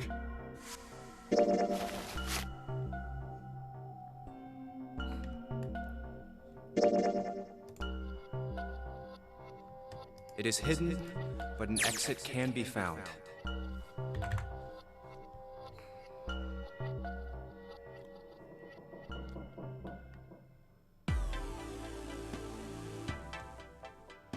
All right. So now I have to go to door 7. Pick the last seam. There are 2 keys I have to unlock here. Hey, hold on.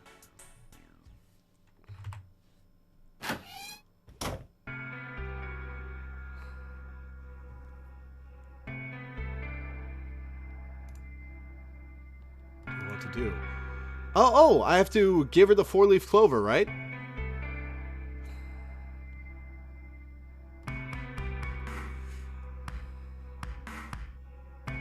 Oh, yeah. He didn't know why, but suddenly Junpei remembered something he'd been given It's in my earlier. pocket somewhere. Here it is. He reached into his pocket and dug it out. A 4-leaf clover. Santa had given it to him in the second-class room. He held it out to Clover. Hey, did you know? Each leaf means something. Hope, faith, love, and luck. That's what a 4-leaf clover stands for. Take it. Use it as a good luck charm. He pressed the 4-leaf clover into Listen her to me, hand. Clover. No matter what happens, you can never lose hope. You have to remember what's most important, and that's to have faith and to have love. Is this pep talk going to keep her from going off the If you deep can end? remember all of those, that'll bring you good luck. Snake, I mean, your brother, he's not dead. He's alive, somewhere. I'm sure of it. You've just got to believe in that. Clover stared at the 4-leaf clover in her hand. He could see tears start to form at the corners of her eyes. Thank you. Her voice was tiny and broken, and as she spoke, she started to cry. She tried to hide her tears by looking at the floor, but it did little good. She wiped away tears with the baggy arms of her jacket, but more quickly took their place. No matter how she tried, she couldn't stop crying. Her tears made small wet circles on the floor. Thank you. She said it again. Then she looked up at Junpei and seemed to choke down the last of her grief. She did her best to smile. Junpei wiped an errant tear from her cheek with his thumb and gave her the best smile he could manage. Now, come on. Seven's waiting for us at the exit. But still, she didn't Wait, move. before we go, there's one thing I want to ask you. What's Okay, that? go ahead. What do you think when you hear the word experiment? For a moment, his mind froze. Then he came back to his senses and realized the word meant nothing to him, aside from the dictionary definition. What? Oh. I guess it was just a coincidence then. A coincidence? What's I a mean, coincidence? that you knew about the 4-leaf clover.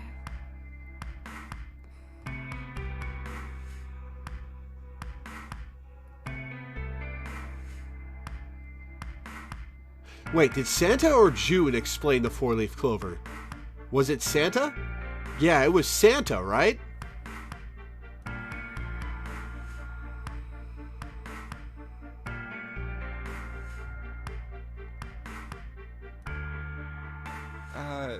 Look, I'm sorry. I don't want to be a jerk, but you are making less than no sense right now.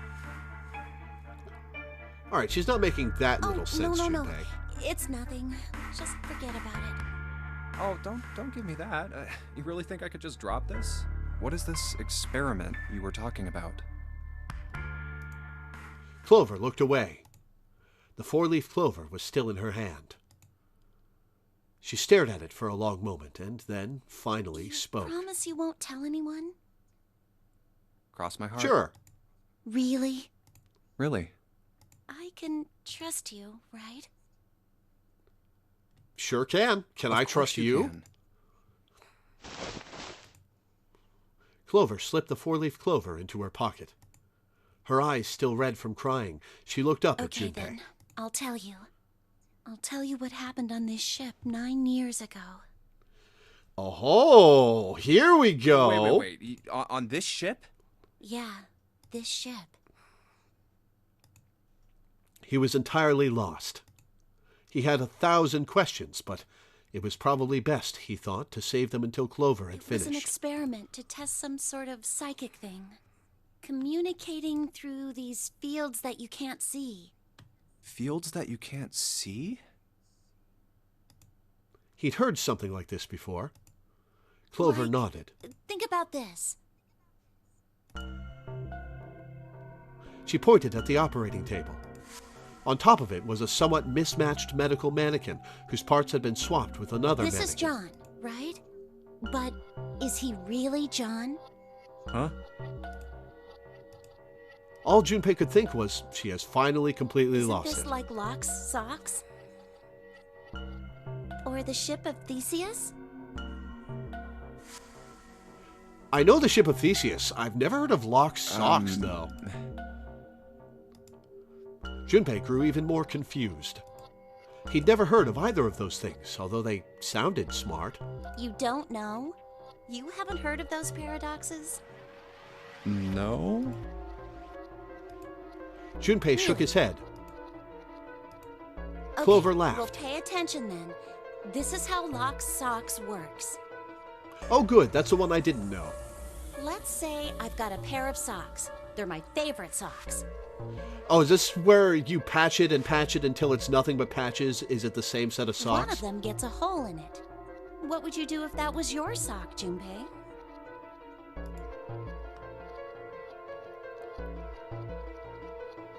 Does this dialogue choice matter?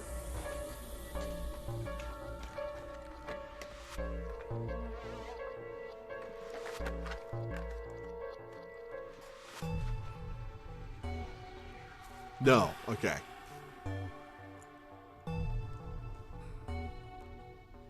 Well, I personally don't wear socks much, and I have a million of them, so I would just get rid of it.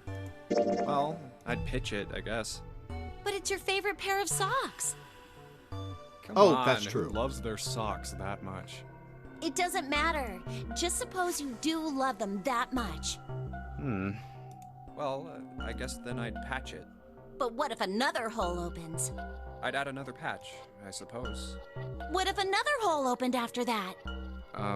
Another patch, I guess? Well, let's say you just keep adding new patches. Until eventually, the original cloth of the sock is totally gone. Once you get to that point, can you really say they're the same socks you started with? Well, that's tough. That is a good question. Junpei crossed his arms. That's the Locke's socks thing? Yeah, the ship of Theseus is a lot like it. The ship of Theseus. If you keep fixing the damaged parts of a ship, eventually it ends up with none of the parts it started with. Can you really say that ship is the same one you started with? And what if you took all the old parts from the first ship and built another one somewhere else? Then which ship is the real ship of Theseus? Personally, I'm on the side of the object having continuity, even if its component parts get changed out. The object has continuity as that object. So the ship of Theseus is still the real ship of Theseus.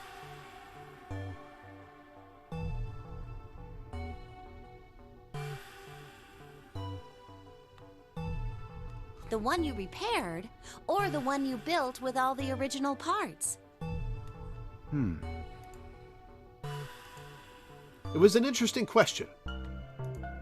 Clover could see Junpei was intrigued. Hey, do you think it's the same?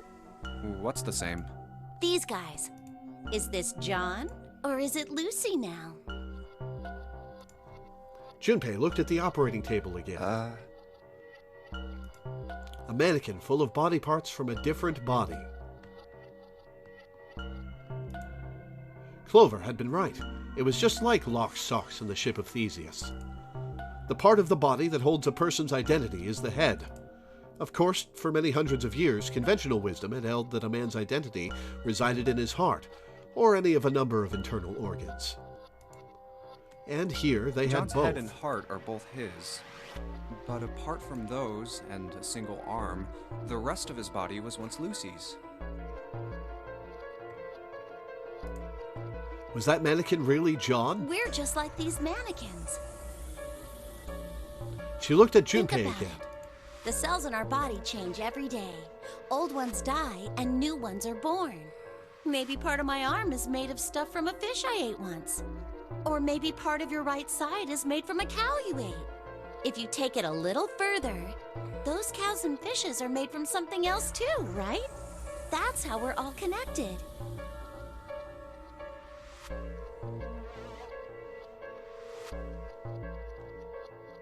Through fields that can't be seen with the naked eye.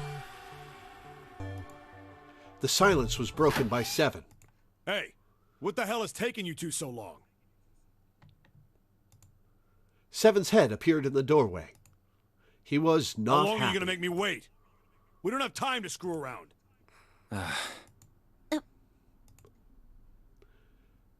She was opening up, man. Calm down. Junpei and Clover looked at each other. Clover looked at Junpei as if to say there was more she wanted to tell him. She shook her head. Whatever she had to tell him, she didn't want to tell him in front of Seven. Seven seemed to catch on. What were you two doing? Was this some sort of secret meeting? No, it wasn't. We were just playing with the mannequins. Oh, that's so much better, Clover. Let's go, Junpei. Moving a little bit too fast to be entirely innocent, Clover headed toward the exit. Seven stared after her, then turned to Junpei with an amused Playing expression. with mannequins, huh? Didn't know you were into that kind of thing, Junpei. You're a dick. Junpei dashed past him and traced Clover's path out the door. With a short laugh, Seven followed. They stood in front of the door. Junpei took out the Jupiter key. All right, I'm gonna open it now. Is that cool? You don't need to keep asking, just do it, all right? Fine then. He slid the key into the keyhole and turned it. He felt it unlock.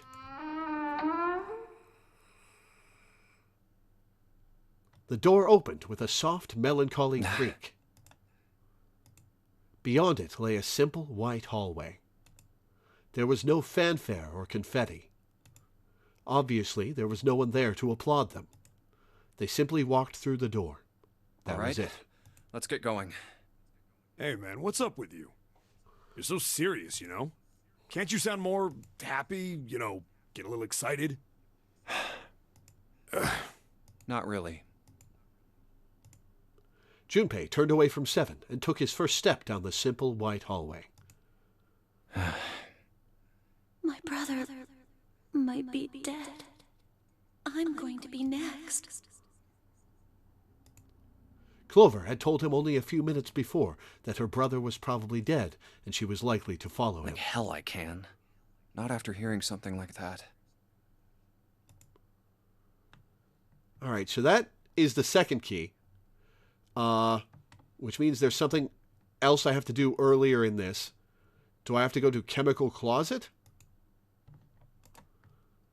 Wait, I need to do both of those keys to be able to move on. Choose the Chemical Closet, I guess. You think we should go back? Yeah, I think that's probably best. Clover nodded and left. Junpei was about to follow her when he realized that Seven wasn't following suit. Oh, hang on.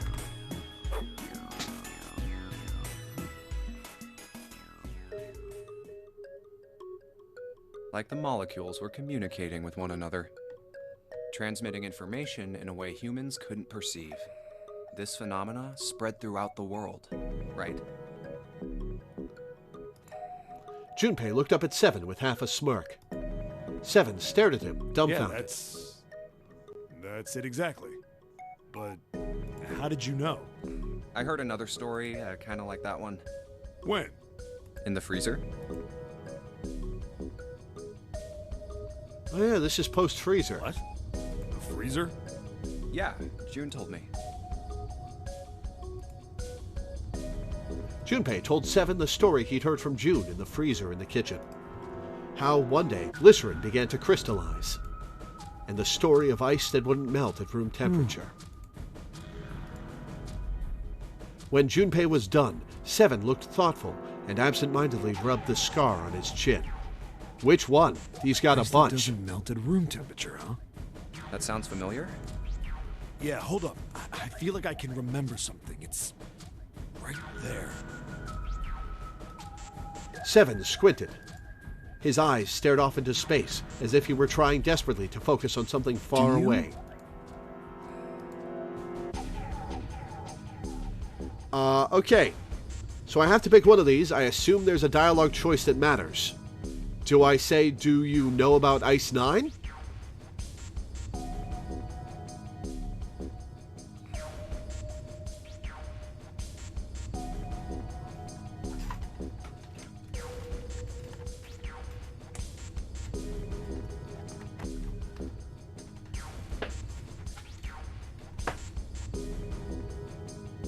Yeah, please do check.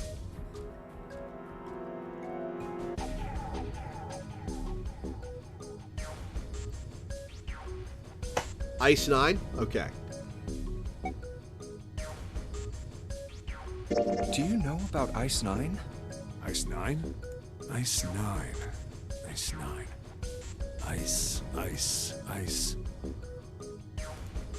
Suddenly, Seven's eyes shot open. That's it. I remember now. That woman, she's on this boat.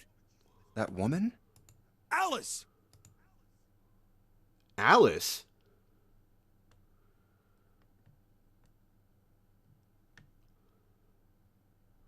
Who's Alice? Come on, the woman who won't melt at room temperature. Huh? Lotus. It became clear to Seven that Junpei had no idea what he was talking about. He ran his hand across his face and took a deep breath. You know how the Titanic sank on April 15th, 1912, right? Yeah, more than 1,500 people died. Worst maritime accident in history. What about it? Did you hear about the boat that was sent to collect the dead bodies? I think that was the RMS Carpathia, right? It was a cruise liner, just like the Titanic. No, that was the ship that picked up the survivors. The ship that collected the dead bodies was the CS McKay Bennett. The McKay Bennett showed up on April 17th, 2 days after the accident. It set out from Halifax, a port in Canada, and recovered 306 bodies. That is not a lot, comparatively. The Atlantic that far north was really cold. It would have to be for there to be icebergs and stuff. Anyway, the bodies they pulled out of the water were frozen solid. This isn't a very nice story. So, what happened next? Well, they say the McKay Bennett recovered something more than just dead bodies. There were various bits of stuff floating around in the water. Things the drowned had carried with them, or stuff that dislodged as the ship sank. One of the things they found was a coffin. And it was I, Dio! Coffin. Yeah, a wooden one. The craftsman who made it must have been pretty skilled. Oh, that's the coffin in the 9 room that Snake is in. It wasn't just a wooden coffin. It was all wood. No nails, no reinforcements, no gaps in the wood anywhere.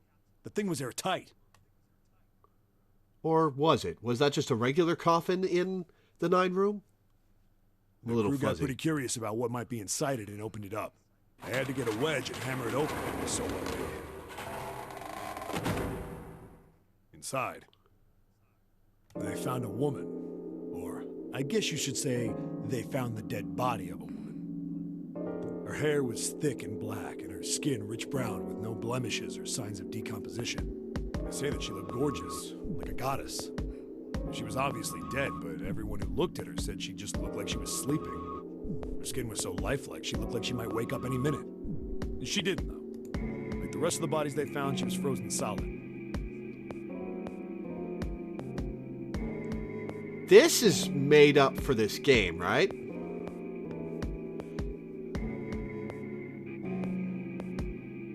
Eventually, the McKay Bennett finished searching and returned to Halifax. The 306 bodies were unloaded and taken ashore. However, it was warm enough that they began to thaw. They say that the stink was horrible. But there was one body that didn't thaw. And that was... the girl in the coffin. That's right. Everybody thought for sure that she'd melt and start to rot like the rest of them eventually. But weeks passed and nothing happened.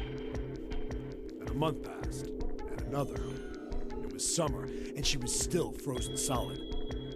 Yeah, this one's made up. After Okay, a while, I thought so. people started to say she was some sort of miracle. Rumors Rumors about her started to spread. People came to visit Halifax from all over. After a while, people started to call her All Ice. Alice.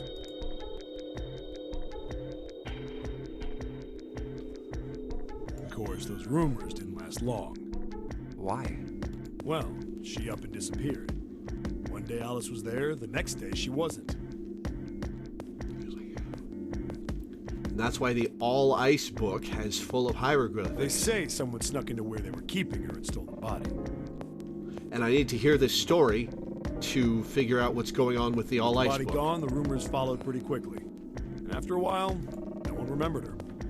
You might be able to find something about her if you could find a newspaper from back then, but that's about it. The name Alice didn't exist before the Wonderland book? It was invented for it? Huh. When did Alice's Adventures in Wonderland come out? Wasn't it like the 1800s? The late 1800s? Wait, you just said that she was on this boat. Yeah, I did. Alice has got to be somewhere on this ship. Now why the hell would you say something like that? Because I know. And just what is it you know? What happened to Alice after she was stolen? 1865. Huh. All right. Tell me. What happened to Alice? Seven nodded, slowly, and took on the look of a man recalling something long buried. Well, around that time, the word was that there was a special black market in New York. All millionaires from all over the world. I've heard that Alice went up for auction there. The person who won the auction was Lord Dashiell Gordain. Who owns this ship? You've heard that name before, right? Lord Gordain. Oh, isn't he the guy who bought the Gigantic? The Titanic's sister ship? Yeah, that's him. Although I guess he hadn't done that yet. What do you mean? Gordain bought Alice in 1912. 4 years later, in 1916, he bought the Gigantic. And he hid Alice somewhere on the Gigantic. But nobody knows where. He died in 1931. And apparently he died without ever telling anyone where Alice was hidden. However... Intriguing. However, what? Well, he did have one close friend who asked him, "Where is Alice?" And he said, "Alice sleeps in a small chamber past the Forest of Knowledge beneath the navel of the Gigantic." To the library. What the hell is that? Is it some kind of riddle? Your guess is as good as mine. Seven threw his hands up. So that's it. Whatever you think, I believe it. She's hidden somewhere on the Gigantic. In other words, she's hidden somewhere on this ship. Before Junpei could dispute Seven's rather bizarre claim, as Junpei was trying to figure out what on earth he was going to say next, Clover's shrill voice pierced the room. Hey! What are you two doing over there? Both of these guys are like, what the fuck are you guys doing having conversations? And then they have a conversation, like, Seven has a long conversation with me, and then later is like, hey, what the fuck are you two doing having a conversation? Stop wasting time and get over here! Okay, we're coming. Jeez!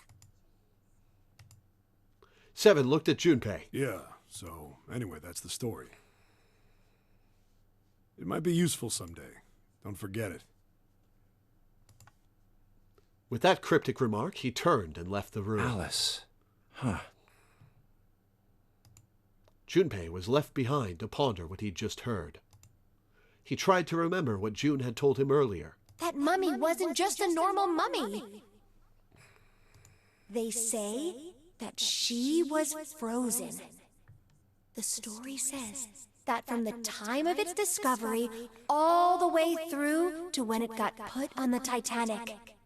Even though it was carried through the desert, her body never melted. I wonder how this is going to be relevant. Then was that Egyptian priestess Alice? Did the water in her body become Ice 9? No, that's nuts. There's no way somebody like that could exist. Junpei shook his head, trying desperately to clear it, and followed Seven to the operating room where Clover was waiting. Alright, we got them both. So now we have to go through here and do choices this way. Do every single scene in both Door 1 puzzle rooms.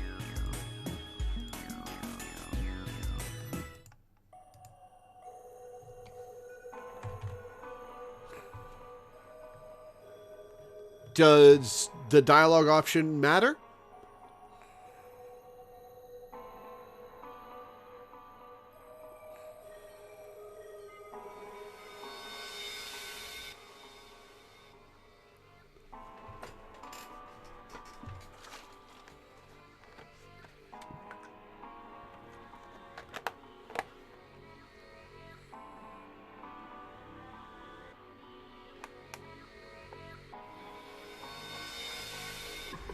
While I wait for an answer to that, I'm going to take some meds. Doesn't matter. Okay. This one's fine. All right.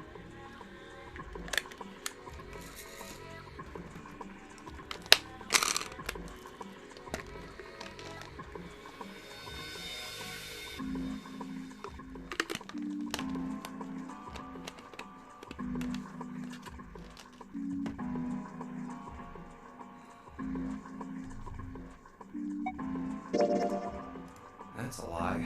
I wanted to get rid of Ace. I sent him to the wheelhouse at the beginning for a reason. I wanted to talk to Clover alone. Oh, good. Let's continue this conversation. I want to ask her, and I don't want anyone to overhear us. I'm pretty sure Clover won't talk if there's anyone else around. I'm a little desperate to send him back, quick. He has to leave.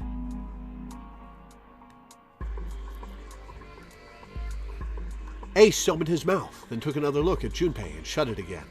A small smirk appeared on his face. Oh, I see. Of course. He looked Junpei over, then glanced at Clover. I apologize for the intrusion. Well, best of luck. Ace gave Junpei a knowing pat on the shoulder and left.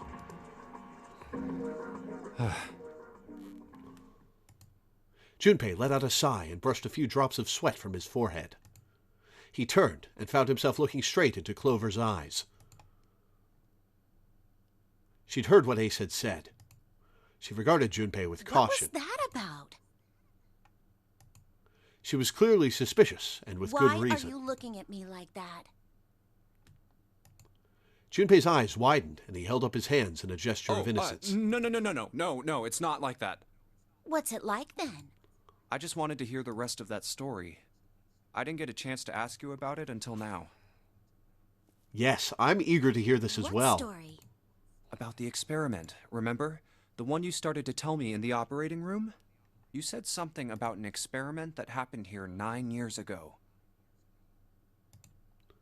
Clover bit her lip. She stared down at the floor for several long moments, and when she spoke, it was barely audible. Sorry, but I don't want to talk about that right now. I'm just not in the mood, okay? You understand, right? I keep thinking about my brother. I can't stop.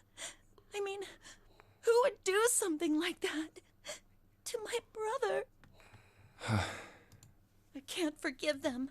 I'm not gonna let them get away with it. Well, he's just in the other room. You want to take an axe to him? Pay for it. I promise. So...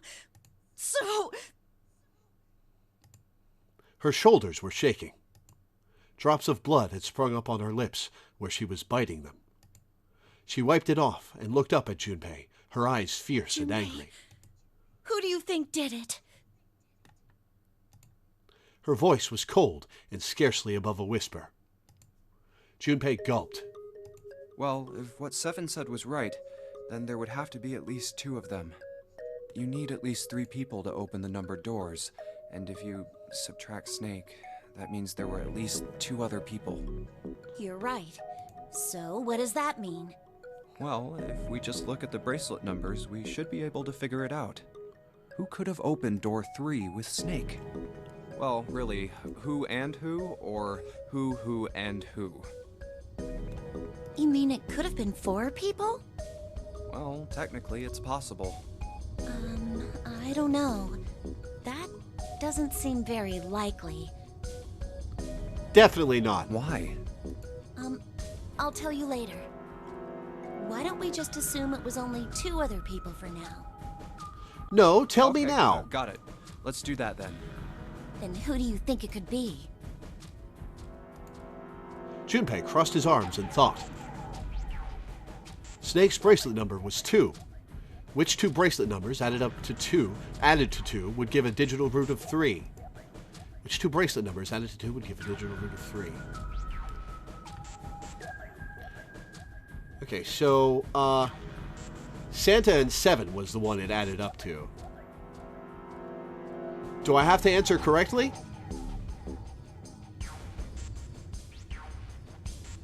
Digital root of 3. So adding up to 10.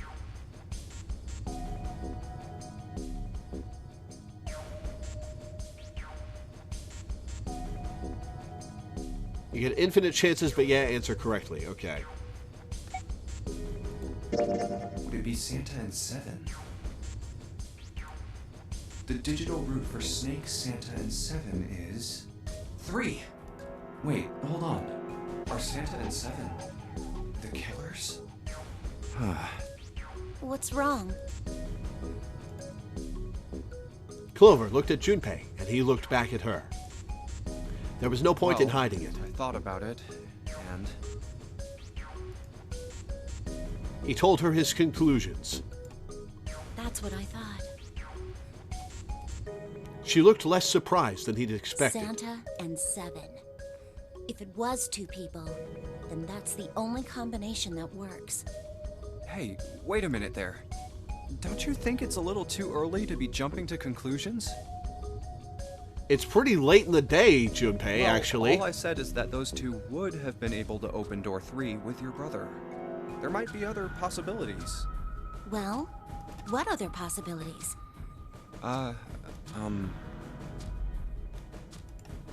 He didn't have an answer. He was ready to admit defeat when Clover spoke. Are you saying you think that it was 3 or 4 people? I really don't think that's likely. Why not? Can I borrow your pen and paper? Oh yeah, I have those. Clover put her hand out expectantly. Yeah, here. Junpei pulled out his pen and pad of paper and handed them to her. She opened the notebook and wrote down several simple addition problems with a horrible noise. Ah! Eventually, she had 8, which provided a digital root of 3.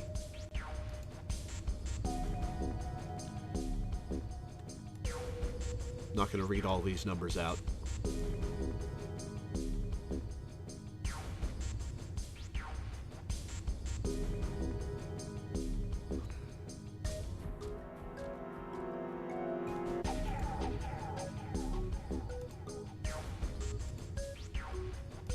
What's this? These are the combinations for 3 or 4 people. These 8 combinations are the only possible ones. Oh, I see. Junpei? Oh, there are 9 possible combinations, counting the one with only 2 people.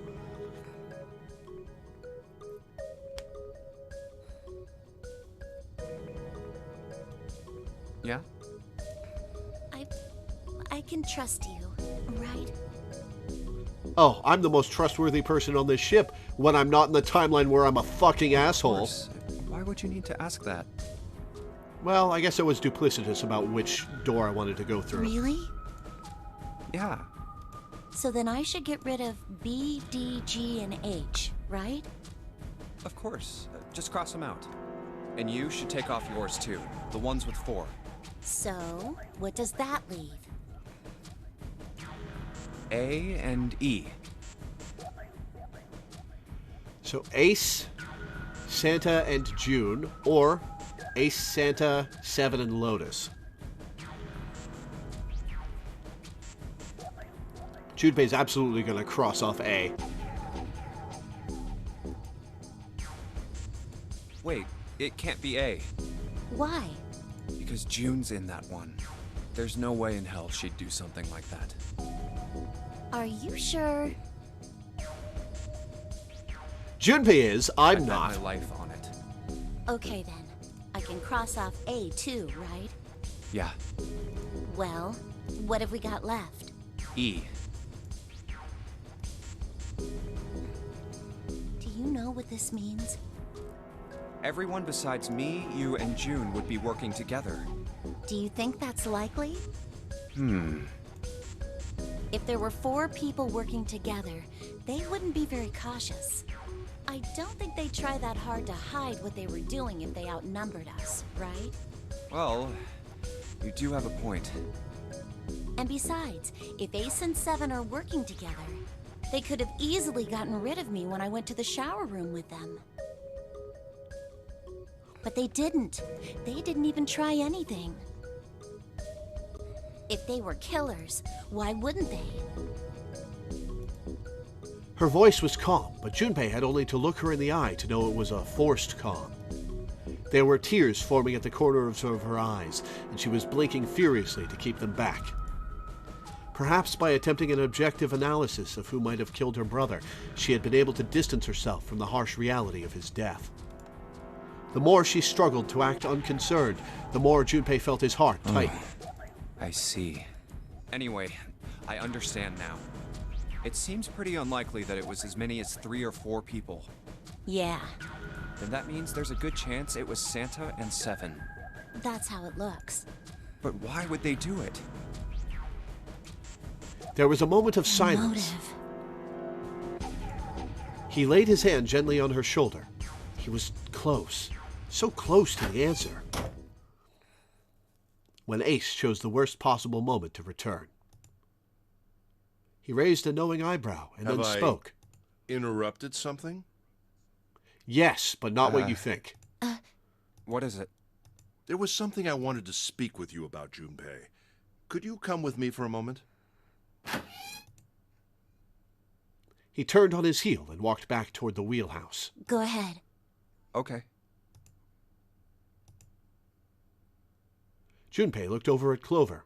He gave her a short nod, hoped that she would be willing to talk to him again later, and followed Ace. What did you want to talk about? Ace looked at Junpei and smiled, perhaps more of a smirk than a There smile. was something I wanted to check. Yeah? What's that? If you'll excuse me. Oh, and I've already seen this. Or not. This is a new version of it. With no warning, Ace slipped his hand into the pocket of Junpei's Hey, vest. what the hell are you doing? I'm just checking. No, stop! He reached for Ace's arm, but it was already too late. In the older man's hand were the pieces of paper Junpei had balled up and hidden in his pocket. Just as I thought. What exactly are these pieces of paper hiding in your pocket? You switched them, didn't you, when we voted? Well, I can't say that I care. I managed to get through the numbered door I wanted, despite your mischief. Then, why did you... Oh, simple curiosity. I hope you won't think ill of me for it. Ace smiled and gave Junpei a friendly pat on the shoulder, and then turned on his heel and left. It was a small defeat, but it was a defeat. Junpei had lost the upper hand, and he knew it. He could feel his stomach begin to tense. Damn.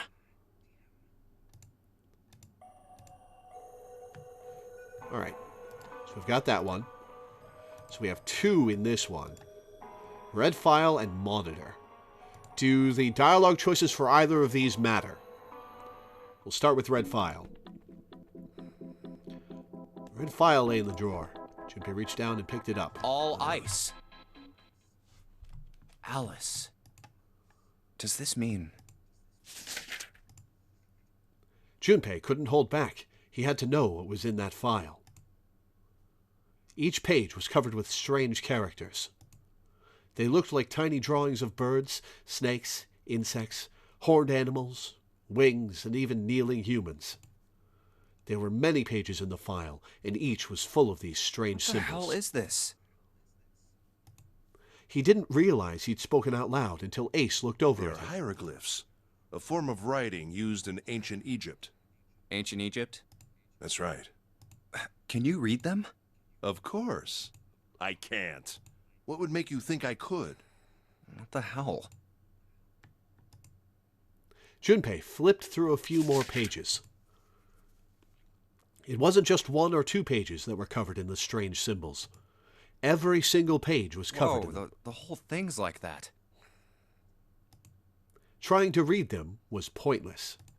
Junpei wasn't going to waste any more time with them. He made to close the file, and something fell out. What's this? He bent down and picked it up. Oh, a key card. To the bottom deck library.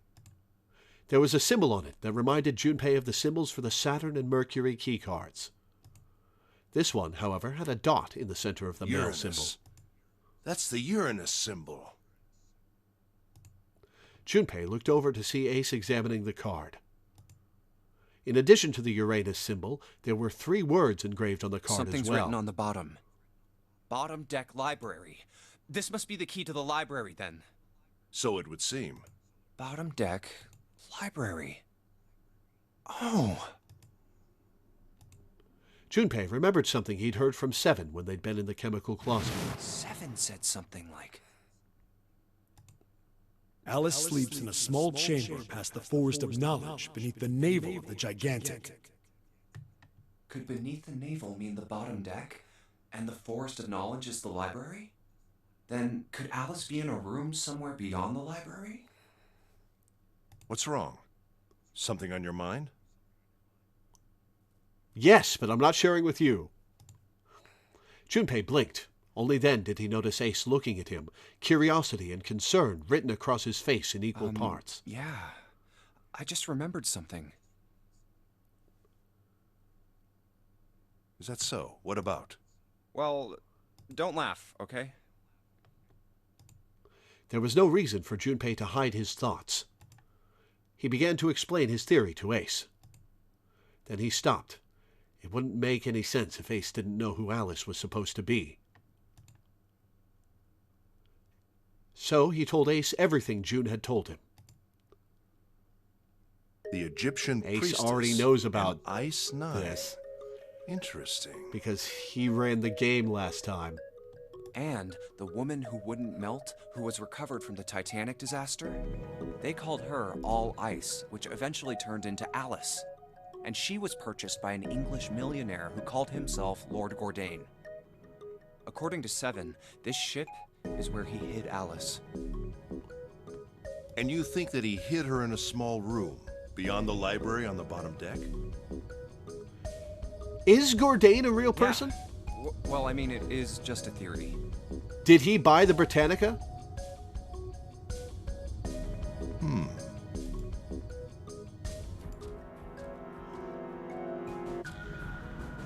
Excuse me. Ace stared off into the distance, his hand slowly and absent-mindedly stroking his beard.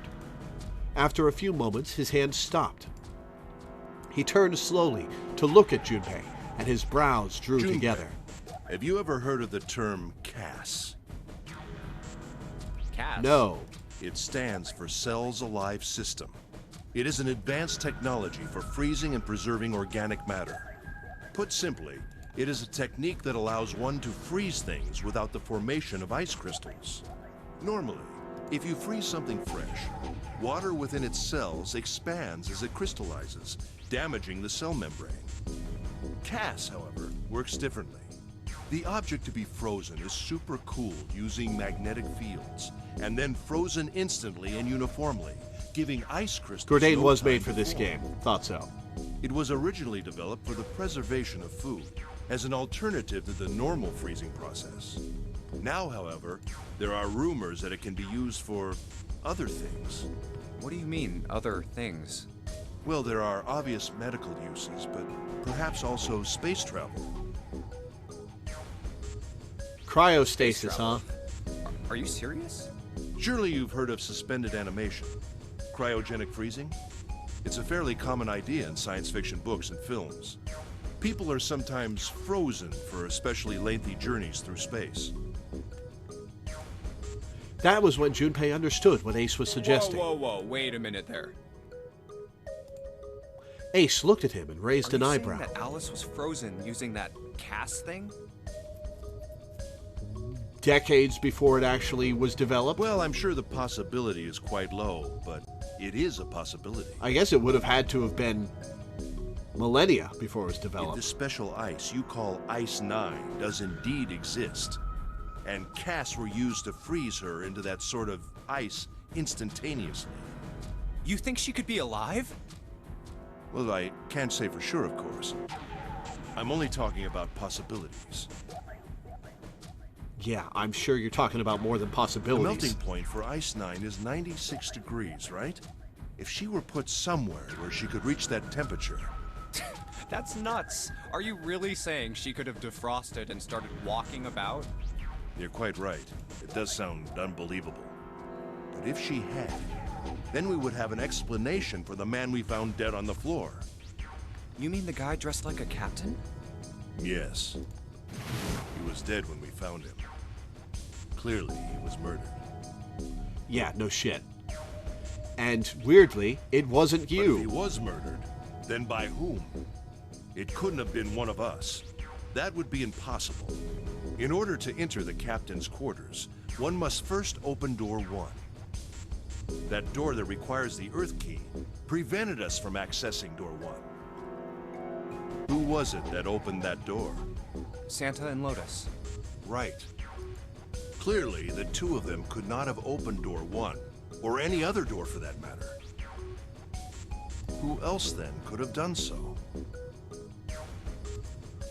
Junpei thought for a Nobody. second. After Santa and Lotus used the Earth Key, they turned back and met up with me and June. Apparently there's some evidence to suggest that the Britannic was originally named the Gigantic, and they just changed the name after the Titanic sunk. I kind of don't blame them. Get rid of that association. Then we returned to the large hospital room and found Ace, Seven, and Clover. While we'd gone into the shower room, Ace, Seven, and Clover had stayed behind. But it's impossible for those three to open door 1.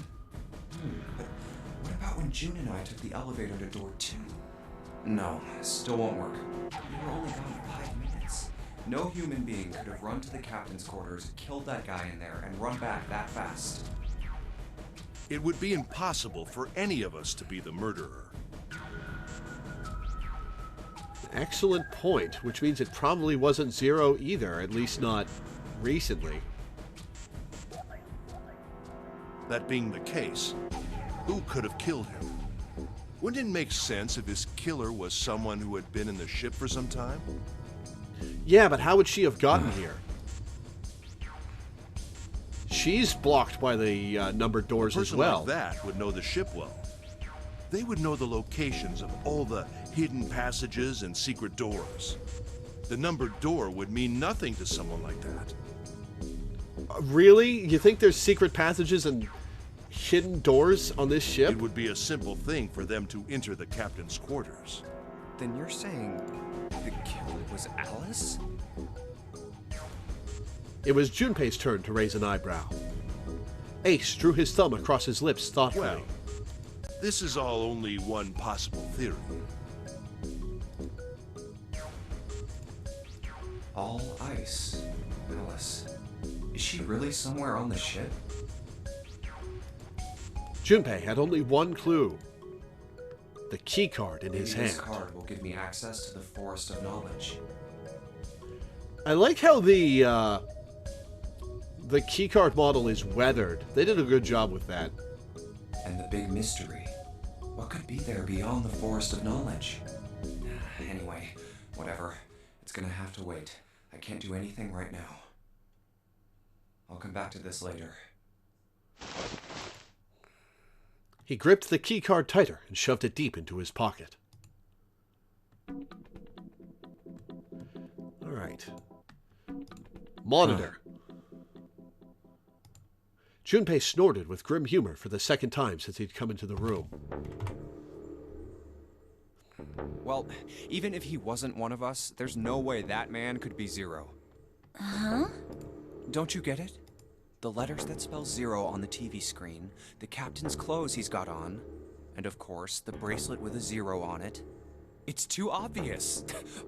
Look, this is 0 right here. This dead body is 0. Isn't that kind of fishy? Absolutely. You're right. Only an idiot wouldn't see through something like that. No, that's not the point. So I'm not trying to make fun of them for thinking a trick like this would work. I'm sure they didn't think it would work, which makes me wonder. Why did they do it? Are you going to finish that voice line, This is Junpei? a challenge. A challenge from the person who's really behind all of this. He's making fun of us. Don't you get it? If whoever killed this guy really wanted us to think this corpse was 0, they'd never have put a bracelet on him. Walking around with a 0 bracelet would be like hanging a sign around your neck that said, "I did it!" Anyone with a brain would be able to see that this guy is supposed to look like everything 0 is supposed to be.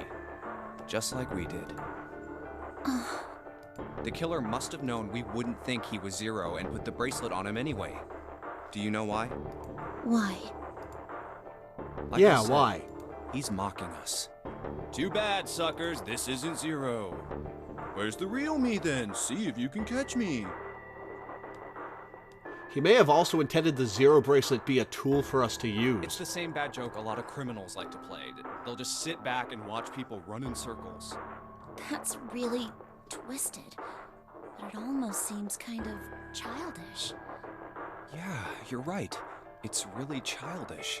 It's like it's just a game to whoever this person is. That's what seems funny to me. That is what this is called, the nonary game. Junpei bent down next to the corpse. All right, let's get back to the point.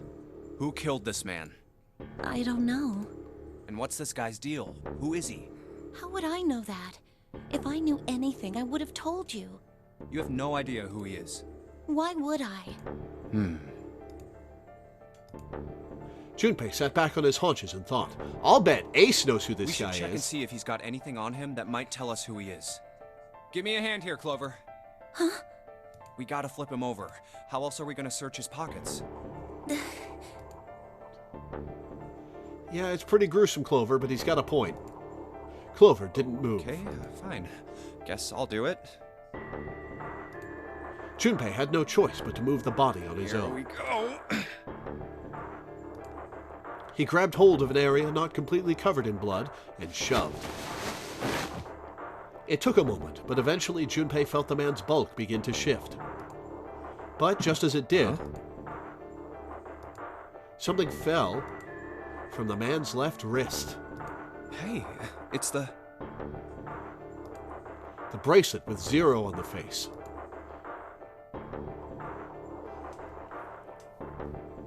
Ace has a bracelet that won't change the digital route, and now Junpei has a bracelet that won't change the digital route. They've each got a weapon.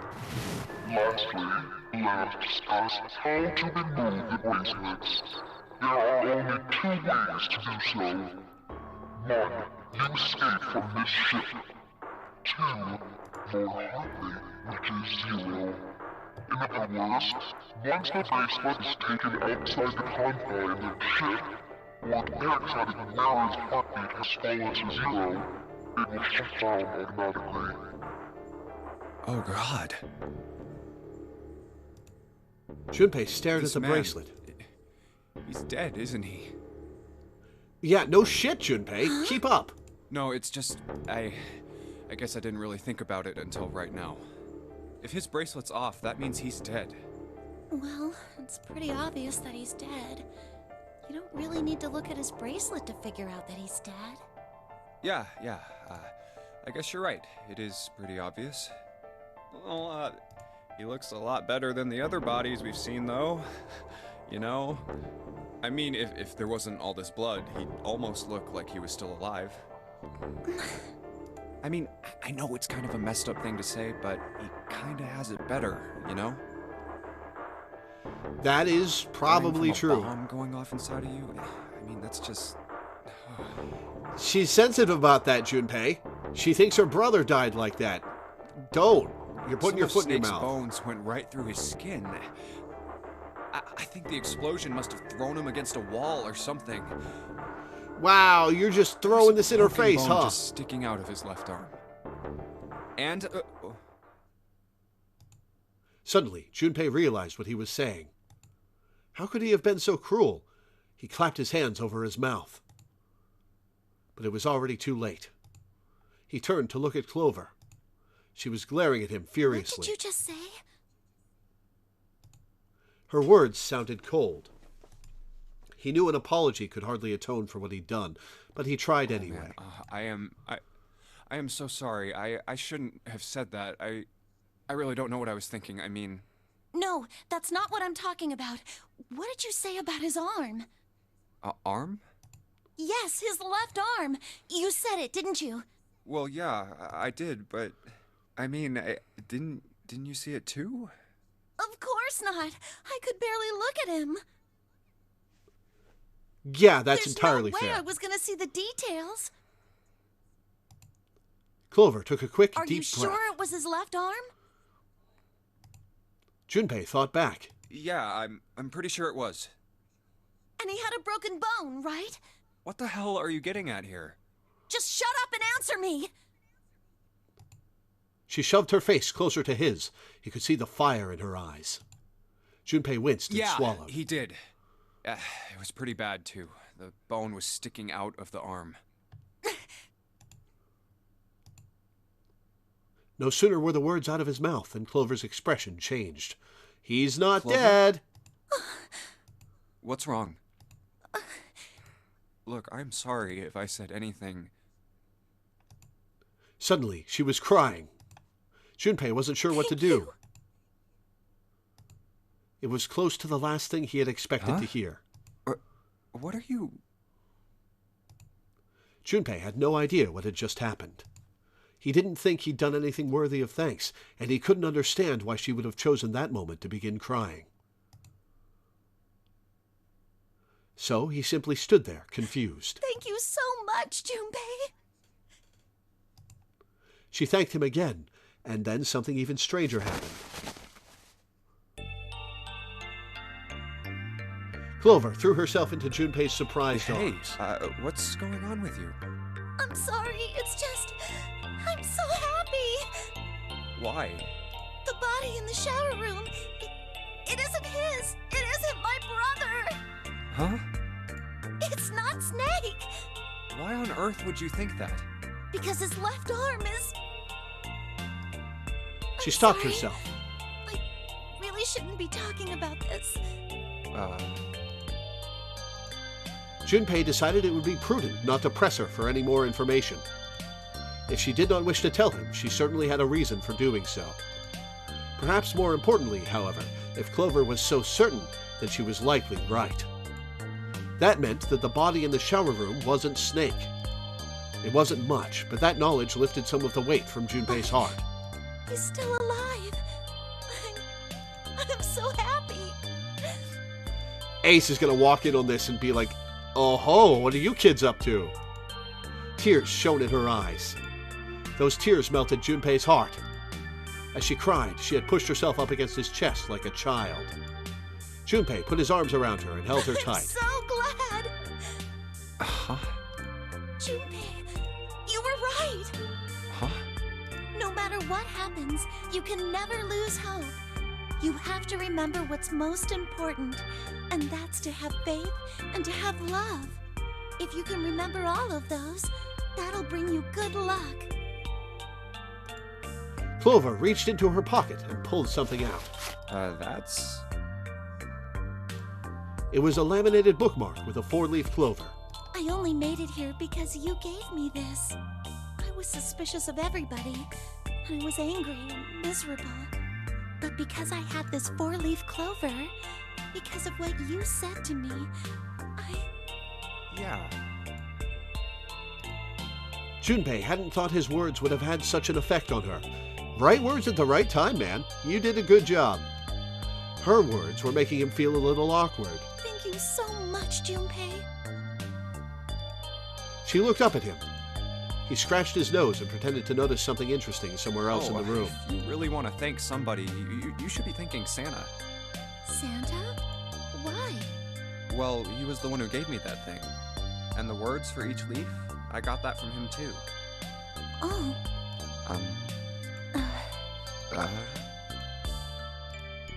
Then suddenly, Clover broke away from Junpei. Huh? He looked confused. He hadn't thought she'd react that poorly. Clover began to pace across the room.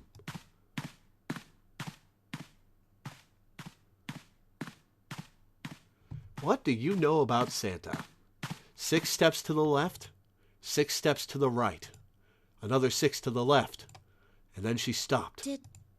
Did Santa really tell you those things? Sure did. Her eyes were serious, but not Yeah, angry. He did. Did I say something wrong? Oh, no. Not at all. In fact, this could be really good news, I think. You think? Santa knew about the words and the clover. The only people who should know about that are the other subjects.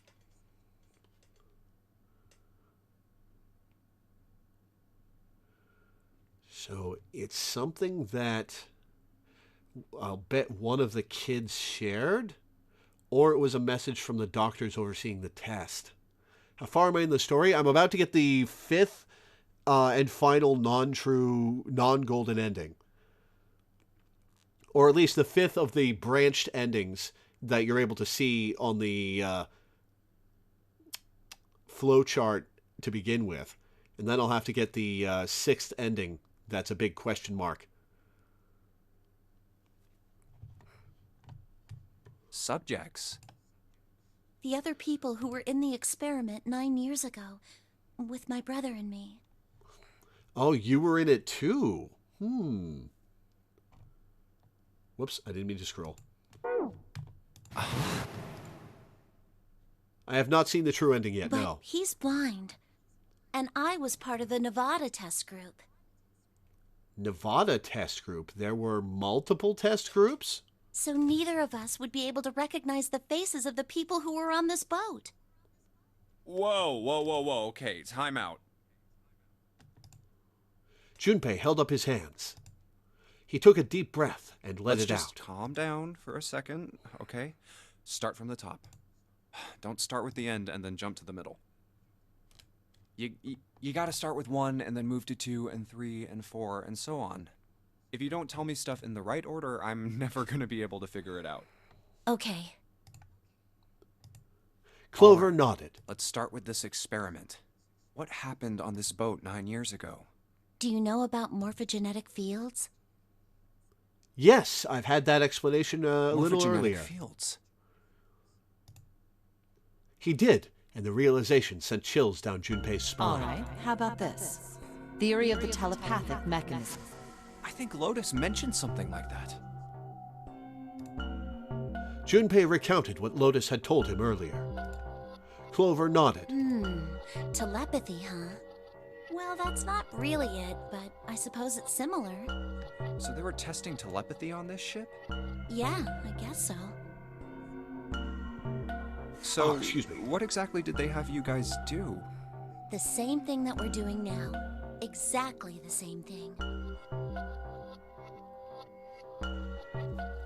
So were the numbered doors the same? Were the puzzles the same?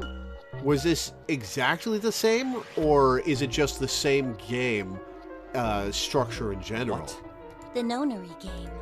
9 people were put on this boat, and 9 others were put in the building in Nevada, and the game started. Junpei grabbed the sides Look, of his I'm head. sorry, but I don't get it. You are not an intelligent What man, do the Junpei. nonary game and some telepathy experiment have to do with each other? Am I missing something here? Clover bit her lip, appalled by Junpei's stupidity. She blinked back sudden tears. What had happened to her in The Nevada? ability to access a morphogenetic field is affected by a couple of things. The first is epiphany, and the other is danger. You know how sometimes when you're up against a really tough problem, and then the answer just kind of pops in your head? That's an epiphany. And what you learn from the epiphany can be transmitted with telepathy. When you add danger to that equation, then it gets easier to transmit that information over telepathy. I was not expecting this to be about telepathic experiments when I started this So game. you're saying the nonary game was supposed to introduce that element of danger? Yeah, but it couldn't be just any old danger. It had to be life and death. And someone did actually die. A girl. Huh. Junpei felt a sudden grip of despair on his heart. Something deep and distant and powerful squeezed, and for a moment he felt very, very empty and alone. She was on the boat with my brother. I was in Nevada. I never met her, but I did hear her name. So there were 18 kids involved in this. Her name was... This game is best enjoyed completely blind. Yeah, I was completely blind going into this. And I've been enjoying it a lot. It's on YouTube, if you want to watch my playthrough, Gingy. The sound of the door opening was like a gunshot. Junpei spun around. Oh, my apologies. I seem to have disturbed you. Ace. You two must have strong stomachs. I can't imagine how you could stay in this room for so long. Ace glanced down at the floor. At the corpse, covered in blood, now on its back, but not in the background photo. At any rate, Junpei, would you be so kind as to come and help me with something? I'm having a little trouble, and I could really use your assistance. The first ending I got was the submarine. And I have generally proceeded from right to left along the flowchart, entirely by accident. Come on, it'll only take a moment. With that, he turned and walked back toward the communications office. Clover waited until he was out of sight, then spoke in a small, quiet voice. I don't want Ace to hear us. We can talk about this later. Huh? Hey, wait! Clover ignored him. From outside, Junpei could hear Ace calling. What are you doing in there? Hurry up!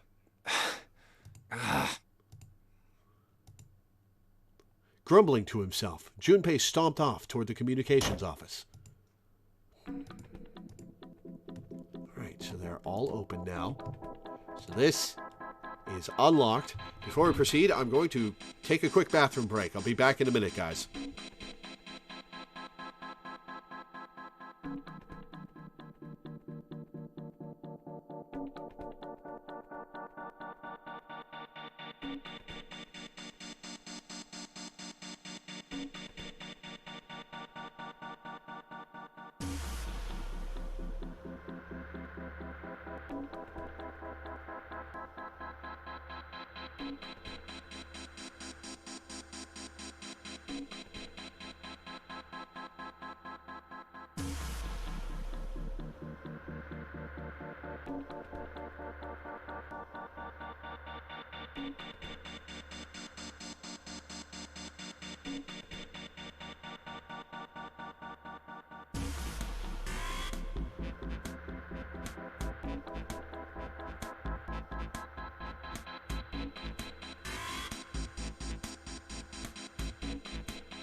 Okay, I'm back.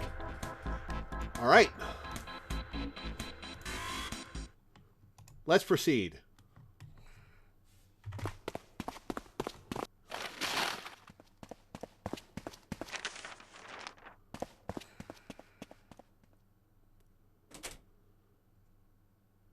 A note. A note? Yeah, I found it in the pocket of the guy with the captain's clothes. Oh, excellent.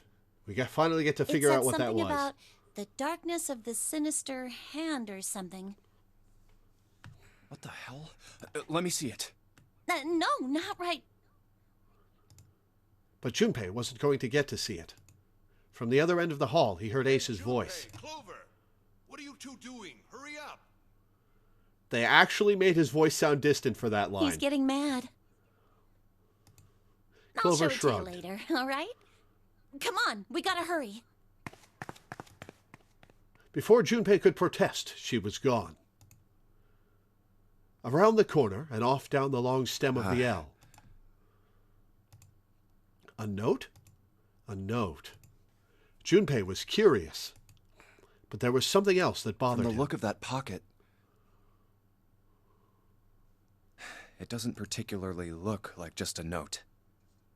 Jeez, what are you thinking? For crying out loud. Junpei did his best to convince himself that it would make sense later and ran off after Clover.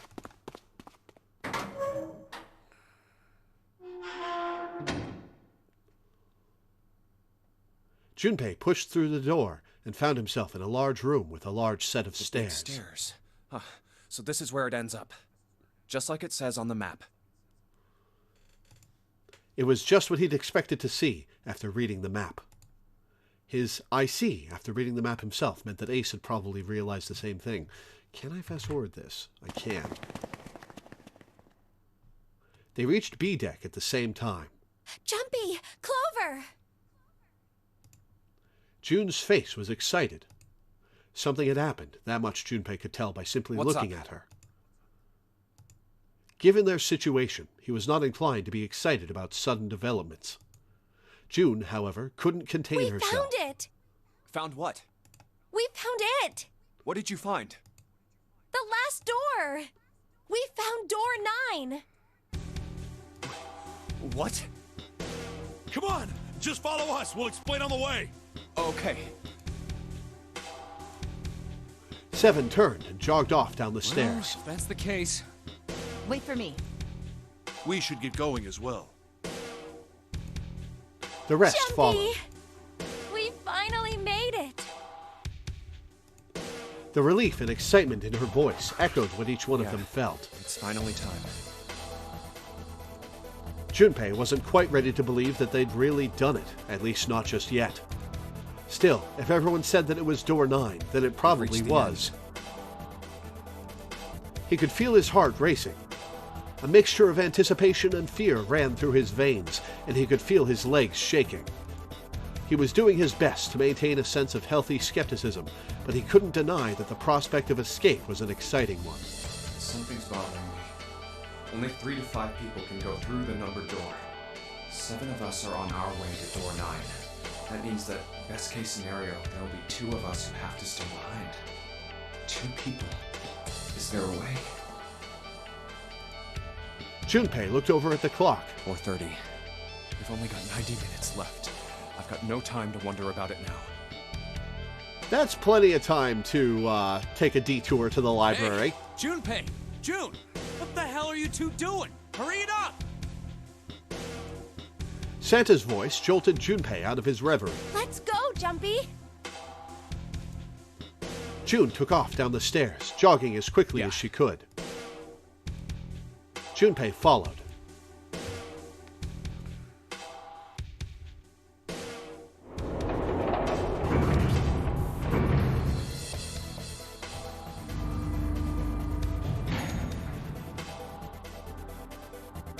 As a group, they piled onto the elevator and rode impatiently down to E deck. It looked familiar. There was a metal grate between the 2 elevators. Seven grabbed hold of it and began to talk. I know I told you I'd explain it earlier, but honestly, there ain't much to explain. After we split off from you guys, the four of us got into the elevator on the left, and that took us to the other side of the grate. After that, we headed down another hallway. It took us toward the bow, and eventually to the number 6 that you two found earlier. We opened it and kept going. There was another locked door behind it, like usual, but this time we had to complete 2 different areas before we could unlock it. Once we were through that door, there was another hallway that went the other direction, toward the stern. So, on your way, you found the elevator. That's right. So, in other words, you kinda did a lap, huh?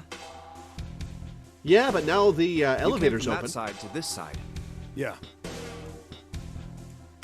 With that settled, Junpei looked around. Where's the number 9 door? Over here. Follow me. 7 began walking down the hallway that led toward the stern. Junpei and the others broke into a jog to keep up with him. By the way, They had been walking for a while, June in silent step with Junpei when she spoke. you know, it's because of Santa that we're all here right now. Huh? That all 7 of us are going to door 9. What? You don't get it? Santa, 7, and Lotus. What's their digital route? 3 plus 7 plus 8, 18. 1 plus 8 is 9. So they could have left without us, is 9. what you're saying. It's 9. That's right. They could have just left me behind and kept going if they'd wanted to. But they didn't. Yes, because Santa wouldn't let them. He said, we can't leave June and the others behind. That's why we went looking for you guys. And then you got on the elevator and went back to the central staircase. That's right. Well, I wouldn't have called that one. That Santa would be the one to stick up for you, I mean. Junpei felt his eyebrows knit as he considered that. Don't get me wrong. Perhaps June had sensed Junpei's I don't mean concern. that 7 and Lotus said they wanted to leave me behind. We were just talking about it, and Santa objected to it first. Is that so?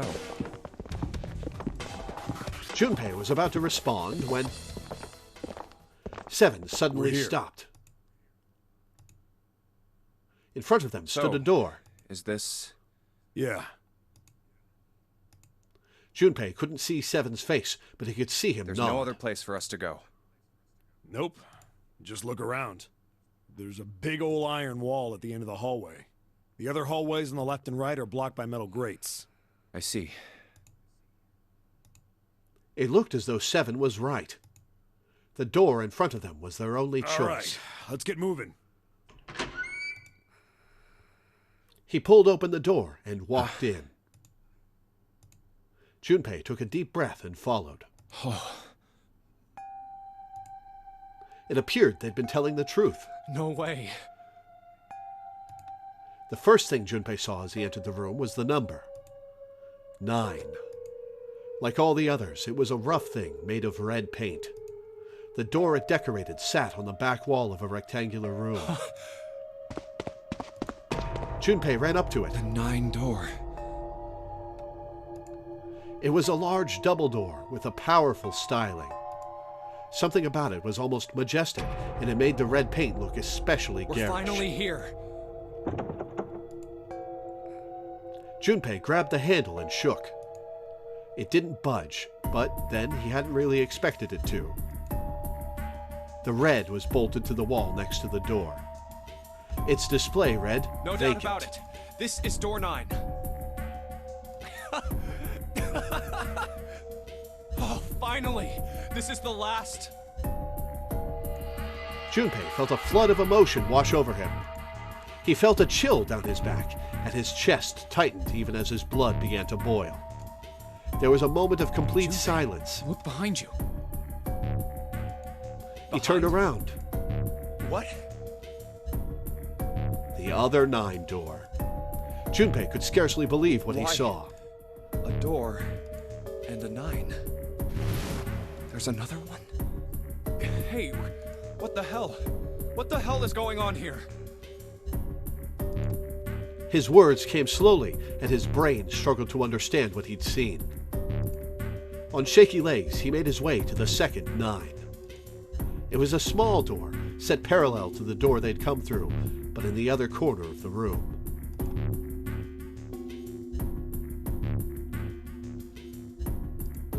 There was no mistaking the number, and if any more proof was needed, a red was bolted to the wall near the door. Wait, hang on. Okay, so, if I recall correctly, Snake still had the 2 bracelet on, and he took it off here by crushing his hand, so that he could go through the door with the others. Which means that, since Ace has the 9, we have all 9 bracelets in this room. Which means we can send full teams through each door. There's a red there too. That means... And of course it won't open. He grabbed the handle and shook the door, not because he expected it to open, but because he had to make sure it was real. Why the hell are there 2 doors? It was Ace who spoke first. Do you think perhaps one is the right door and the other is the wrong one? Lotus was skeptical. I don't know about that. It seems unlikely. What makes you say so? Well, think about all the rooms we've been through so far. They're full of puzzles, but there are always hints about how to solve them.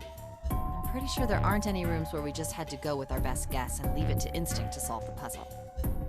Do you really think that at the very end of the game, Zero's going to suddenly throw in something that depends entirely on luck? Then you're saying there's some sort of hint in this room? No, I don't think there's a hint anywhere in here. It's designed so that 2 teams can make I it out. searched it very well when I was in here before. I didn't find anything that might have been a hint, though. Well then, that means... Yeah, both of these are the right door. I mean, if you think about it, Zero never actually said there was only one door with a 9 on it. It is hidden, but an exit can be found. Seek a way out.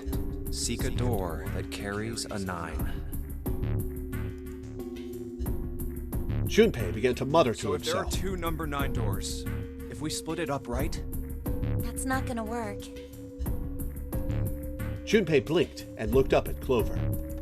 She held out You've her got a hand. notebook and a pen, right? Can I borrow them? yeah, here. Slightly confused, he pulled them out and handed them to her. Look at this. Clover opened the notebook to a blank page and set it down on the desk. Everyone else gathered around her and watched as she wrote down a series of numbers. You get it?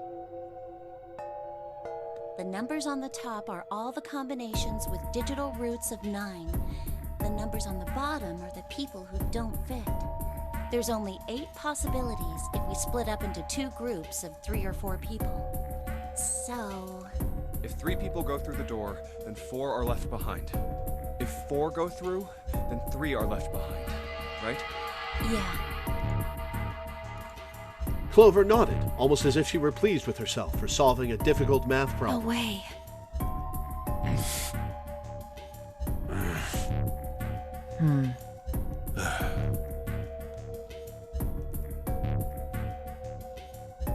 The room went very quiet. Silence lay across everyone like a thick, heavy blanket, and then pounding from the coffin. No one spoke. Their faces were Come blank. to think of it,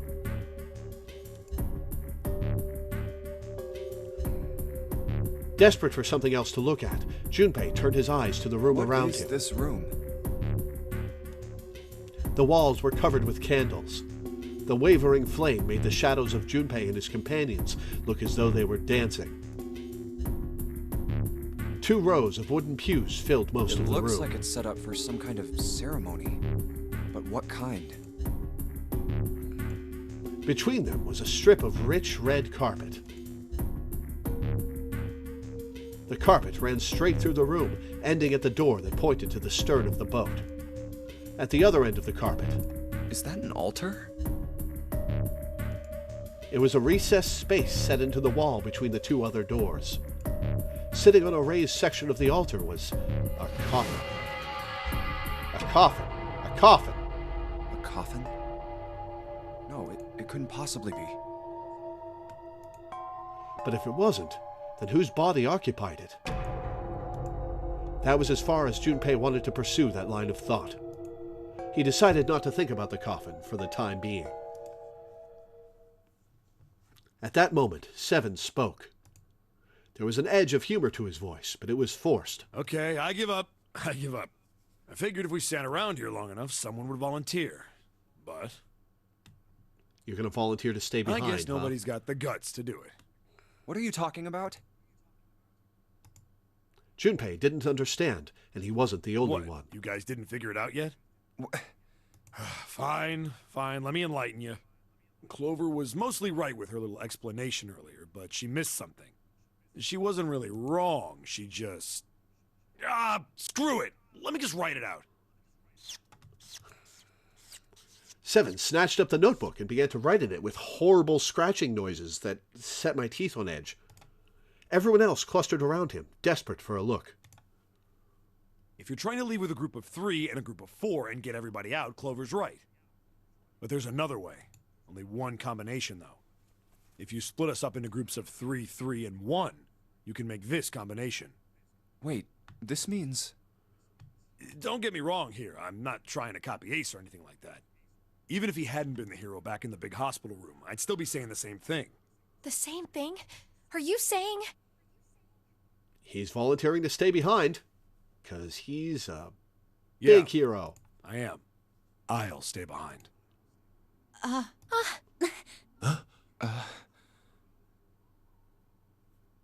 Everyone on the ship is great at quick math. Yeah, seriously. Zero picked 9 minds that were amazing at adding numbers together. Why are you acting so heroic all of a sudden? Are you some kind of idiot? Lotus was the first to speak. That in itself was a little strange. She'd reacted much differently when Ace had No, volunteered. I'm completely against this. I'll be goddamned if I'm gonna have to owe you for getting out of here. The rest of them began to speak all at once. I'm against it too. I didn't want to leave Ace behind, and I don't want to leave you either. I don't like that idea. There's gotta be other options. I disagree as well.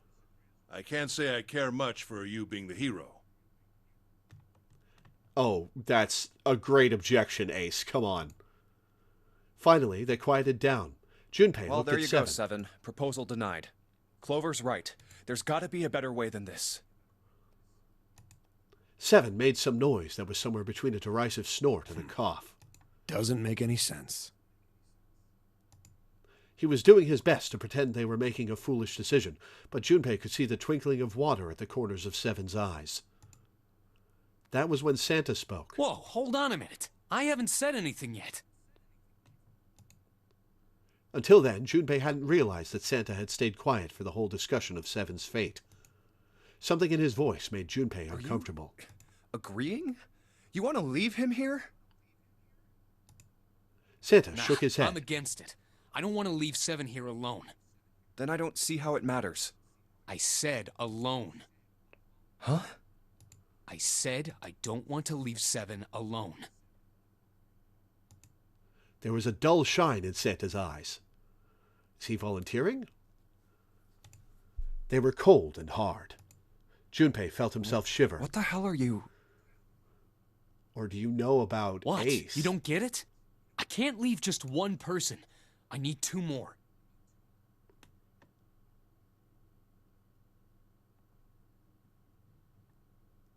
Three people, including Seven. I'll be leaving behind 3 people.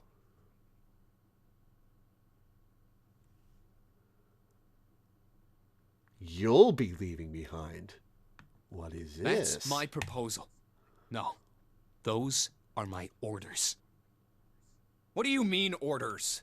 What the hell makes you think you can order us around? Who the hell's gonna listen to you? You all will. In 3 seconds, you won't have a choice. What? Oh, are our bracelets about to go 3, off? 2, 1. Santa was so fast, Junpei could barely see him. When he moved, it was almost like watching a dance. His feet moving like lightning. He spun and... Oh, shit. So Santa's a bad guy, too? What the fuck? Well, at least we know he's not Zero. He had June. I told you. His lips curled into a cruel, mocking smile. What? A shudder traveled the length of Junpei's spine. His chest froze, and he could feel his breath go stale in his lungs. Nothing made sense. Junpei felt as though his head were about to explode. Santa's sudden change in attitude, saying that he needed 2 more. The gun in his right hand, a revolver. Santa had grabbed June from behind and pressed what Junpei's shaken brain identified as a revolver roughly against her temple. What the hell is that? Where on earth had Santa possibly found a gun? In the path you didn't take, Junpei. Junpei's questions roared in his mind, but his mouth refused to ask them. Seven spoke, almost as though he had sensed Junpei's confusion. Guns from the other room. What room? One of the rooms behind door 6. I should have known he was gonna do this. I should have taken the gun. Well, it's too late now, fat ass. I was starting to like him. Damn it. A mixture of fury and frustration twisted Seven's face, and he glared at Santa. Santa, for his part, didn't so much as flinch. The corner of his lip twitched into a slightly wider smile.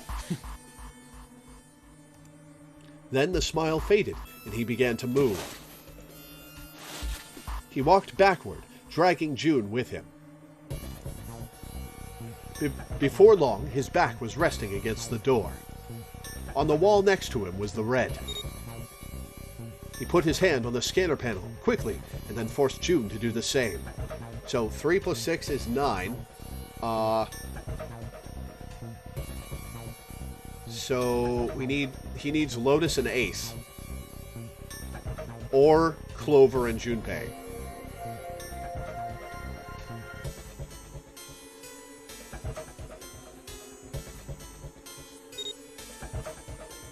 Now, time for you to start following my orders. Ace, Lotus, congratulations! I've chosen you to come with me. Put your hands in the red. 3 plus 6 plus 1 plus 8 equals 18. That was what Santa had meant when he said he needed 2 more. You deaf? I gave you an order. Santa's eyes narrowed to slits.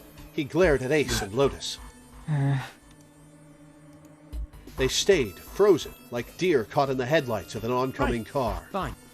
I didn't want to waste any bullets, but you guys just don't get it. No sooner were the words out of Santa's mouth than his hand twitched, and the gun roared. Oh, well, she's dead. A section of the floor exploded, scattering wooden splinters across the floor. A thin plume of smoke snaked out of the hole in the floor. Okay, he didn't shoot her. He shot at a point in the floor. There could be no doubt that the gun was real and worked. You really shot it? But why? Santa, why are you... Clover's voice spoke of betrayal and disbelief. Santa, I thought you were one of us. I thought we were friends. What? You knew about the leaf words and the 4-leaf clover. Santa's cheek twitched, almost What the imperceptibly. hell is that shit? I've got no idea. You're lying. Shut up. Just shut up, you stupid bitch. Jesus. A bullet in your fucking head? Flecks of spit flew from Santa's mouth, his face twisted with rage. Why is he doing this? He could have gotten out just fine. Why is he leaving Clover and Junpei? Does he blame Clover for his sister's death? Clover recoiled, her eyes wide.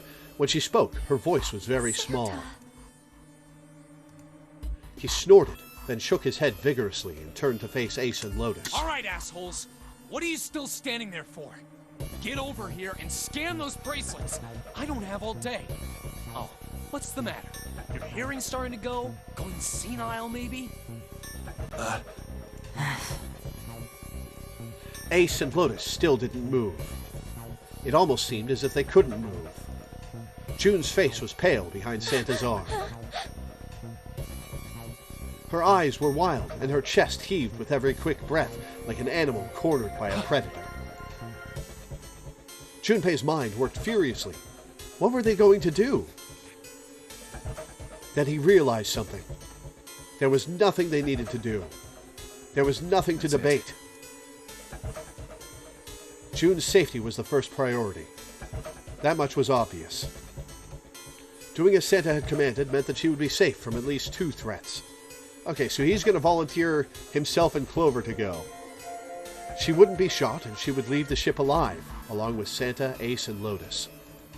There was only one thing for Junpei to do. Way. He turned to Ace and Lotus. Go. Huh? No way. Jumpy, what are you saying? If you stay here, you're going to be stuck, Jumpy. And so will Clover and Seven. I know.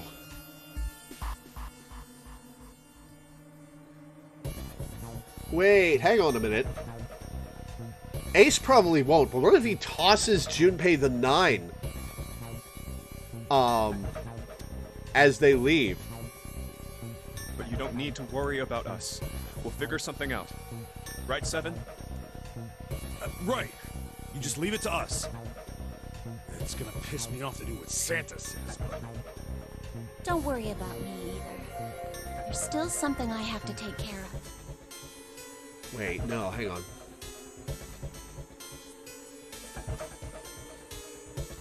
No, we don't need the 9. If we get Snake out of the coffin, 4 plus 5 and 7 plus 2 is 18, which is digital root of 9. No, no, you can't! Ace, Lotus, don't come over! Don't worry about me, please! June was almost crying. Junpei walked around behind Ace and Lotus. He gently placed a hand on each of their shoulders and pushed them toward the door. They almost stumbled, then righted themselves and took another step, and another. They turned around, and Junpei nodded. All right. Fine. Ace and Lotus turned around again and walked slowly toward the door where Santa was waiting for them. After what seemed like an eternity, they stopped in front of the door marked 9. Santa smiled. All right, now let's get those hands on the scanner panel. What's the holdup? What? You think I'm fucking around here? I don't give a shit about this girl. The red doesn't need a person, you know?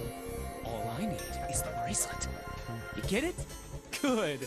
Now put your fucking hands on the scanner. I'm not gonna say it again. There are more fucks in this conversation than there were in the entire rest of the game. He shoved the revolver harder against June's head, and she winced. Ace sighed, defeated, and placed his hand on the scanner panel. Lotus went next. Lotus glared at Santa and slammed her hand onto the scanner panel.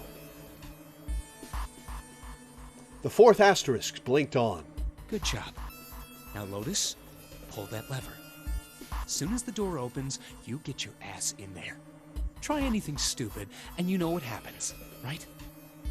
Damn it. Junpei could almost hear Lotus's teeth grind.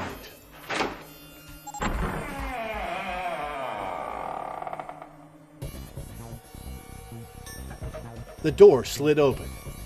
Door number 9 opened at last. It opened with a low, powerful rumble, a drum roll to welcome the chosen few. Go! Lotus and Ace walked through the door, their eyes furious but defeated. Santa waited until they were all the way inside, then hauled himself and June across the threshold as well. 6, 7, Later. 8.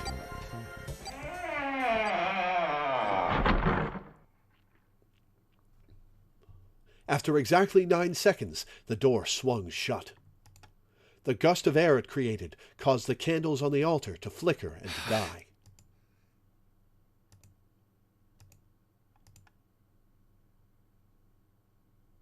The room fell silent. Junpei, Clover, and Seven had been left behind. Clover looked down at her hand and traced with her finger the faint blue veins that crisscrossed them. Seven shoved his arms into the front of his overalls and scratched his stomach. No one spoke. Silence made the air feel thick and oppressive. And then pounding from the coffin. Desperate for something, anything to occupy his mind, Junpei walked to the larger of the 2 9 doors. He stood in front of it and looked at the red. It read, "Engaged." He moved to the smaller door.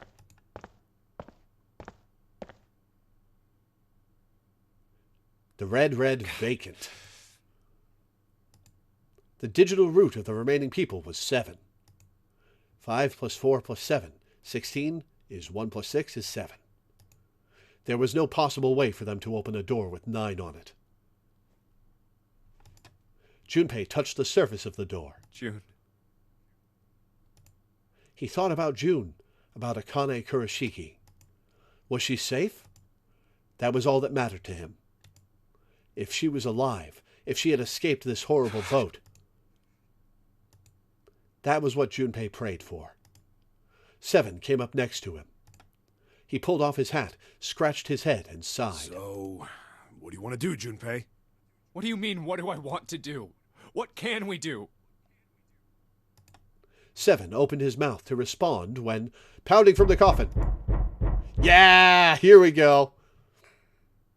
A noise echoed through the room. Someone was pounding on something, vigorously. It wasn't mechanical. It was certainly human. Junpei and 7 looked at one another. What the hell is that? Shh, quiet! Clover motioned to 7 to be quiet. She put one finger to her lips and closed her eyes in concentration.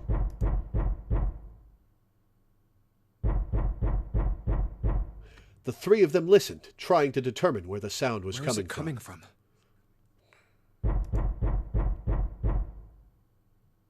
Could it be? Hey, I think it's coming from this coffin. You're right.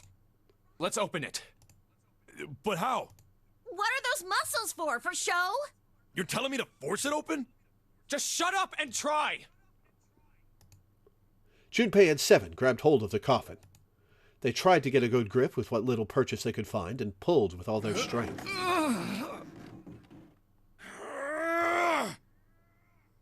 Damn it! It won't even budge.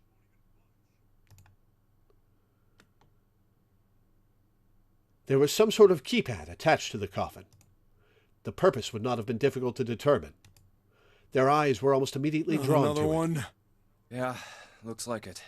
Do you think we have to put in the right password or it won't open? I think so. The noise wasn't stopping. In fact, it was getting Whoever louder. or whatever's inside this thing wants out. And now. I know that. But how? Without a passcode, I don't think there's much we can do. They couldn't even tell how many numbers the passcode needed to be. I can't remember how we solved the passcode in the other branch to get Snake out.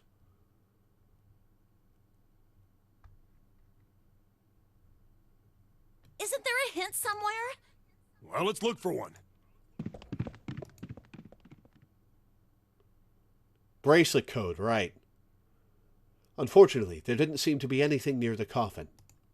Clover ran to examine the pews, and 7 investigated the desk, but they turned up nothing. There's nothing here. Oh, we haven't opened the safe, so we don't know about the bracelet Not code. making this easy, are they? The sound still wouldn't stop. It wasn't a noise that belonged in that room.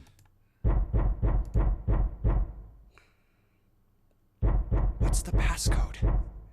What am I supposed to do? How can we figure it out? I need something.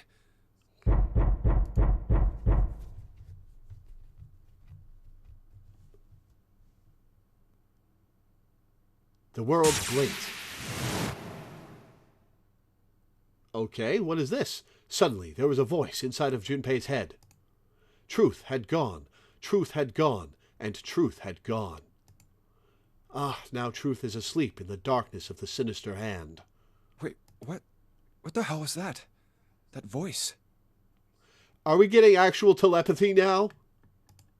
Junpei was utterly and completely baffled. What? What's up? Seven and Clover ran over to him, but Junpei didn't know what to tell them. If he told them he'd heard a voice, they'd laugh, or worse, think he was going insane. So all he said was... Nothing. He cleared his throat a little too loud and looked pointedly down at his bracelet. There were a pair of small buttons protruding from either side of it. Junpei. He pressed the buttons.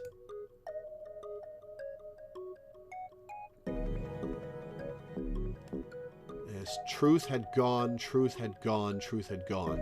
So right, left, right, left, right, left. Right, I think.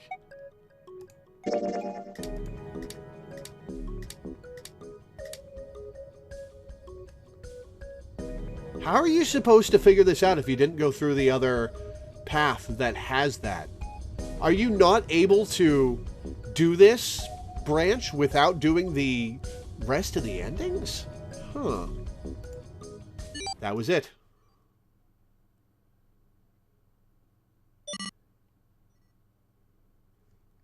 Eight numbers blinked on and then off on the bracelet display. Junpei checked one last time.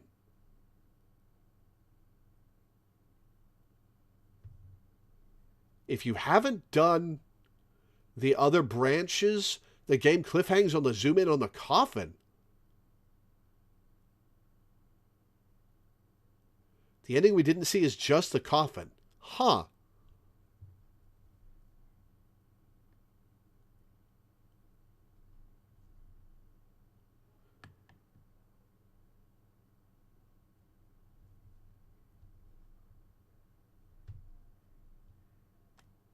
Junpei checked one last time. 1 4 3 8 3 4 2 1. 1 4 3 8 3 4 2 1.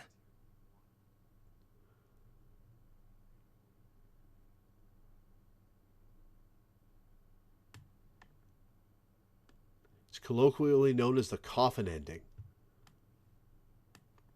Interesting. So I am on the true ending now. Huh? Huh? Hey, what the hell were those numbers? Oh my gosh, are those... Junpei didn't answer. He simply walked straight to the coffin. He knelt down in front of the keypad, running over the numbers in his head so that he wouldn't forget. 1 4 3 8 3 4 2 1. 1 4 3 8 3 4 2 1. With trembling fingers, he punched them in. 1 4 3 8 3 4 2 1. That was all of them. He punched the E button. There was a moment of complete silence.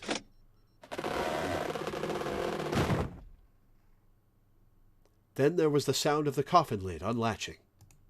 Someone sat up out of it. No way! What? Why are you...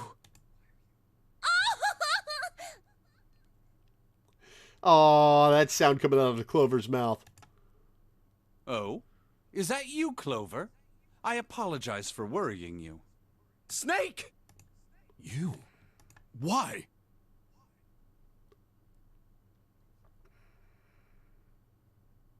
Okay, so 0 isn't Junpei.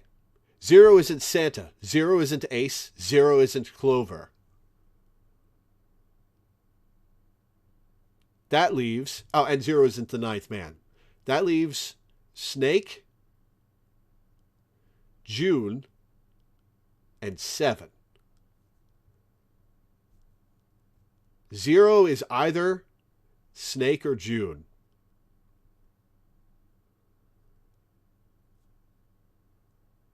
And it could be either of them. Junpei? And 7? Is that you? Is everyone else there as well? Just like Rip Van Winkle. Still, it was very much like Snake to simply cut to the heart of the matter and ask. Jeez. Junpei and 7 shared a wry smile. Clover's eyes were filled with tears. Back! With a cry of joy, she leapt into Snake's arms. Gently now. My body's still a little weak. Oh, you're back! Clover looked like nothing so much as a lost child who had finally found her home. She cried and cried and cried. Her eyes were red and her nose was running. She hiccuped and gasped as if she were about to begin hyperventilating. You're back! You're really here! Her voice was happy, but almost desperate, as if she feared he would disappear again if she stopped talking to him. Tear after tremendous tear rolled its way down her face. Her small arms strained as she clutched Snake's body as tightly as she could. Perhaps she had to convince herself he was real. Perhaps she was worried he would be gone the moment she let go. Perhaps she simply didn't know what else to do. You're back! Come now, what's gotten into you? You're acting as though I've returned from the grave. Oh, more than you know, buddy. Unless you're 0, in which case you know exactly. Huh? You jerk! Idiot! Idiot! Idiot!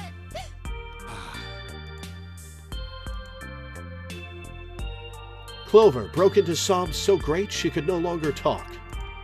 It was a touching reunion between brother and sister. Even though Junpei knew they had little time, and every minute they waited was a minute they wasted, it felt cruel to pull them apart. Junpei and 7 sat down on one of the pews, waiting for Clover to calm down before explaining to Snake what had transpired.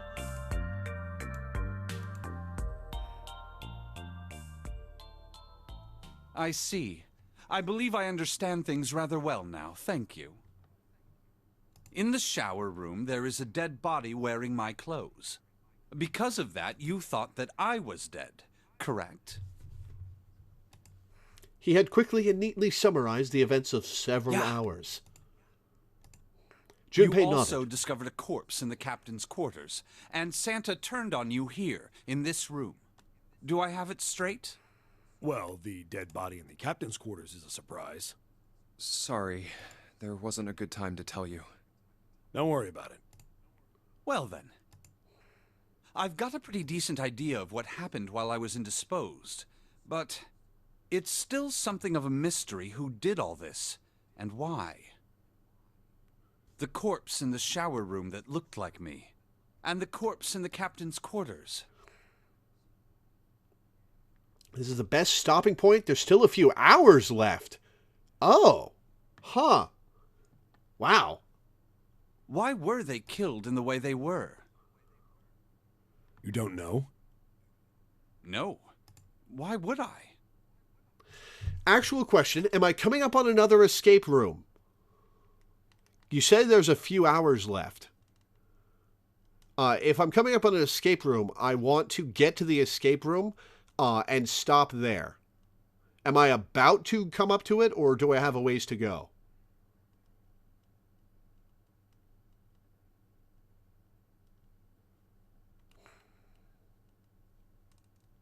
Not that close. Okay. If I save here, what part of the conversation will it pick back up on?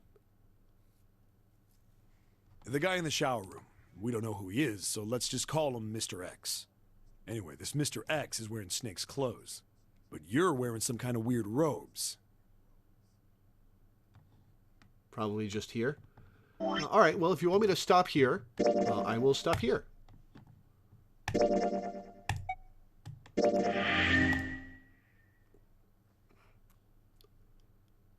All right.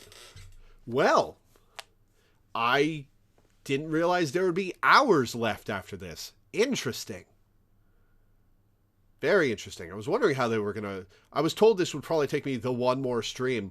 And I was wondering how this would wrap up so quickly. But I guess I just went too slowly. And for that, I apologize. But in that case, that's going to be it for today.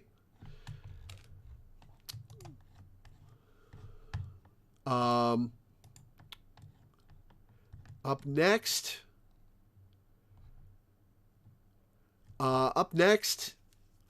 tomorrow,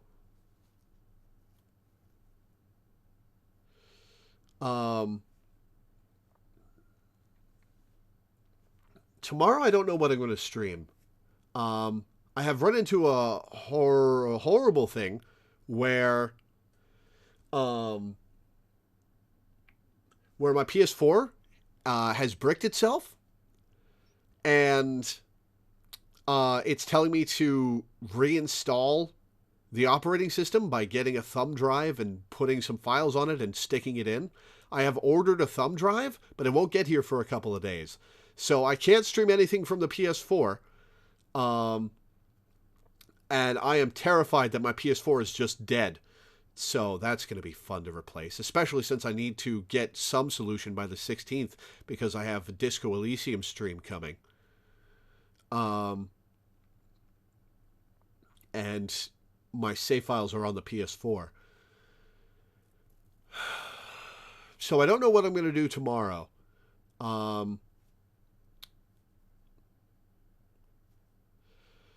But